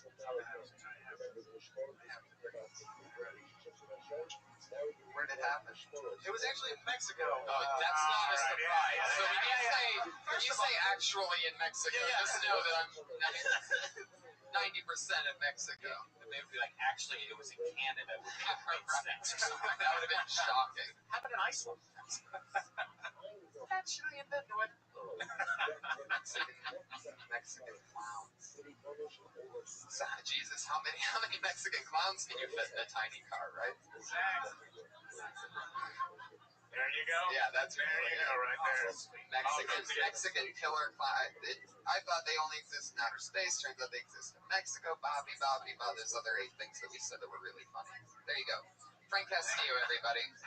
See, that's a good one. Why couldn't we have Frank go first? I know. I'm still mourning this dead baby. Me too. God bless that baby. Yeah, Have Can you imagine that girl That was like the immaculate abortion. Can you imagine that girl that's like sitting on the toilet having miscarriage? Immaculate abortion. That's awesome. Let's not go back. Frank Castillo, that was great. That's a fucking great news article you found. Killer clowns in Mexico. That's Frank C. Comedy on Twitter at Frank C. Comedy. If you want to add more to let Frank know what's up. Here's an interesting one. Nick Scott Geyer. It's a new name. Oh, wow, here he is. Great music to bring up. Pick the worst song ever. Chance together for Nick, everybody. Good music, I like that. You know, it's so funny. I was thinking, like, God damn, I hope I don't get picked. And right when you think that, you get picked. Well, let's see what I want to talk about today. Well, I just moved. Anyone here live in the Valley? We all do, right? We all live in the Valley. Well, I just moved to the Valley, and I'm a gypsy. I don't really like renting an apartment with people with friends. I like to live in people's houses in a room, so I don't need to buy a fridge. Well, I don't need to buy a bed. It's already there. It's already there for me.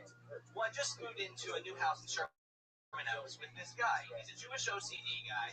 And apparently, he's like, yeah, we had this other roommate there. He's from Turkey. His name is Burke. And I'm like, okay, all right. So I'm expecting to see this guy.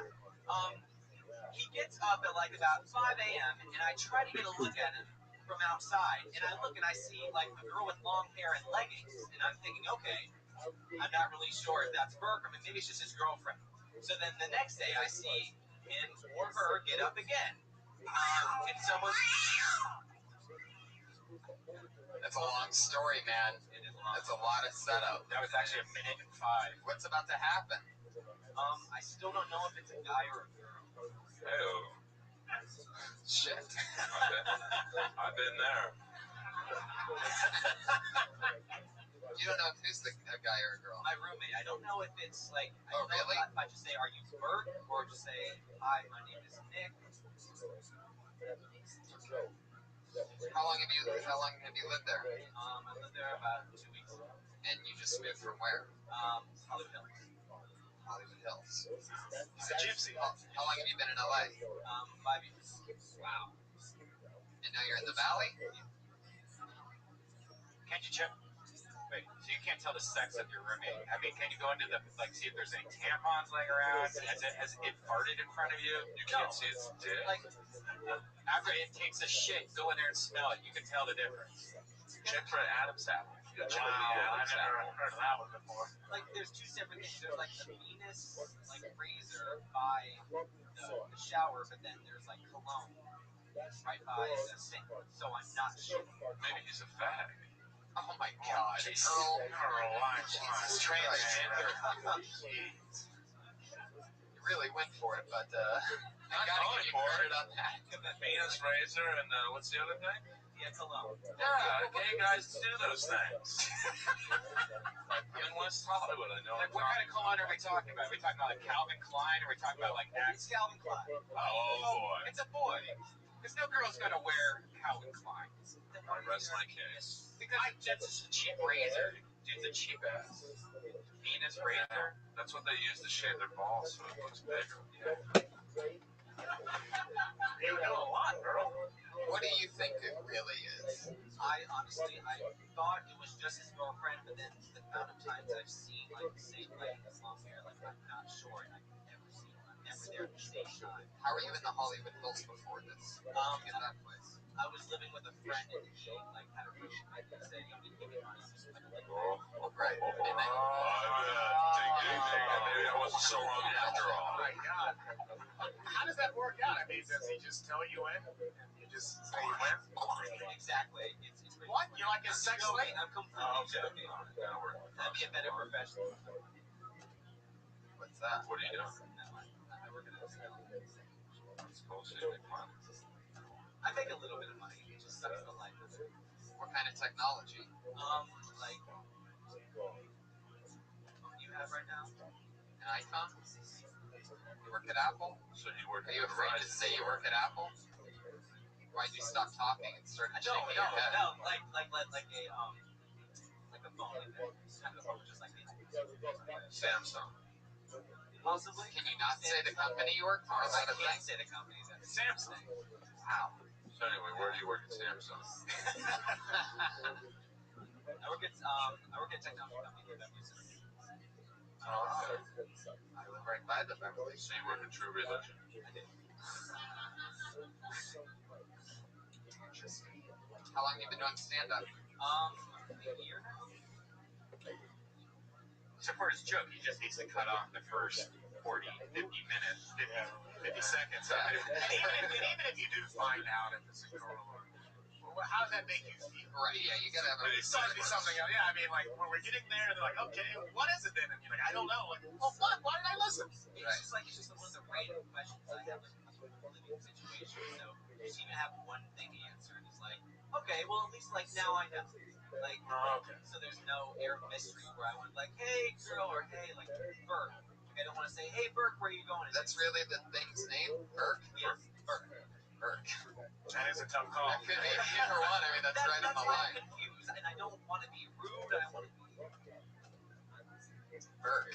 Because it's like, that sounds like a guy's name, but I also think the only person that I heard was like Delta Burke, even though it's their last name. Start right there and it's designing women.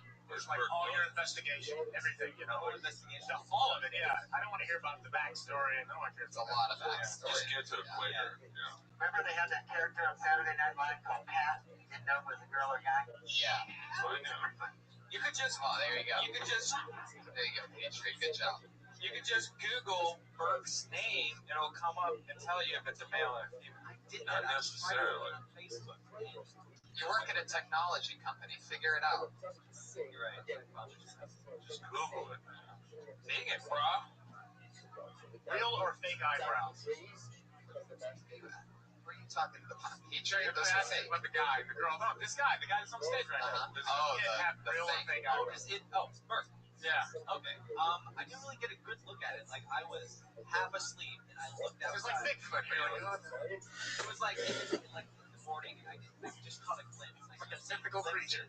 Did you look And I at the left my door open one time just for him or her to specifically walk by, and I just saw the same, like, leggings and long hair walk by. So I'm like, Leggings and long hair. Could have been Bon Jovi. it could have It's been. true.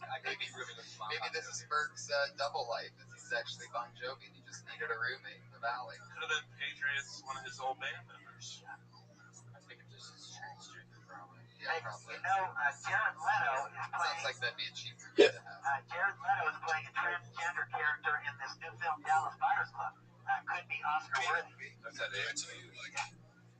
He's watching that. Is he watching backwards? All right, Nick. Good luck, man. I don't know. That's an interesting one. Figure out what it is. And have more jokes, less Merry Christmas. Nick Scott guy. We didn't even get to a punchline. That was interesting. You guys remember when you first started out? Were there any jokes that you did back then? Can you believe you did? Do you remember one specifically that I remember the second time I went up on stage, we had 5 minutes, and I timed out 5 minutes. I got it. And when I first went up there, some guy goes, "You look stupid." I'm like, "I'm not prepared." You look stupid. Ruined my whole 5 minutes. I timed it for 5 minutes. That threw me off. Has that happened ever since then? I mean, I can have them all the time. So from That? You look stupid? Yeah. I've never heard that before. It's, I mean, at the time, I don't think you look stupid. Why? What did you do? I did something like him. Like, I think I want to talk about sex. And he's so full of all stories. And he's not even really talking about sex. This guy's really stupid. Like, you won. Adrian, did you ever do anything like in between songs to try to be funny and entertaining, or was it just that song? I usually would get my next outfit on. Because, like, if I was doing mailman, I had to do the mailman shirt. Can you imagine it? It's already imagine you're at a concert with that, with the kind of music you heard earlier, and in between those shitty songs, you have to wait for him to go through a costume change. So he comes back out in a different outfit, still just bombing his ass off. Keep in mind, it took a while to hand out all those bananas. Before the Chef on Banana song, I'd be throwing the bananas out like there's a crowd like this. throw all the bananas out. Everybody gets situated. Start going like this, and then the song stuff. You know, one thing that was in the that made it to the Kill Tony movie trailer was the fact that you stuck your what you call a banana into a vacuum cleaner 3 times. Yeah. And you finished inside the vacuum cleaner. That was when I was younger. We all make mistakes. What do you think's the worst fire hazard? You doing that then, or you being covered in those Christmas lights right now?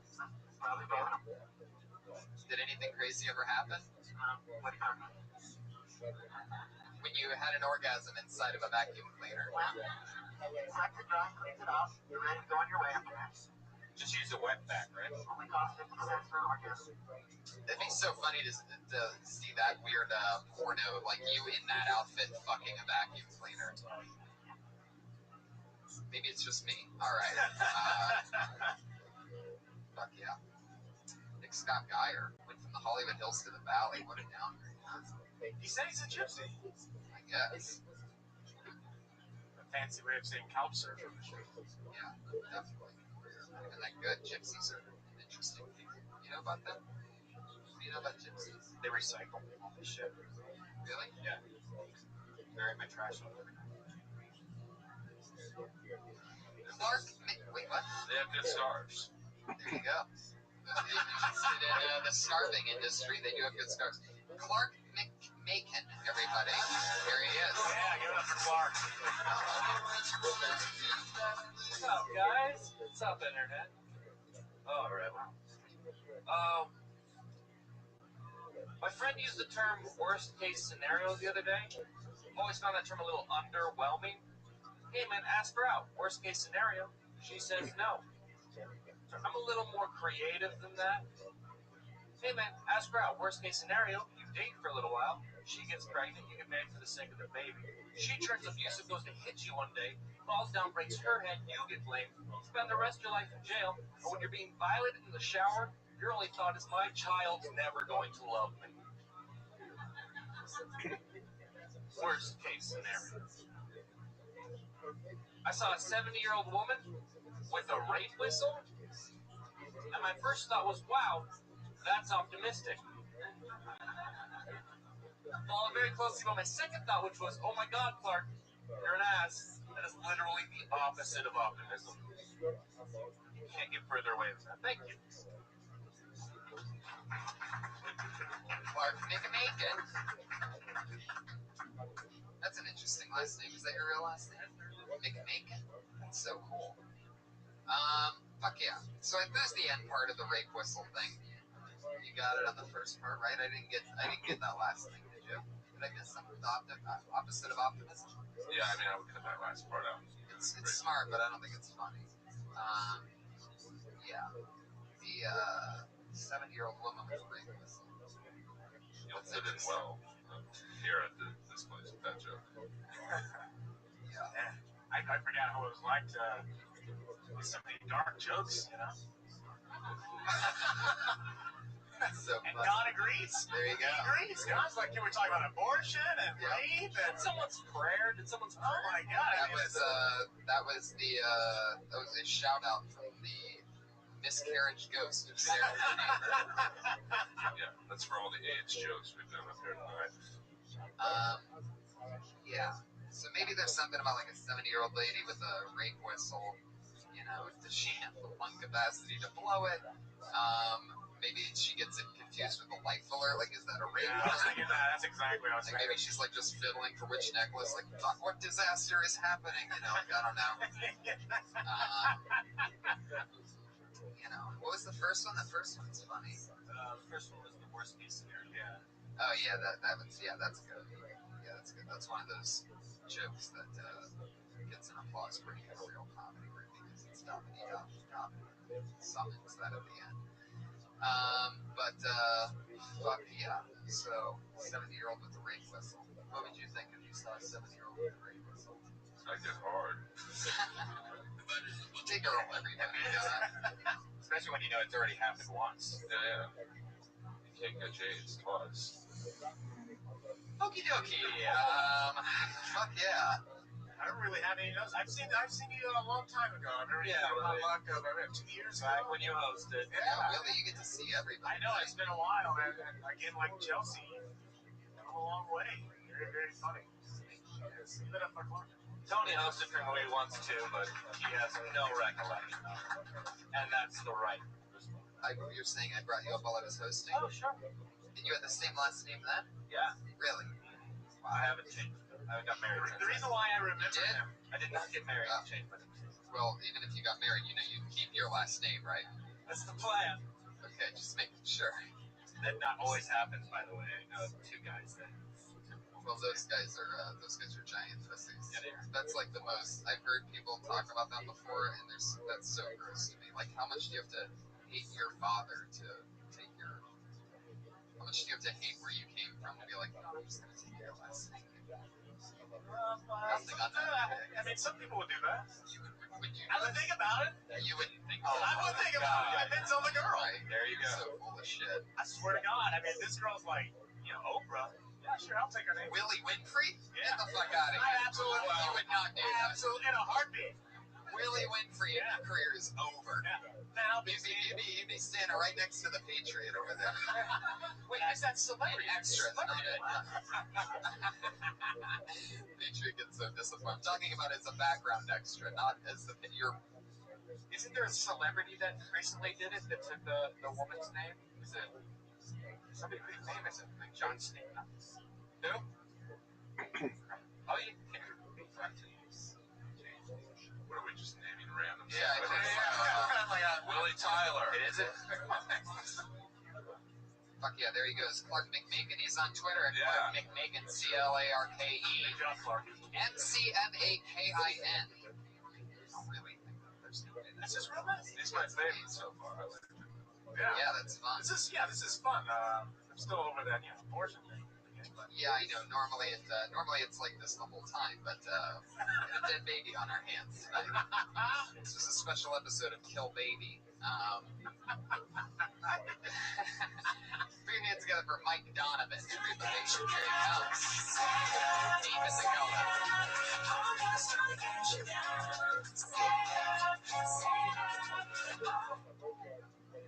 Oh, how's everybody, man? How's everybody's credit? Mine is shit. I'm leaving my social security number everywhere I go now. I just hope someone steals my identity. Can't get any worse. It's been a rough week. My miscarried baby committed suicide. Plan B pills. So, I recently celebrated a birthday. Wow, thank you for that. Appreciate it. Well, yeah. 42. For a gift, I gave myself diabetes. I didn't mean to.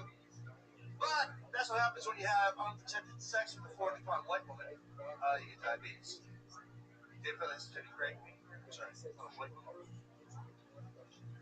Oh, wow, that killed. I thought.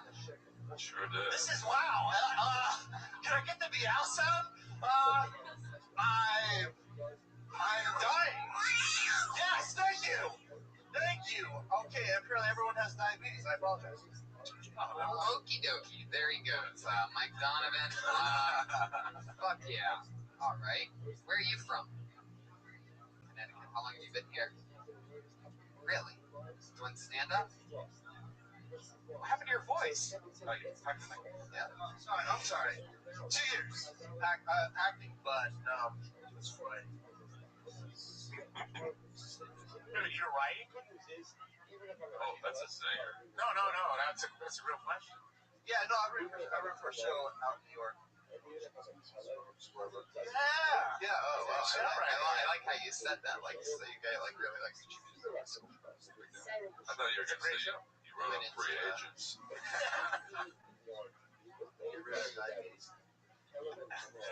You caught it too, as you said. I don't know what it was. I think it was the silence that really made it. Yeah, It's not that good, you know? No. Do you have diabetes? Do you really? You really do? I really do. Did you catch it or did you have it? Which kind do you have? My parents. I bet. Fuck yeah. There you go. See, the truthful stuff, I love there that. You go. I love the energy. When he first came up here, I was laughing. Yeah, the energy, right? But then I lost it with the... You mean even the joke that you wrote made me giggle, and you wrote about the abortion. Or Well, calling out the awkwardness. Yeah, I was waiting for somebody to do that. That's for sure. That's one good thing I did. That's true. There you go. If we're pointing out one good thing you did, that would be correct. It's very Brian Holtzman. Very much Brian Holtzman. Extremely confident for a guy in sweatpants. I like that. You know, most guys from Connecticut might like that. We know it's a casual look. It's definitely. I wear shorts. Even worse. And a tank top. Oh no, we don't. What do you wear during the summer? That mesh shorts, tank top, cut off jeans. I feel like you're like always watering your front lawn. No, man. Or getting the newspaper. You look like that kind of guy. Or getting the newspapers over and over. It's like I'm going for a jog, but then I'll get some coffee. And that's Going for a jog. He just says that.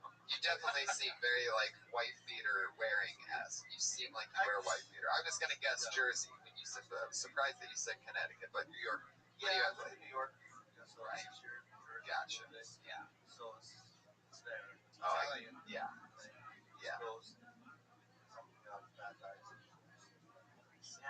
Well, you know that one about the miscarried baby that commits suicide? How'd you come up with that one? Oh my God, Patriot, are you serious? I heard it, and then I thought, wait, no one's really touched on that. Right. And I'm like, someone needs to touch on it. So True. I should have left that for that. Well, it's just, this is one of those examples where some jokes that are unbelievable can hit, but some jokes, if it seems like it's dabbling in both, and it's like, does he have or what? And it sort of gets lost in translation. So it's like you came out with that energy and you did that riff on the room, and then you realize, oh shit, I gotta tell material. Yeah, and it doesn't hold up to this. And that's true, I have so much other good material, and just got it after the silence, so it kind of threw me. Like, I was. How long have you been doing stand-up? Just like. Maybe a year, like. Yeah, what do you mean? It's like sporadic. It's like a little bit in New York, then I think back to New York. Are you having fun doing it? Not right now. I want to kill myself. I want to take a play. Well, other times you're myself. I like your personality though. Thank you, man. Yeah, it's very just stand up here and just like hang out, and they're like, nah. Yeah, hit the bricks. Oh, wow. Fuck yeah. There he goes, everybody. Mike Donovan. Welcome. Glad to have you on. Keep it up. I would talk about that stuff, about that real shit. How you look like a guy that would wear a white beater and mow your lawn and get your newspaper. There's something funny about that, about wearing sweatpants, mesh shorts. Yeah, you're right. That's who you really are, so. He's refreshing, too. Like, Yeah, I want to see more of that guy. Yeah. Personality. Yeah, you didn't catch diabetes from having sex, but it's so confusing on multiple levels. You're not skinny enough to make that joke. You know what I mean? Damn. You're like, you said like diabetes. Like, I don't understand. Like, Right. I didn't get it, It's true. Fat woman, It's confusing for a few different reasons. You're welcome. Just want to make sure you never try that one again. Yeah, please don't. Sometimes we give I people like you things so much. that I like adds you so on, much, and then yeah. sometimes it's just more important to just. Sometimes the best offense is a great defense. There you go. So this is the part where we have our two regulars that come on every week with a new 60 seconds, and it's always fun to watch them grow. You've both seen them, so it's exciting for you to see them again, since it's the return of Willie and Earl.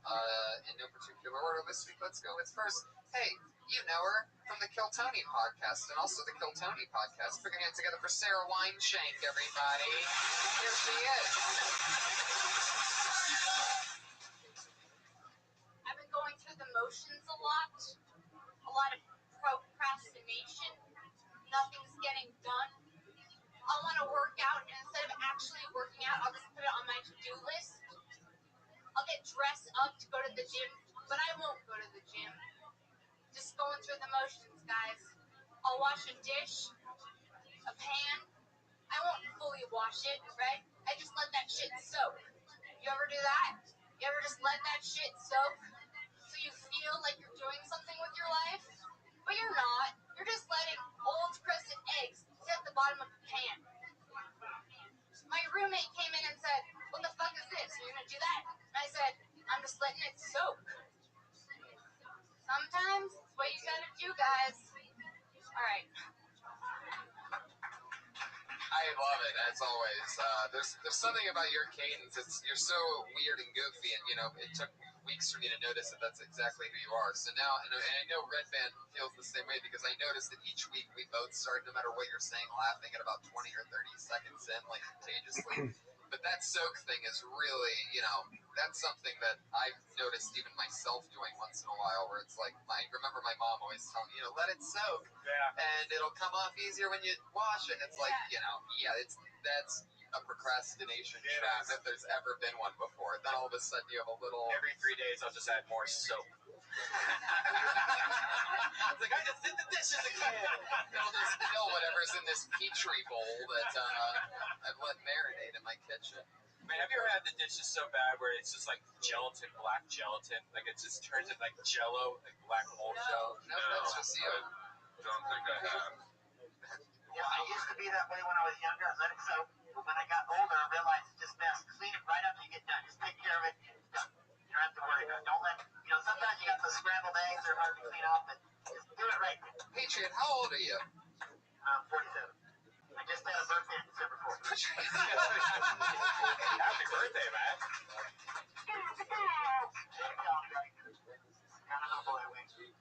Well, you just told us. I wanted you to know that I just turned 47, so it wouldn't sound so bad. Happy birthday! Happy birthday, Patriot. 47's a good year. I look young for my age, though. Hell yeah, you do. You have a Patriot suit. Well, you get other 47-year-olds across the country. How many of them can wear this costume? No, you're damn right. And I see you in the background of everything, man. Yeah. It's awesome. You know what really made me happy? You got to talk with Jody about me. At least I actually saw some of my screenshots. I was amazed. Yep. You're really doing good things for me, Tony. You keep telling all these comedians about me. I love you for that, guy. What do you Thank you so much. Guys. We're having a Christmas moment here together. I love it. No, it's true. I'm so glad that we joined forces 30 weeks ago, and it's exciting to be where I know it's weird because I threw Christmas lights on you earlier and taped an elf hat to your helmet, but I really love you too, Patriot. fucking right that it is? Yeah, we're gonna go get a room. That's what we're gonna do. We're gonna go get a hotel. We're gonna have an abortion again. Yeah, got a man for that next time. See, I was right. Anyway, so yeah, that's fun. I'd stretch out the soaking thing, right? You ever soak dishes, Earl? You live by yourself in a big fancy apartment. What's that like? You ever soak dishes? That's exactly how I wash dishes, so I really like it. I wanted to just start out with soaking. I think you should do that. But it's like, I didn't feel like it was developed enough. I was thinking about soaking like all last week, and I only had a little bit about soaking, and I was like, fuck, not full, and I want to do it for a minute. Maybe you can do different levels of soaking, like I noticed that one thing that I've done before is like, I come home late, ba-ba-dee-ba, I eat something, say out of a bowl, I'll fill it up with water, right, and leave it in the sink, and then get back to it the next day or whatever it is, you know what I mean, or if it happens in the morning, vice versa, but anyway, but sometimes what I'll do after that is, and there's also that soap thing that he does that's crazy, but also is I'll fill up the whole sink with water after that, so it's almost like a refresh, and then you're like, well, now the edges are getting soaked for the first time, not just the inside, so you can rationalize, if you take people through that trip, if you rationalizing and truly procrastinating, because I think a lot of people can relate to that, and I think that's where the root of it being so funny lies, is that I think that sounds like the kind of joke that you'd have a lot of people coming up to you after the show. I do the same thing when I soak dishes. Like that's sort of what you want, is jokes that people will remember you by and be able to relate, and especially, really connect with. So there you go, another great new 60 seconds. Sarah Wineshank, she's Princess Shank on Twitter, SHENK. She's so funny. I love her. Yeah, it's super cool. So happy to have her be part of the show, as well as our other regular. She dropped out of college and kills every 60. We watch her grow at 60 seconds at a time every week. No pressure. The hilarious Kimberly Condon.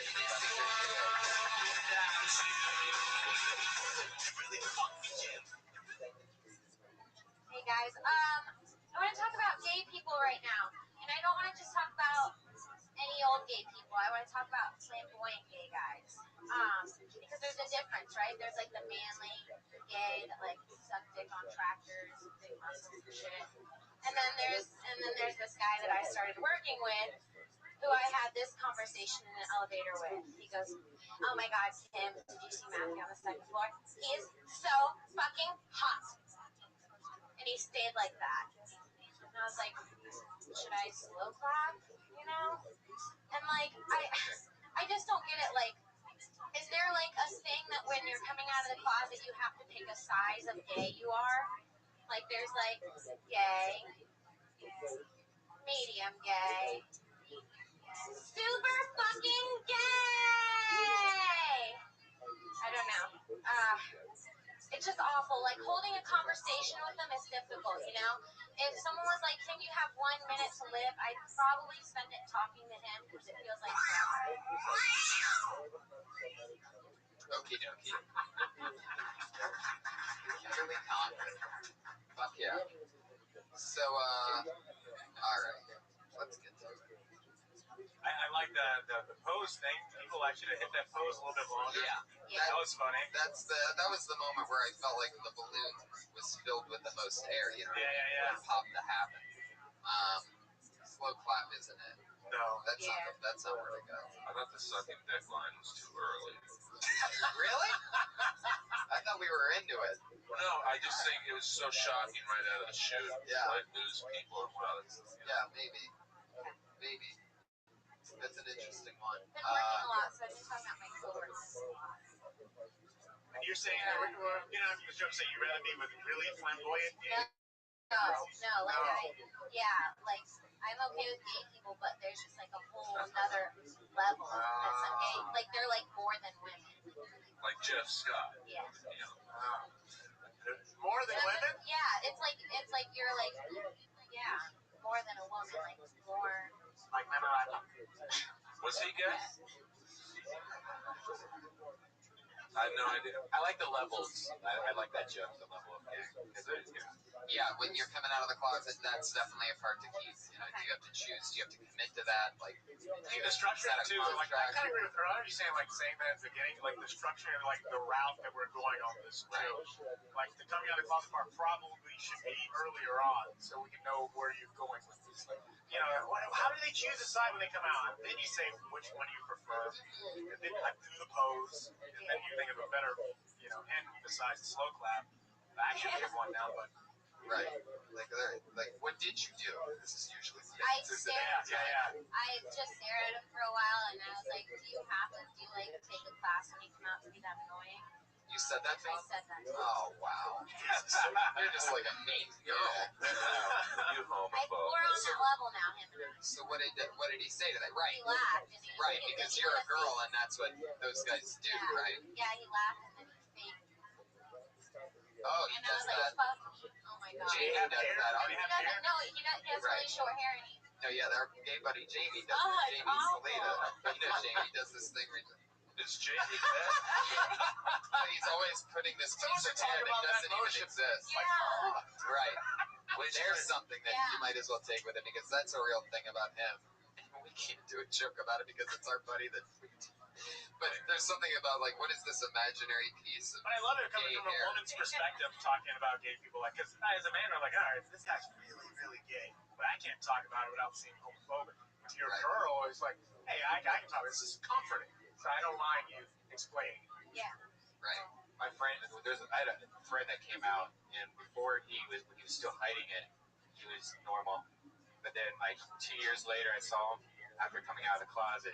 And he was the most flamboyant person in the room, like just crazy. Turned up to like 30 on the gay meter. Yeah, he picked extra gay. Yeah, semen will do that to you. Yeah. What if it's just like the best B12 ever, just that come under your tongue? Well, I mean that's a little much, but I mean, maybe a good song, huh? Come under your tongue. It sounds like something. I think Nathan Tatry could write that. Come on your tongue. One plus one is come on your tongue. Feels your belly. Every fucking song. Lick it up. Written by Benny Benson. They're talking about cum? Yeah. They also had a song. That was when they took their makeup off. When they first showed us what they looked like. Yeah, they should have kept it on. Fuck yeah, I lose the act out part. I keep that other stuff. I'll keep it real. I'd even talk about how you called him an idiot, about how you might be wondering if he got mad, but no, he didn't get mad because he's a flamboyant gay guy, and those guys agree with everything that a woman says. You know what I mean? They laugh at everything. It seems like that, like, oh, you're so silly. You know what I mean? Like, whatever. So just keep telling it like it is, and keep noticing those fun stories, and keep trying to turn them into something always. You have 60 seconds to fill every week. Because she's Kimberly Congdon, everybody, and this is what she does. She's on Twitter at Kimberly Congdon. Do check out that Kill Tony trailer. Willie, Earl, what do you guys got coming up? You're on Twitter at The Will Hunter Show, right? Yeah. I got nothing really planned. I'm going to do New Year's Eve here at the comedy store for the first time. Yeah, that's a lot of fun. I'll be on that show with you. It's going to be very fun. That's Willie Hunter Show. We'll be back next year. Check out his show. Earl's his co-host. They've had Sarah Silverman, Bill Burr, a lot of great shows. Gerard Carmichael, Chelsea Peretti, Brody. Oh, jeez. All of some of our favorites here. Esther Pavitsky. Well, there you go. Yeah, she's been on. She was on the first show. She was. What a way to start off a show. Earl, what do you got coming up? The Rob Schneider gigs coming up, and just found out my pilot is coming out on Netflix, so... Fuck yeah, buddy. Put your hands together for that. That's Earl Skakel. Check him out in Benchwarmers. What's your website? DiedoGaggers.com. Follow him on Twitter at Earl Skakel, right? Yeah, just EARLSKAKEL. The Iron Patriot is on Twitter at Comic Patriot. He's with us every episode. Thanks for dressing like a Christmas elf tonight. Yeah. Oh, hey, everybody. It's the Rothschild Twitter. Wow. What a special treat. One of my good friends. Great show tonight, you guys. Great show. Thank you. You must not have seen the other 29 episodes, but this was blatantly the worst show we've ever had. What? It makes it a great show. Thank you. I love it. You should turn this into a podcast. I just wanted to come by and give you a Christmas present. Oh, thank you so much. As a way of saying thank you for being a great buddy, and also thank you. Congratulations on your show. Thanks. Can I open it now? Open it up. Okay. It's a custom-made packing jacket. By the way, I like your sweater. Little bee. Whoa, that's so cool. That's a Buddy Hackett jacket. How awesome is that? Jacket. Oh, wow, that's cool. Thank you so much, Merry Jeff. Christmas, buddy. Great show tonight, you guys. Man, thank Everybody you. was awesome. Jeff Ross, everybody. One of my best pals. How exciting, guys. The Roadmaster. Fuck yeah. Thank you so much. This is awesome. Buddy Hackett jacket. And I don't know if I can bring it up there, but you're also the Fantasy Football League champion. Yeah, I just won the Comedy Store belt. You're going to be seeing me wearing because I'm going right down there to grab it because it just became official during this show. I won the Fantasy Football League. The name of my team is the Hinchcliffe Winners, and it eats the other people alive that I won this belt. It's hilarious because I'm the bad guy. You get it? Follow Redban at Redban. Go to KillTony.com. Well, that just leads you to my website. But we're going to Houston, Dallas, and Austin, January 9th, 10th, and 11th. Go to DeathSquad.tv for your tickets. Yes. Go to iTunes and download every episode. Things going on Death Squad. Merry Christmas, everybody. See you in the new year.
Coming to you live from the Comedy Store for a brand new episode of Kill Tony. Give it up for Tony Hinchcliffe.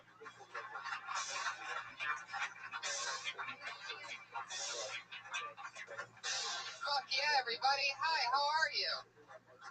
Good to be here, everyone. What another lovely Monday, episode 31 of Kill Tony. Brian, how's it going? Great. I am almost done. I have the old Death Squad studio. Death Squad started in my office, and then when I moved to the Ice House, I pretty much abandoned a room in my house.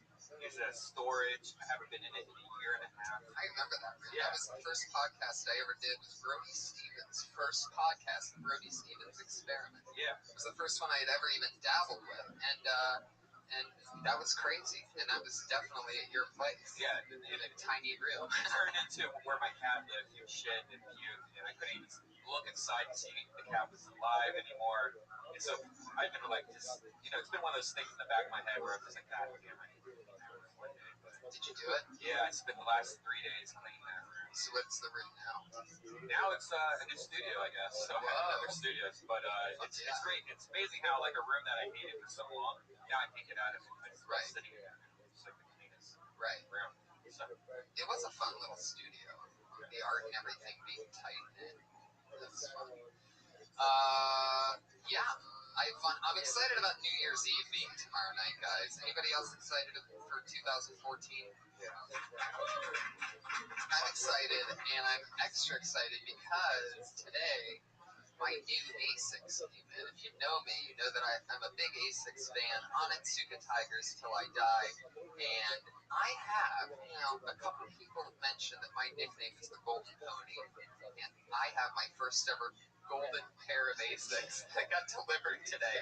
It was so hard for me not to wear them tonight, but I'm debuting them tomorrow night. I mean, they are fucking sweet. They're wrestling shoes and they are shiny gold. What do you wear that with? Like, I'm wearing it with everything. Or... Yeah, I'm wearing it with everything that I wear. I've already thought about that. I'm like, these are not going to go good with khakis, but fuck it.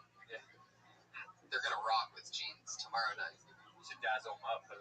They cannot be. Wait till you see these things. If I put dazzles on it, it would just lame it down. These things are fucking obnoxious. Yeah. On the bottom of it, it's all stars, like gold and black stars, and it says "Dream it, do it."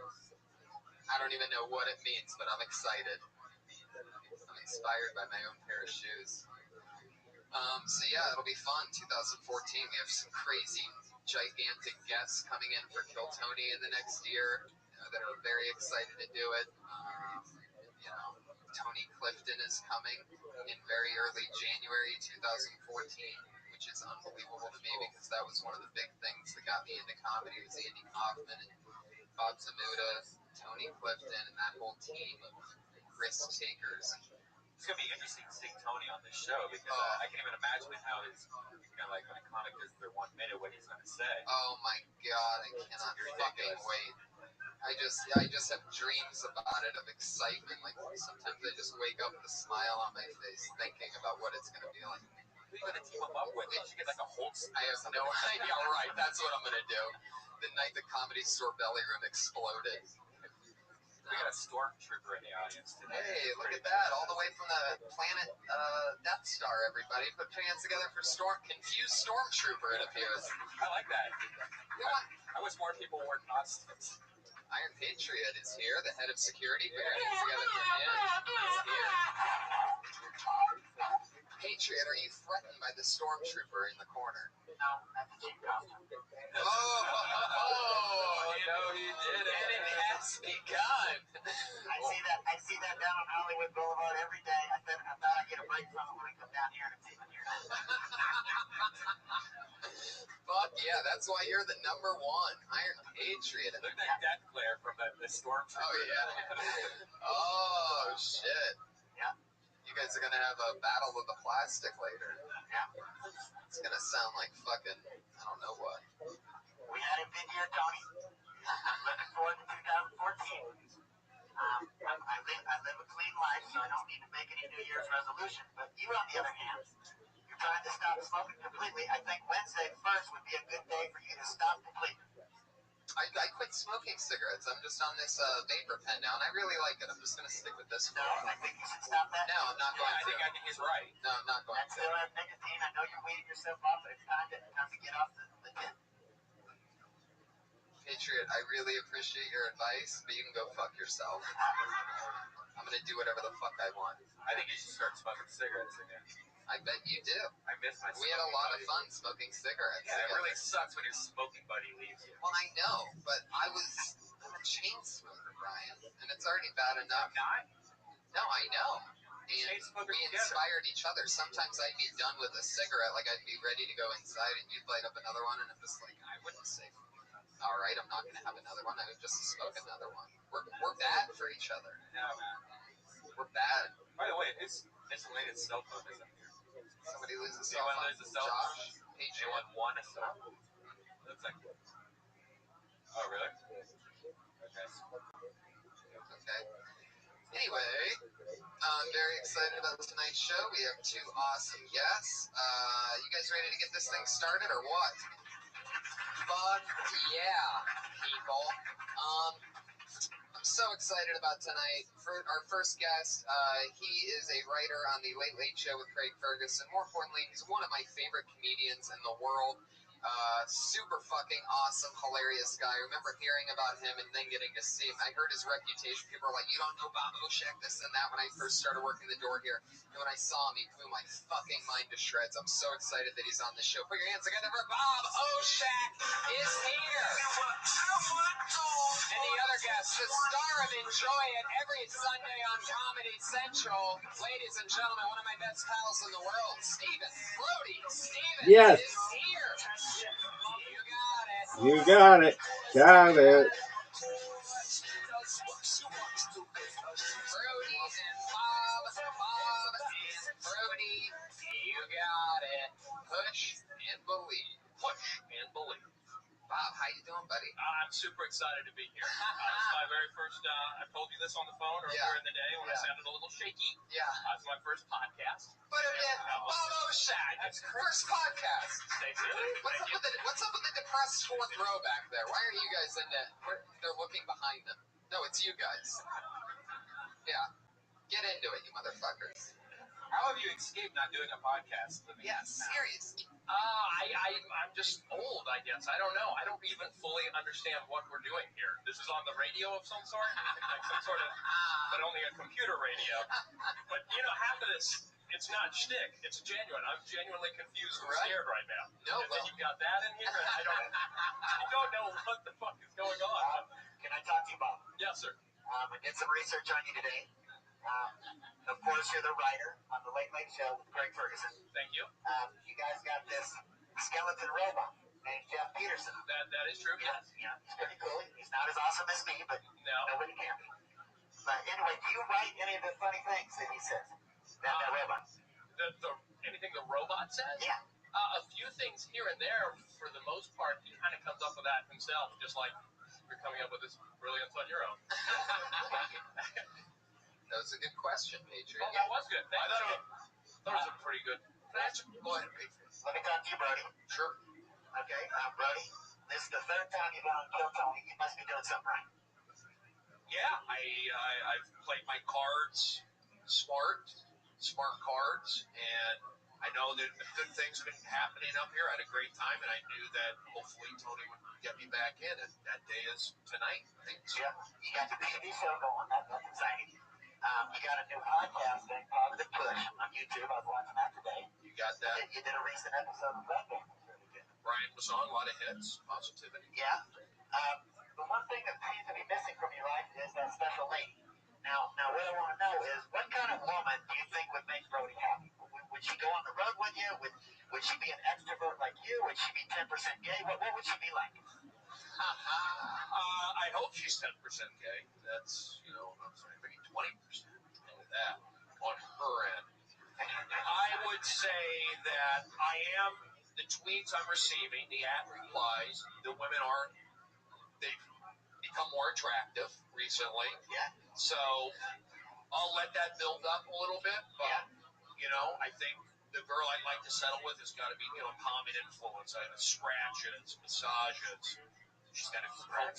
Yeah, whole club. You're like, I'm gonna eat chokey. I just see, what's that? You like to get choked? No. Choked? Yeah. She can choke my chicken. Whoa, there you go. I'm doing bits, guys. No, but I want a girl who would take care of me. I need that. I'm too hard on myself. And that's what I'm looking for. A woman, domesticated woman. Thank you. Fuck yeah. That's how I feel. So you use Twitter as a barometer on that, huh? Well, you can see the photos, and these girls are more attractive than what I was getting before on there. It's actually tangible, factual evidence, and that feels good. This is how surreal this whole thing is. I've been up here, 7 minutes? Yeah. 6 minutes? I just now noticed the full stormtrooper guy. That's how odd. Usually that's something you notice right away. This kaleidoscope of psychedelic funk. I just now noticed the guy. How you doing? I love it. It really is. It's got to be different. And you probably heard the word podcast so many times. You really do have the big celebrities here. Just a couple people down. Look who it is in the stand, ladies and gentlemen. It's Darius Rucker. Oh, wow. Hey, Hootie, everybody. And guys, right next to him, you love him, podcast icon Chris Hardwick is here. I saw that too. I noticed that. That's unbelievable. I'll come up with more as we got it. The nerdist here. Really is a who's who of host of At Midnight, where I work. There you go. The crowd warm up. Well, yeah, I warm crowds. Thanks, Tony. Wait, yeah. I like doing audience warm up. You know, they offered me to do it tonight. I said, Red Band, this crowd's so hot, they get it. They don't need to be warmed up. They understand the format. They're here to see the show. They know how it works. And I say, let's push it to another level and have a great show tonight. What do you think, audience? Hell yeah. Well, is that all you got? Is that all you got? Let's crank this thing. I'm excited too.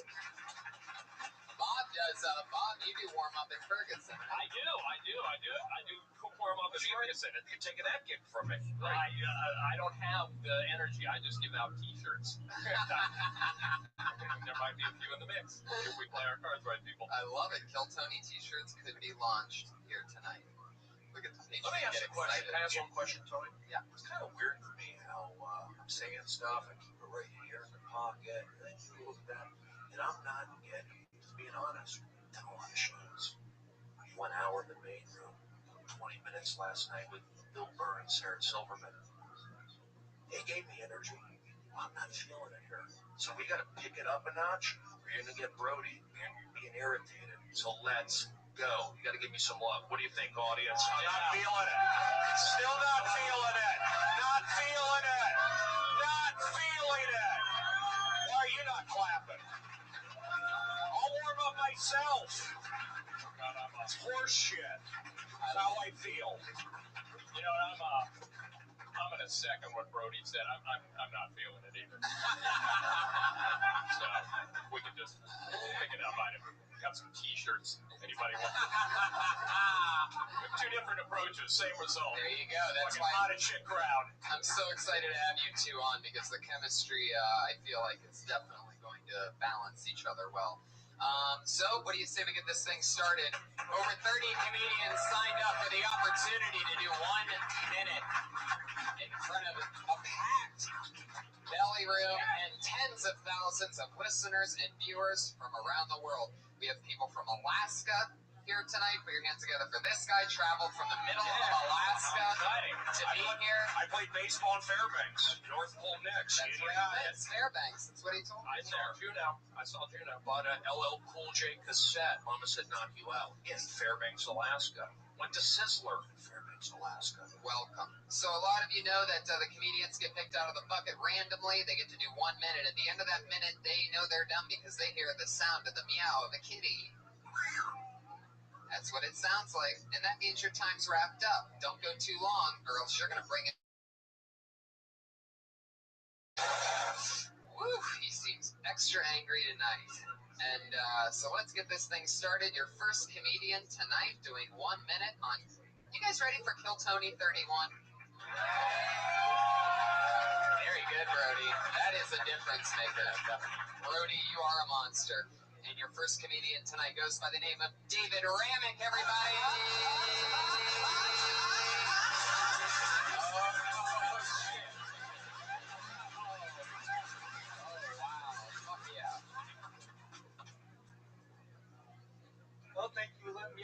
Tony. This is my first time, so thanks a lot. Have you people ever heard this expression? Baby, I'm gonna fuck the shit out of you. Yeah, that's what women like to hear. Baby, the sex with me is gonna be so fantastic, I'm gonna cleanse your colon. You're gonna have the greatest bowel movement you ever had in your life. You're gonna be sitting out here and go, woo, you really did fuck the shit out of me.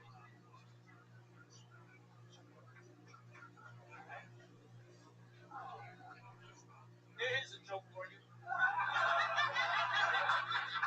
What do you call 12 male porn stars serving jury duty? Why, a well-hung jury, of course. And what does BP and the Nonetheless Environment Welfare have in common? All it took was one spill to be paying for a mistake the rest of their life. Very good. I haven't heard the animal. There we go. Thank you. Okay, you went up first. Good job. But I'll let Tony. You want to go? You have any natural instincts? I think you're probably the one to cover this one. I mean, from the get. I'll just start. Say, guys, I want to say this. Audience, thank you for coming around. I had to put the hammer down, and I think we're good. Bob and I are we're everyone's friends up here.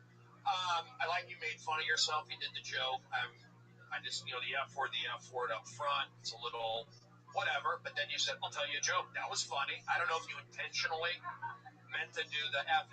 Hey, I'll tell you the joke. So that was funny. First time, so I give you credit for that. Keep doing it.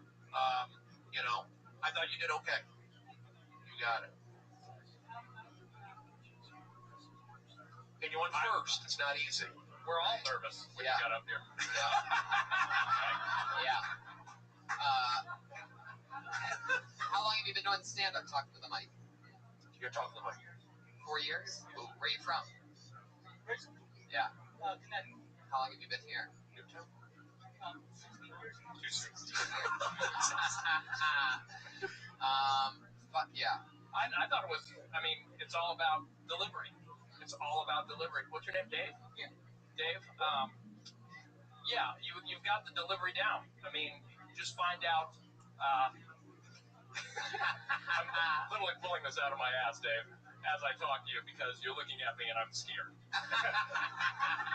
I saw the thing is lift your jacket, just right flap of your jacket. You should show that. That's something he's got to show off. He should show that, because I saw that through his jacket flap there. I thought, oh God, he's wired with explosives, and that terrified me. Double bombing. Tony. I like it though. I like it. That's what I do. That was funny. Very. You guys notice he has the cum stains on his pants. Yeah, those are blatant. Let me see. Yeah. Were those? You said your zipper down. Red Band said that about the cum stains on his pants. Like, how can Red Band see my pants? Oh. Was those last two jokes, because it seemed like the last two were just, like street jokes. Were those your jokes, or did you just do two jokes that you heard? No, I don't know about it. I thought. The well hung? Yeah. It's a good bit. It's a very good joke. Yeah. Very good joke. Dave, who cares? I'm kidding. It's Dave, right? Yeah. Wait. Who cares? Do you care what anyone has to say right now? Do you really care what anyone has to say? There's a correct response to this question, by the way. I'm just going to let you know. There is a correct response. Do you care really what we have to say? Yes, I do. Wrong answer. Fuck no. Fuck us. Fuck these people. Listen to what's in that heart of yours, Dave. Dave, I say listen to me. I'm Jewish. Don't listen to anyone. Listen to me. Listen to me. Anyone ain't till I know die. Jews, okay? Trust Arizona State in a holiday bowl. The University of Texas just lost the Alamo Bowl. And their coach got fired. Mac Brown. Our coach is fired. You think Mac Brown cares? Fuck no. Of course he just got fired, so who cares? Go for it, Dave. Don't listen to anyone. Continue wearing affliction shirts and go kick ass. You got it? I love it. Get the fuck out of here. Make the world your bitch, Dave. David Ramick, everybody. I love it. We're already golden along. He's David Ramick on Twitter, R-A-M-I-C, for those of you that want to follow that.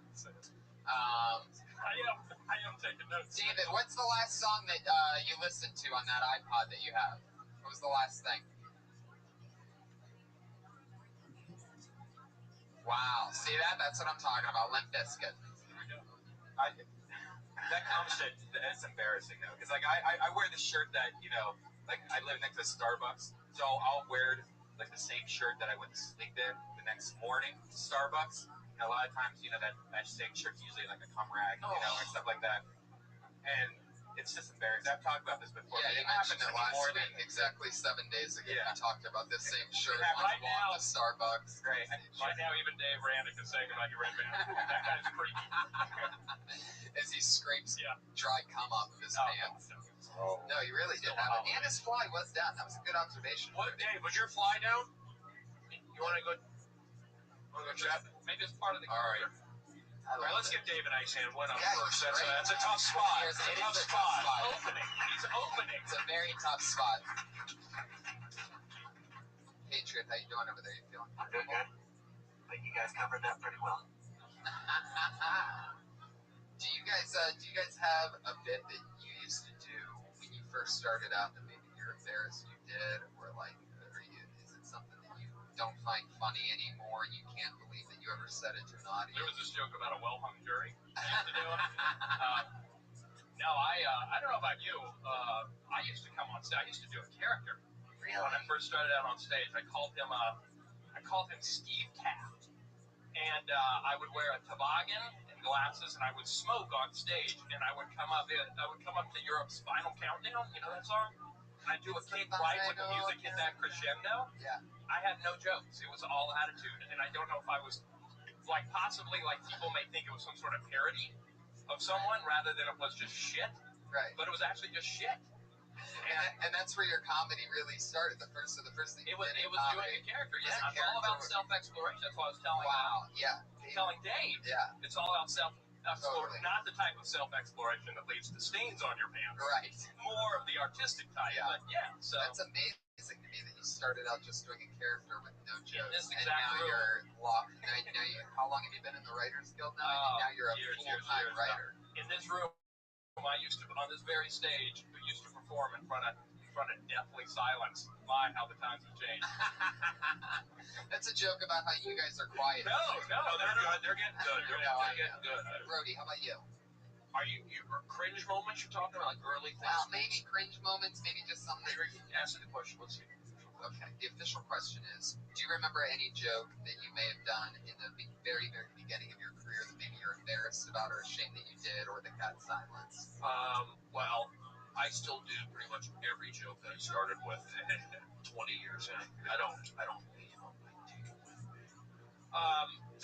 there's stuff that I've done definitely that I think early on, looking at my early on cable access show, I've seen things and, said things but it's all about learning. I don't look at it as a negative. It's like you gotta break some eggs to make an omelet. The great Jeff Ross. So it's like it's all good. You gotta fail. You gotta have these moments. So I hate to sound like a preachy coach, but those are good. Bad sets are actually good for you. Yeah, you learn from. I was just telling somebody. One of the comedians asked me if there's a workbook that I would recommend, and I said no. That you just have to go out and do the open mics for exactly that reason. If it goes well, great. But if you fail, then that's even better because you get to learn how to stay in the pocket for longer. When you're first starting out being a quarterback, I'm sure it's very scary watching those linebackers come at you. The Drew Breeses and the Tom Bradys and the Peyton Mannings, they wait that extra second for that receiver to get extra open because they know that a hit really doesn't hurt that bad. The pads made so that you can take that hit, so you can stay in the pocket and get ready for it, because that's how you make big plays. Well, I think because they practice hard. Peyton, they're dedicated to football, and Kobe Bryant, he's older now, but these guys are dedicated to it so they can stay in the pocket. It's like being a comedian on stage with jokes. Stay in the pocket, not because you're not going to get hit. You could just move it like Matrix, like Yoda. That's what you do. So it's stage. It really is jokes and stage time, period. Yep. That's what you start with, and then you go from there. Comedy is a filthy, horrendous winch that you have to give your soul to. And by no means is it guaranteed that she'll give you that love back. True. I don't know about your soul, but I would say I would say time. I want people to think about that for a second. If we could just wait a couple more seconds and just let people take that in. And if you want that cross stitched on a throat pillow, I sell them out of the trunk of my Honda. Okay. I love this. Let's go. We're supposed to continue. All right. Your second comedian tonight. Goes by the name of Cat Eyes. Why does that sound familiar? Related to Cat Williams? Cat Eyes. Where is Cat Eyes? Is that Cat Eyes? Cat Eyes taking his time, I do believe. Deep in the gullet. Here he is. Cat Eyes, everybody. Cat Eyes! Oh, yeah. Yeah, check him out. I like it. Fuck yeah. I already like it. Do it. Very well, thank you, Cat Eyes. I was back there asleep. Sorry. Y'all woke me up. Y'all woke me up. Is this Kevin Hart's uncle? What, it's a joke. We're kidding. Go ahead. Go ahead. You got 37 seconds of stand-up. Okay. Online dating. I'm still working on this. Online dating. Everybody got good stories, bad stories when it comes down to online dating. So, fellas out here, let me tell you one of my dates that I went out on. Be careful because the lady that you meet online, they have a profile, they have 25 pictures up there. And they want you to concentrate only the book. They don't want you to concentrate on what they brain, but That was actually Cat Eyes. Continue, go ahead. It took a lot of time. It took a lot of time on the front, but let's see where you're going. okay, They show you their booty. good. See it? Booty and everything. But the women that you might want in your life is the one you don't hate. Because, they take your time.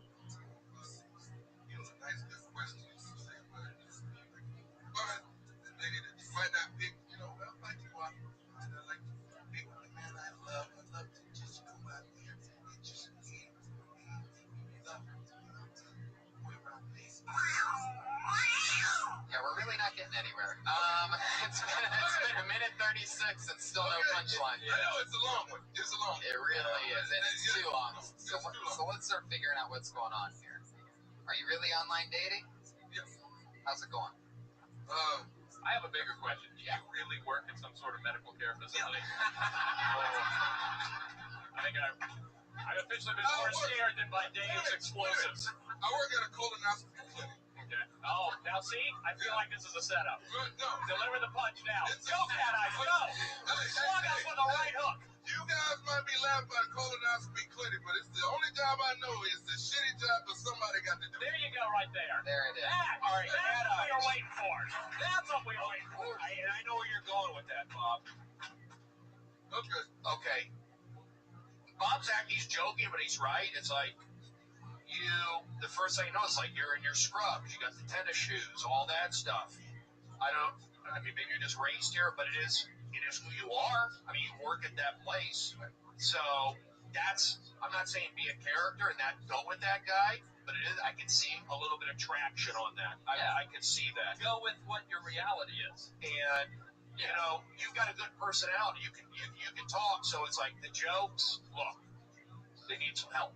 But you've got to laugh, you got to look, and Bob is like saying right for that. And then see what happens, and then you start getting more comfortable with yourself and all that. Cat Eyes, do me a favor. Here's what I mean by how much your physical appearance affects your audience expectations, okay? This is what I mean. Turn and look at that row of people right up there on that second row. I want you to guess which of those 6 people on that front row is probably going to do jokes about the Death Star. Just by looking at it. That's how much people judge based on physical appearance. Play into that. Steer into that, okay? That's what I'm saying. Yeah. Another thing that I love about your outfit is that is work badge on hanging there. That's a tap card. That's an actual bus pass. I like that. But the ID is on. Do you take the bus to the colonoscopy clinic? Yeah. There's more comedy. Heck yeah. What about, think about it. You gotta look at people's assholes for this. That's funny. See? Yeah. You see what I'm saying? It makes more sense when he's in the scrubs. Think about the doctors that I work with. This is when they was like little bitty kids, they in the classroom, and the kids say, well, what you want to be when you grow up? I want to look at people's assholes for a living. It's it's really like witnessing the birth of Jesus right now. True. It really is this is a whole, I think we've all learned. I actually feel like I should charge you a fee for how much we're helping you discover your comic persona right now. Yeah. And listen, Vincey's daughter makes money doing it. Yeah, I'm telling you. This is what it's all about right now. Yeah, tap into that reality. Yeah. Stop talking about stuff that piss you off about not getting a damn thing. I'll tell you what, Cat. I think that's sort of evident. The state trouble. Tap card into reality. I mean, tap into reality. You got it. You should have gotten a bigger laugh. Everything I do, laugh at. Why upset me? Think I'm wrong? Were you above Pink Dot for 2 weeks? Don't anger me. You can talk about dating, how hard it is to date, but like you go home, you smell like your job. You know, like smell like your job. Well, I mean, you can't pick up no date at a nightclub. You know, so why not? You know, I mean, think about it. I mean, I gotta tell them now. I don't want to tell them now. Look at people's assholes. It's just look at people's assholes. You know, I can just tell them no. It's like every girl you date. I'm not getting a kick out of this asshole stuff. What the fuck? Anyway, that's it. All your ex-girlfriends, you know, complain. You gotta work up to the asshole, I think is what he's saying. That's actually a good bit right there. Have you ever had a girl? What this guy's saying. That you need to work. You actually don't even get to look at the assholes. You assist the guy looking at the asshole. That's how you know that's your career apex is the asshole. Yeah, the closest you get You're striving for the on a good day, you might catch a whiff. Yeah. That's all like the same thing. You know, if the date don't work out, you're an asshole. Maybe you'll eventually. Can we put a cap on the word asshole? Yeah. I mean, I keep hearing asshole. Yeah, let's be positive. First thing you want to do is switch into anal. Thank you. Okay. Which is amazing because maybe you'll meet a girl there, and you know that's pretty backwards. Like not many relationships start at the butthole. Yeah. A lot of people work their way up to the looser the butt, the bigger your chance. Exactly. You can really tell by how. I feel like this is therapy or something. It is. We should be wearing scrubs. How much we're helping it right now. Do people ever go in there and just don't wash their ass? And you're just like, really? You know we're going to look in your ass. Yeah. I mean, all right. No. When one patient came in and they have to find out whether, you know, did you clean yourself out? That's the main thing. Because they're supposed to give themselves a, what do they call that? Yeah. Enema or give some type of juice type of stuff. A cleanse. Yeah, it's called semen. Okay, but there's this thing along. But wait, I remember one time one of the doctors asked the patient, is this going to take a minute 37? No. Okay. No, it's not. But asked the patient, you know, drink alcohol. Okay, we're listening. Cat Eyes. I don't know why. Is that your name at the clinic, by the way? Cat Eyes. Just picture some doctor. Cat Eyes. Brown Eyes is funny. See? Cat Eyes, help me with this. Call yourself Brown Eyes. That's funny. You got it. All right, let's keep it moving. Cat Eyes, great job. Thank you. Fuck yeah. Talk about working at the I feel like we actually helped that guy. Yeah, totally. I feel like we helped him. Seem to be on a theme of anal tonight because that other guy's telling that joke he's going to fuck the shit out of you. There you go. Yeah. Very good observation there. Now I know why the Iron Patriot is here. Yes, exactly. He finds themes to the show. All right, that's good. He's a master of tone. Very good. Brody, you got it. You're pushing along. Cat Eyes. You said asshole a lot. So it was a lot of a-hole. I like what he got. I like what he's doing. It was just like, I want to get more comedians up here. Yeah. Crank out more comedians. I agree with that. Very nice. That is the theme of the Your next comedian tonight goes by the name of Mike Menendez.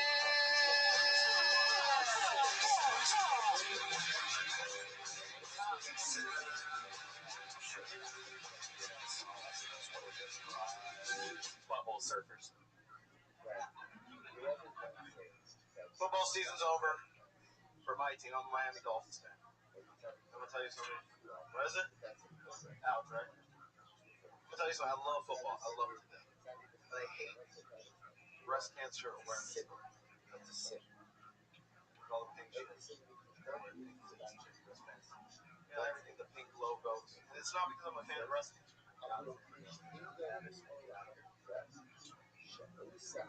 But I am a fan of equality in sports, and there's There's no testicular cancer awareness month in the WNBA, where every game is played with 2 balls. That's not a thing. But that would be a great idea. You're probably looking at me saying that's ridiculous. It's absolutely ridiculous. But it would double the score every game. Testicular cancer awareness month. You see the score? Scored 125. Check it out. We got it just in time. Thank you. Very good. Thank you guys. Appreciate it. Interesting. I'm going to tell you what. First of all, I like that.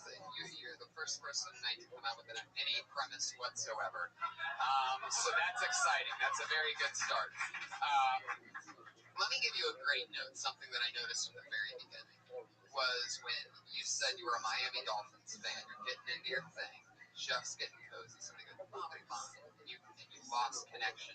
You were just building the bottom level of this sandcastle. You know, that's so important, this foundation. We're just meeting you. We're in your first 10 seconds. Somebody just says something random, stupid sports shit, and then you're out for a second. You lose your oxygen. Like, it's just like a total disconnect. It might not seem like it, but I notice those things. And, you know, it's that much bigger of a difference by the time you're really into it, because then people don't feel like you're a pushover, like that you're mendable. If you stayed in the pocket on that and just ignored whatever that was, because it was nothing anymore. All it was a speed bump that you didn't even need to acknowledge whatsoever. And you knew you had a minute. So it's just a little something, but it's actually much bigger than it seems. Brody, you're nodding, right? I agree with you. Yeah. I noticed, I go, well, I know you only have a minute and a half or whatever, but yeah, I noticed it. So took you out of the game a little bit. You just like ignore that. Saying the sports team's also just going to get you people yelling at. Right. Like, oh, yeah, every time. The one thing that I ever tell people when they go, what do you want me to say when you're in? This happens every night. Somebody goes, hey, I'm bringing you up tonight. What do you want me to say? I go, just don't mention that I'm from Ohio State. That's all. I don't tell them what to say. I just tell them what not to say. Because, you know, like a big-time host here, Fraser Smith, loves college football. He loves saying, this guy's a big Buckeye. And before I even get up there, I hear guys in the OR going, boo, fuck this guy. You know what I mean? It's like, fuck, I haven't even gotten up there yet. They could have really liked me, but fuck. And by the way, I'm a Dolphins fan. But that doesn't fucking matter. Nobody gives a shit in comedy. Just say you're a football fan. Right. I love the NFL. I'm sad that it's coming to an end. I'm excited about playoffs. You know, acknowledge the sport. You don't get too specific or else you're going to get haters. That's what it was, too. But let's also remember, these guys are in another look up. If they're in a tough situation, do 90 seconds. So everything's amplified. 60, it's 1 minute. Okay, so even more so. Yeah. But they're still good. This is the reality. You're doing a minute here. So the guy talks, everyone knows, ignore that guy. Yeah. Push through. What's your name again? Dave? Steven. Mike. Okay.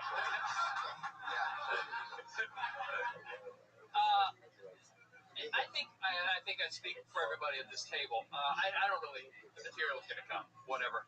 Feel what you're saying. You know what I'm saying? Are you having fun up there? Because you looked a little like you weren't really having fun. Yeah, it's okay. We all are. I'm in an unhappy marriage. You know what I mean? Like, seriously, considering a trial separation. But you know what? I'm up here, and people sometimes think I have Down syndrome. I smile so much. But let me tell you something. That is a shortcut to immediate likability, and half the battle on this stage is likability. 90%, if you're likable, you have a lot better advantage of masking a lack of material or anything else than if you're not likable, okay? Feel what you're saying, experience what you're saying, but have fun. You seem a little somber. But he warmed up. I noticed when he started that last 30 seconds, he got a little more confident. You know what I'm saying? Feel what you're saying, right? Feel it, experience, have fun. Fuck it, man. You already separated yourself from 95% of the world by just getting on stage tonight. Totally. You can miss the world. Totally. You already have. Totally. That's fucking something to celebrate. Look who's next to you. You goddamn Iron Patriot. Yep. There's a stormtrooper here, and you made him laugh because I saw his shoulders go like that. Yeah. Look, he's laughing right now. He's laughing right now. And they're trained killers. So think about that. Something happened at about 30 or 40 seconds into that when you moved the mic stand a little bit more to the side, you took more of a step up, you had gotten one laugh, like Brody said, and you were in it. So what this is you got to remind yourself what happened in that 35-second mark, that laugh that you got that pushed you even more, that you were ready to come out again. You landed a big punch. It's like the UFC, you know. When a fighter lands a big punch and you see that other guy wobble, you see that other fighter like, holy shit, I'm going to do this right now. And they just start throwing punches. That's what I could tell you were just about to, you were sort of just getting into it, that you actually realized that you had nothing better than the original two balls thing. But there was something in your physical motions that got powerful there at the end before you trickled out. The trick that I think they're both saying is being able to figure out what clicked at that 30-35 seconds from the beginning. How do you open with that kind of stepping up to the edge and really delivering something? Right. But feel like you got that laugh before you even get that laugh, and that will make that laugh even harder by the time you get there. And I want to say one thing, don't take this the wrong way. Shoes good, pants good, shirt not good. Now, you're wearing a Nike shirt from Sports Authority. You know, it threw me off a little bit. And then I saw it was Nike, I was disappointed. So, but good shoes, good pants. Let's get a nicer shirt. You got a look. You got like the Jonah Hill thing going on. Go with them. This could be an endorsement situation. Are you endorsed by Nike? Not endorsed at all. Oh, okay. I just want to clarify because Who's there? Right? Division I baseball. Who are you guys sponsored by when you play baseball? Pony. That's right. Golden Pony. They make Pony. They're Don't owned insult. No, we're not insulting. They're owned by Puma. I think he's What's right. your point? Is Mike giving you shit right now? Let's find out. Go ahead, Mike. I'm not sure shit. I'm just asking. Offensive. Number one mistake. Mike, relax. I agree with Brody's note. Lose the swoosh. Not personal. Just don't do it. Mike Menendez, everybody. There you go. I love ponies. Great job. Respect. Mike's great.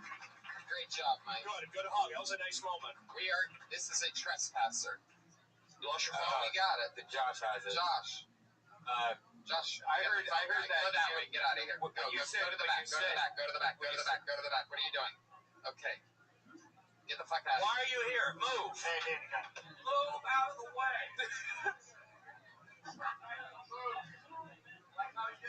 There you go. Is this why we have cameras? Get him out all the way. Get him out of the way. Get all the way out of the building. That kid was tweaking. Josh, all the way out. Josh, all the way out of the building. Josh, put him in a chokehold now. Did I say here's what I think we all learned. What the fuck was that? No, but here's the thing that I really, really enjoyed out of that whole experience. The head of security stood there and didn't do a goddamn thing. He never does. Thank you, Iron Adrian. He never does. He truly is the next Chewy Castro. Bob, let me explain. I got to stay in position here where my mic is. Gotcha. I'm here to do some podcasting. Gotcha. I get it. Yeah, we call him the head of security. The truth is that he can't move. Okay. He takes the bus. Bob, he literally takes the bus here because he has to stand up the entire time because he can't sit down. I'm sorry. You know, I'm just what just happened. I don't understand what that was. I mean, now my adrenaline just went my body. Now I'm starting to shiver. It's weird. I felt his weird energy coming from the very beginning when he was coming around the corner. That's how crazy my is. I'm like, this guy's about to do something. He reminded me of this girl that came on a girl came up here a couple weeks ago. It was just like, I'm going to show my tits for stage time. And I had Jimmy Schubert and Kirk Fox on at the same time. And they're both like, you know, and I was if you know anything about those two, they're like, all right, let's do this. And I'm like, oh, shit. And I lost it. So the next thing you know, we had a trespasser.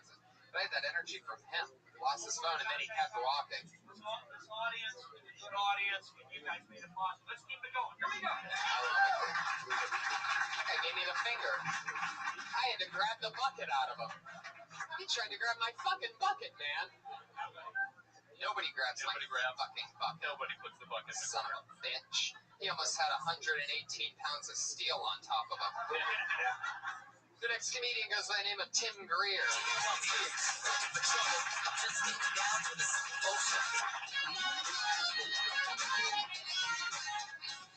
What's up? How y'all doing? So, I'm getting home. I told her I'm getting my mom. This is my thing. I'm growing up. I am. I'm growing up. I feel like therapy, of course, you say that y'all do like, I think that's a big experience. Seriously. Like, I can't afford to eat. Like, I don't even have a film. Like, if you know anything about Like, I can call people, like, you know what I mean? I'm serious. It's really hard for me to, like, think about actually having kids. Like, I feel like if I had kids, I would sell them like pit bulls. I got these babies. They're pretty and they have black. My kids actually have black. Yes, my perfect girl is Jewish, freaky like Hispanic. Seriously, because Jewish girls have good credit, but Mexican girls are freaky. I would say smart like an Asian girl, and loyal like a Middle Eastern girl. Middle Eastern girls, I'm just shit. Seriously. Yeah. Interesting. We're getting there. The end, yeah. There he is, Tim Greer, first of all. That's fun. Pro-abortion. I'll go first. Yeah. Tim, your material doesn't match in any way, shape, or form who I thought you were. I'm going to be honest. I thought you were going to come up here, and you come across as a very likable guy. You remember that I was telling the guy right before you the importance of likability? You got that. You walk up, you're smiling, all that stuff. I honestly wouldn't have thought the seventh word to come out of your mouth would be pro-abortion. You know what I mean? It kind of throws people. I don't know if you're trying to work, no pun intended, dark, but you know what I'm saying? It doesn't, to me, gut instinct after watching a minute of that, that's not who you are. I don't know if you're trying to shock or whomever, but you have like a good on-stage persona. Does that make sense? Very true. No, I totally agree. If you find the material that matches who I think you come across as to others, I think you're going to be pretty damn good. I just don't. That just seems like a really, really sharp-tongued, kind of harsh material. Okay. Bob, nice job.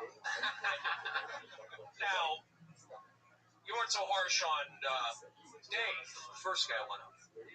Well, that's because I was terrified. Okay. So Tim, what Bob said, I feel that I thought it was good. I liked when you said pro-abortion. That's funny. To me, it's kind of polarizing. It's a statement. Boom. So I like that. I was kind of with you on where you were going. And so I think that bit could be fleshed out. I feel like your mic technique is even I cheat the mic, but your mic technique was good. You're dressed well. I feel like just keep doing what you're doing. I'm not going to beat you down for that bit. I don't mind. Obviously, there's a political thing with Bob and myself. He's from the Bible Belt. I'm from Southern California. We have different opinions on that. So I'm okay. I like you said pro-abortion, whatever. It kind of like woke people up. The only thing I didn't like what you said was like, how's everybody doing? You don't have to say that. I don't like it when it comes, hey, how's everybody doing? I know it's a greeting, but go like right into it. After that, you went right into it. That's so right. I thought it was good. Make sure the second word you mentioned is pro-abortion. That's great advice, Brody. Take that hole right away, Tim. Take it right away. I didn't mind it. It's not a political thing, but here's the thing. If you are going to do a bit about abortion, you're digging a huge hole. Make sure you can get yourself out of it. I don't know if you are. I don't know. I say expect some turbulence. I don't think if you really say I'm pro-abortion, first of all, you don't even know what that means. It's like a double negative, whatever. So they're not going to be that. They might be a little confused. There might be a few who get upset with it. I don't think it's so bad. That's my opinion. But Bob has kids, a wife, a family. I live alone in there. Have you ever gotten a girl pregnant and she had to get an abortion? Yeah. So then maybe you could say, I'm pro-abortion. I'm a pro at talking girls into getting abortions. Well, I think that's hilarious. Well, that's double dark. Well, I'm evil. See, I can sell that because it's different. I'm just going to take it and turn it into a golden bit. But thank you so much. So you helped. It's actually true. But I agree with what Bob said. Are a lot of the other topics that you talk about dark and creepy, or are you more of a... You do have this super likable charm. It's going through that period. Right. I would say you're right in that why go dark? I mean, why make it hard on yourself? I'm not saying they're wrong. You are digging yourself a hole. Like I say as a comedian, why make it hard on yourself? You don't have to. So there you go. This is your journey. That's subjective, though. This is your journey. You're driving the car. We're just along the highway, and you drove by us for a second. We offered our minuscule opinions. You go where you want to go. But I'm just telling you, my snap judgment of you, I was just like, whoa, okay. Here's where he's taking us. I didn't see that. I was okay with it. I thought it was like a Kanye West vibe. I was with it. Why are we not laughing when I say stuff? Because I'll tell you what, it bothers me. And I did an hour in the main room on Saturday night. I crushed it last night going to Bill Burr and Sarah Silverman. Not going to come up here and be disrespected. And you know what? Hold on. And I did 15 minutes 2 Wednesday nights ago at 12:05 in the original room. So, you know, fuck you. Right, Jim? Fuck you guys. Yeah. Talk about abortion all you want, Tim. I don't give a shit. There you go. Tim Greer. He's at T Greer on Twitter. That's GREER 33. T Greer 33. Now, here's something funny about Bob, because like he said, this is his first podcast. And, you know, every time that I announce who my guests are on this show, I announce it only over Twitter. You know, it's just a little thing that I hope that people will eventually, you know, sort of know about or whatever. So I just trust that Twitter will lead people there. So I had to look him up. I realized, I look up Bob Oshak. I'm wondering if I'm spelling it wrong. It's just this one little A's popping up, which means that you haven't come up with the profile or anything. You've never tweeted before. You've never, not one tweet. I don't think you're following anybody, but you have over 100 followers. That I didn't know that, to be honest. Yeah. Out of around 18, 19 followers, I'm shocked by that. So there's people that know about you, and you don't even tweet. You have a Twitter presence without even tweeting. I joined Twitter because I live in a shitty part of Culver City called Culver City. And I always want to know, whenever I hear the gunfire, is it gang-related or a domestic situation? And I get the little Culver City tweet feed, so I'll know whether or not to hide the kids in the bathtub, you know? That's hilarious. It's true. You but can really find out. No one else will follow Pat Novel. So those are the two. Oh, there you go. Wow. Yeah, maybe I'll tweet something sometime. Maybe I'll make it about abortion, since that's such a crowd pleaser. Did I read you? You've been married to your high school sweetheart? Yeah. With the same person your whole entire life? Same woman. No one else. Since high school. That's wow. 1989. So I'm 41. So we started dating when I was I can't do the math right now. 17, something like that. Wow. If I got my wife pregnant on our first date, our kid would now be old enough to rent a car and try to find me. But I wouldn't. Can I add one thing? I would have split down. You got to use that. I don't know if this audience knows, or the podcast audience knows. You can tell, like, you know, Bob and I were not agreeing on a lot of things. Kind of audience with Bob, you know, me, Brody, dark, big, aggressive, went after that guy who tried to attack Tony. You know that Bob and I worked together for over 1,000 television shows? We did. Yes, we did. So at Fox Sports, Best Damn Sports Show, Bob was the writer, one of the writer, all that stuff from the beginning to the beginning, basically, all the way through the end. 1,000 shows. I did all the warm-ups. Bob did the news. This is 12 years ago, Brody. Can you believe that? Yeah, we started in 2001. Yep. And so there's a lot of history here. So we're all good. Thank you. We're differences. Yeah. You wouldn't know that. See, that's how this town is. You never know who knows people. With Bob, 1,000 television shows. That means something in this town. It really is. You know, I think, Tony, I think the lesson here is that despite how we look as people, you don't really know what's going on up here, you know? You look at me and you think, oh, you know, folksy, you know, middle-aged, out of touch, doesn't know how to tweet. You would never...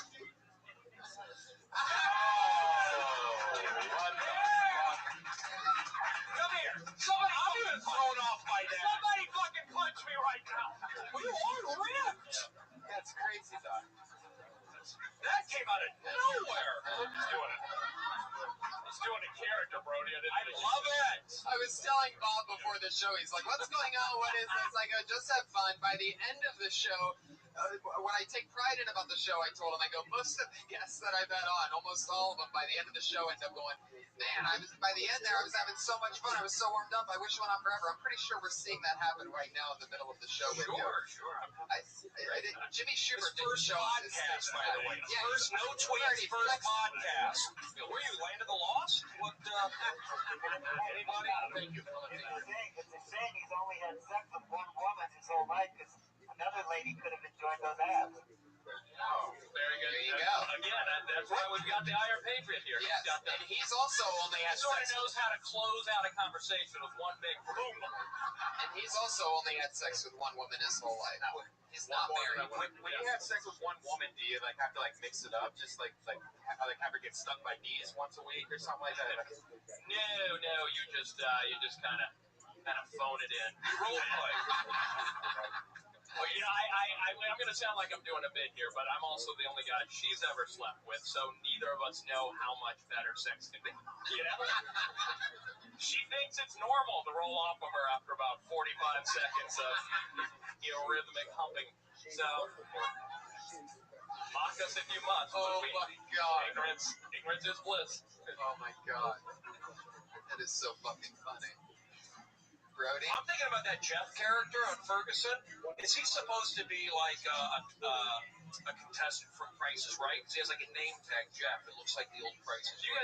I don't know if anyone even knows what we're talking about. We have a robot sidekick you're referring to. Yeah, that's part of the reference. It's actually operated by someone who's a genius, so I can't take any credit for that. But he's a writer as well. No, he's not. He actually performs the robot. So Josh Roberts and says the words. Yep, he's operating it. It's pretty impressive. And Craig just trusts him to play around. Yeah, it's amazing. It's amazing. Chemistry is, I can't take any credit for that whatsoever. Amazing. In all honesty, I like Craig's monologue and that he gets right up in the camera. It's really loose and different. Yep. So I love that it's good to see that. He grabs the jib sometimes, I notice, and he'll just like really connect. I was talking with Waterbox earlier about television personality who didn't look at camera that it's all about connecting, and I think Ferguson does an extreme job of that. And it's not easy to thank you, Stacey. It's difficult to establish intimacy when you're a TV host. It is. He does that incredibly. It's an amazing. I'm lucky. I've worked for 4 years on that. That's why I live in a cocoon. That's why I started writing. I've been on the job for 4 years. I mean, I don't know how to tweet. I don't know the importance of this is a podcast. Yeah, I don't know. I don't understand all that stuff. I mean, when I started, like you have experienced unbelievable success since I started writing. Thank you, Bob. You know what I mean? Whitney Cummings. Whitney Cummings. No, it's okay. Hanging out. Okay. I've just lived in a cocoon for 4 years. It's a great job, but someday it'll end, and I'll be like, wow. But that's Bob. I think it's refreshing that you don't tweet. I think you should be I'm not on the Facebook. That's okay, but I don't have a Facebook. I do have an iPhone. All right, I do have a 4. But you know what you're doing? You're doing a great job, and you're one of the nice guys. People don't badmouth you. Totally. You've earned everything you got. You used to host all the Sundays and Mondays here. One of the original hosts. And that's really one of the most badass things you can be in comedy. And I know a lot of comedians always make self-deprecation jokes about it doesn't pay the bills and this and that. But I'll tell you, man, when I got here and people meet a door guy and they find out how much they love comedy, they give them a list of about 5 guys that are just monsters, and you are on that list. And so there's an anticipation when you first are in the back of the room and you're like, and you hear the next comedian go, who's next? And the piano guy's like, Bob Oshak, and you hear that name that you've heard people who you already look up to saying, look out for Bob Oshak, this and that. And then you're sitting there and your expectations are already sky high. And in comedy, there's nothing worse to follow than high expectations. But you do it, man. It's fucking fun. Check out Bob Oshak live sometime. You're here Wednesday, follow me on Twitter. He'll follow you back. All right, let's continue it. Your next comedian tonight. No, it's not at all. This is first podcast. It's about you. We want you to shine. This is the kind of life you could be living in the podcast world of compliments and praise. Put your hands together for Ben Platt.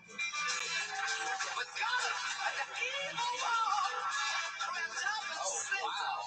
Could this be our first guitar comic in Kill Tony history? Good evening. Good evening. My song is Vampires Are People, and I sing it to you with a California accent. The whole world can believe what they want about that, except me. I know that he lives, and he's not who you think. Throw him in prison, nip out his fangs, and he'll go back and die. Put him in solitary, he will escape. Hungrier, no, for Burger King, vampires are people too.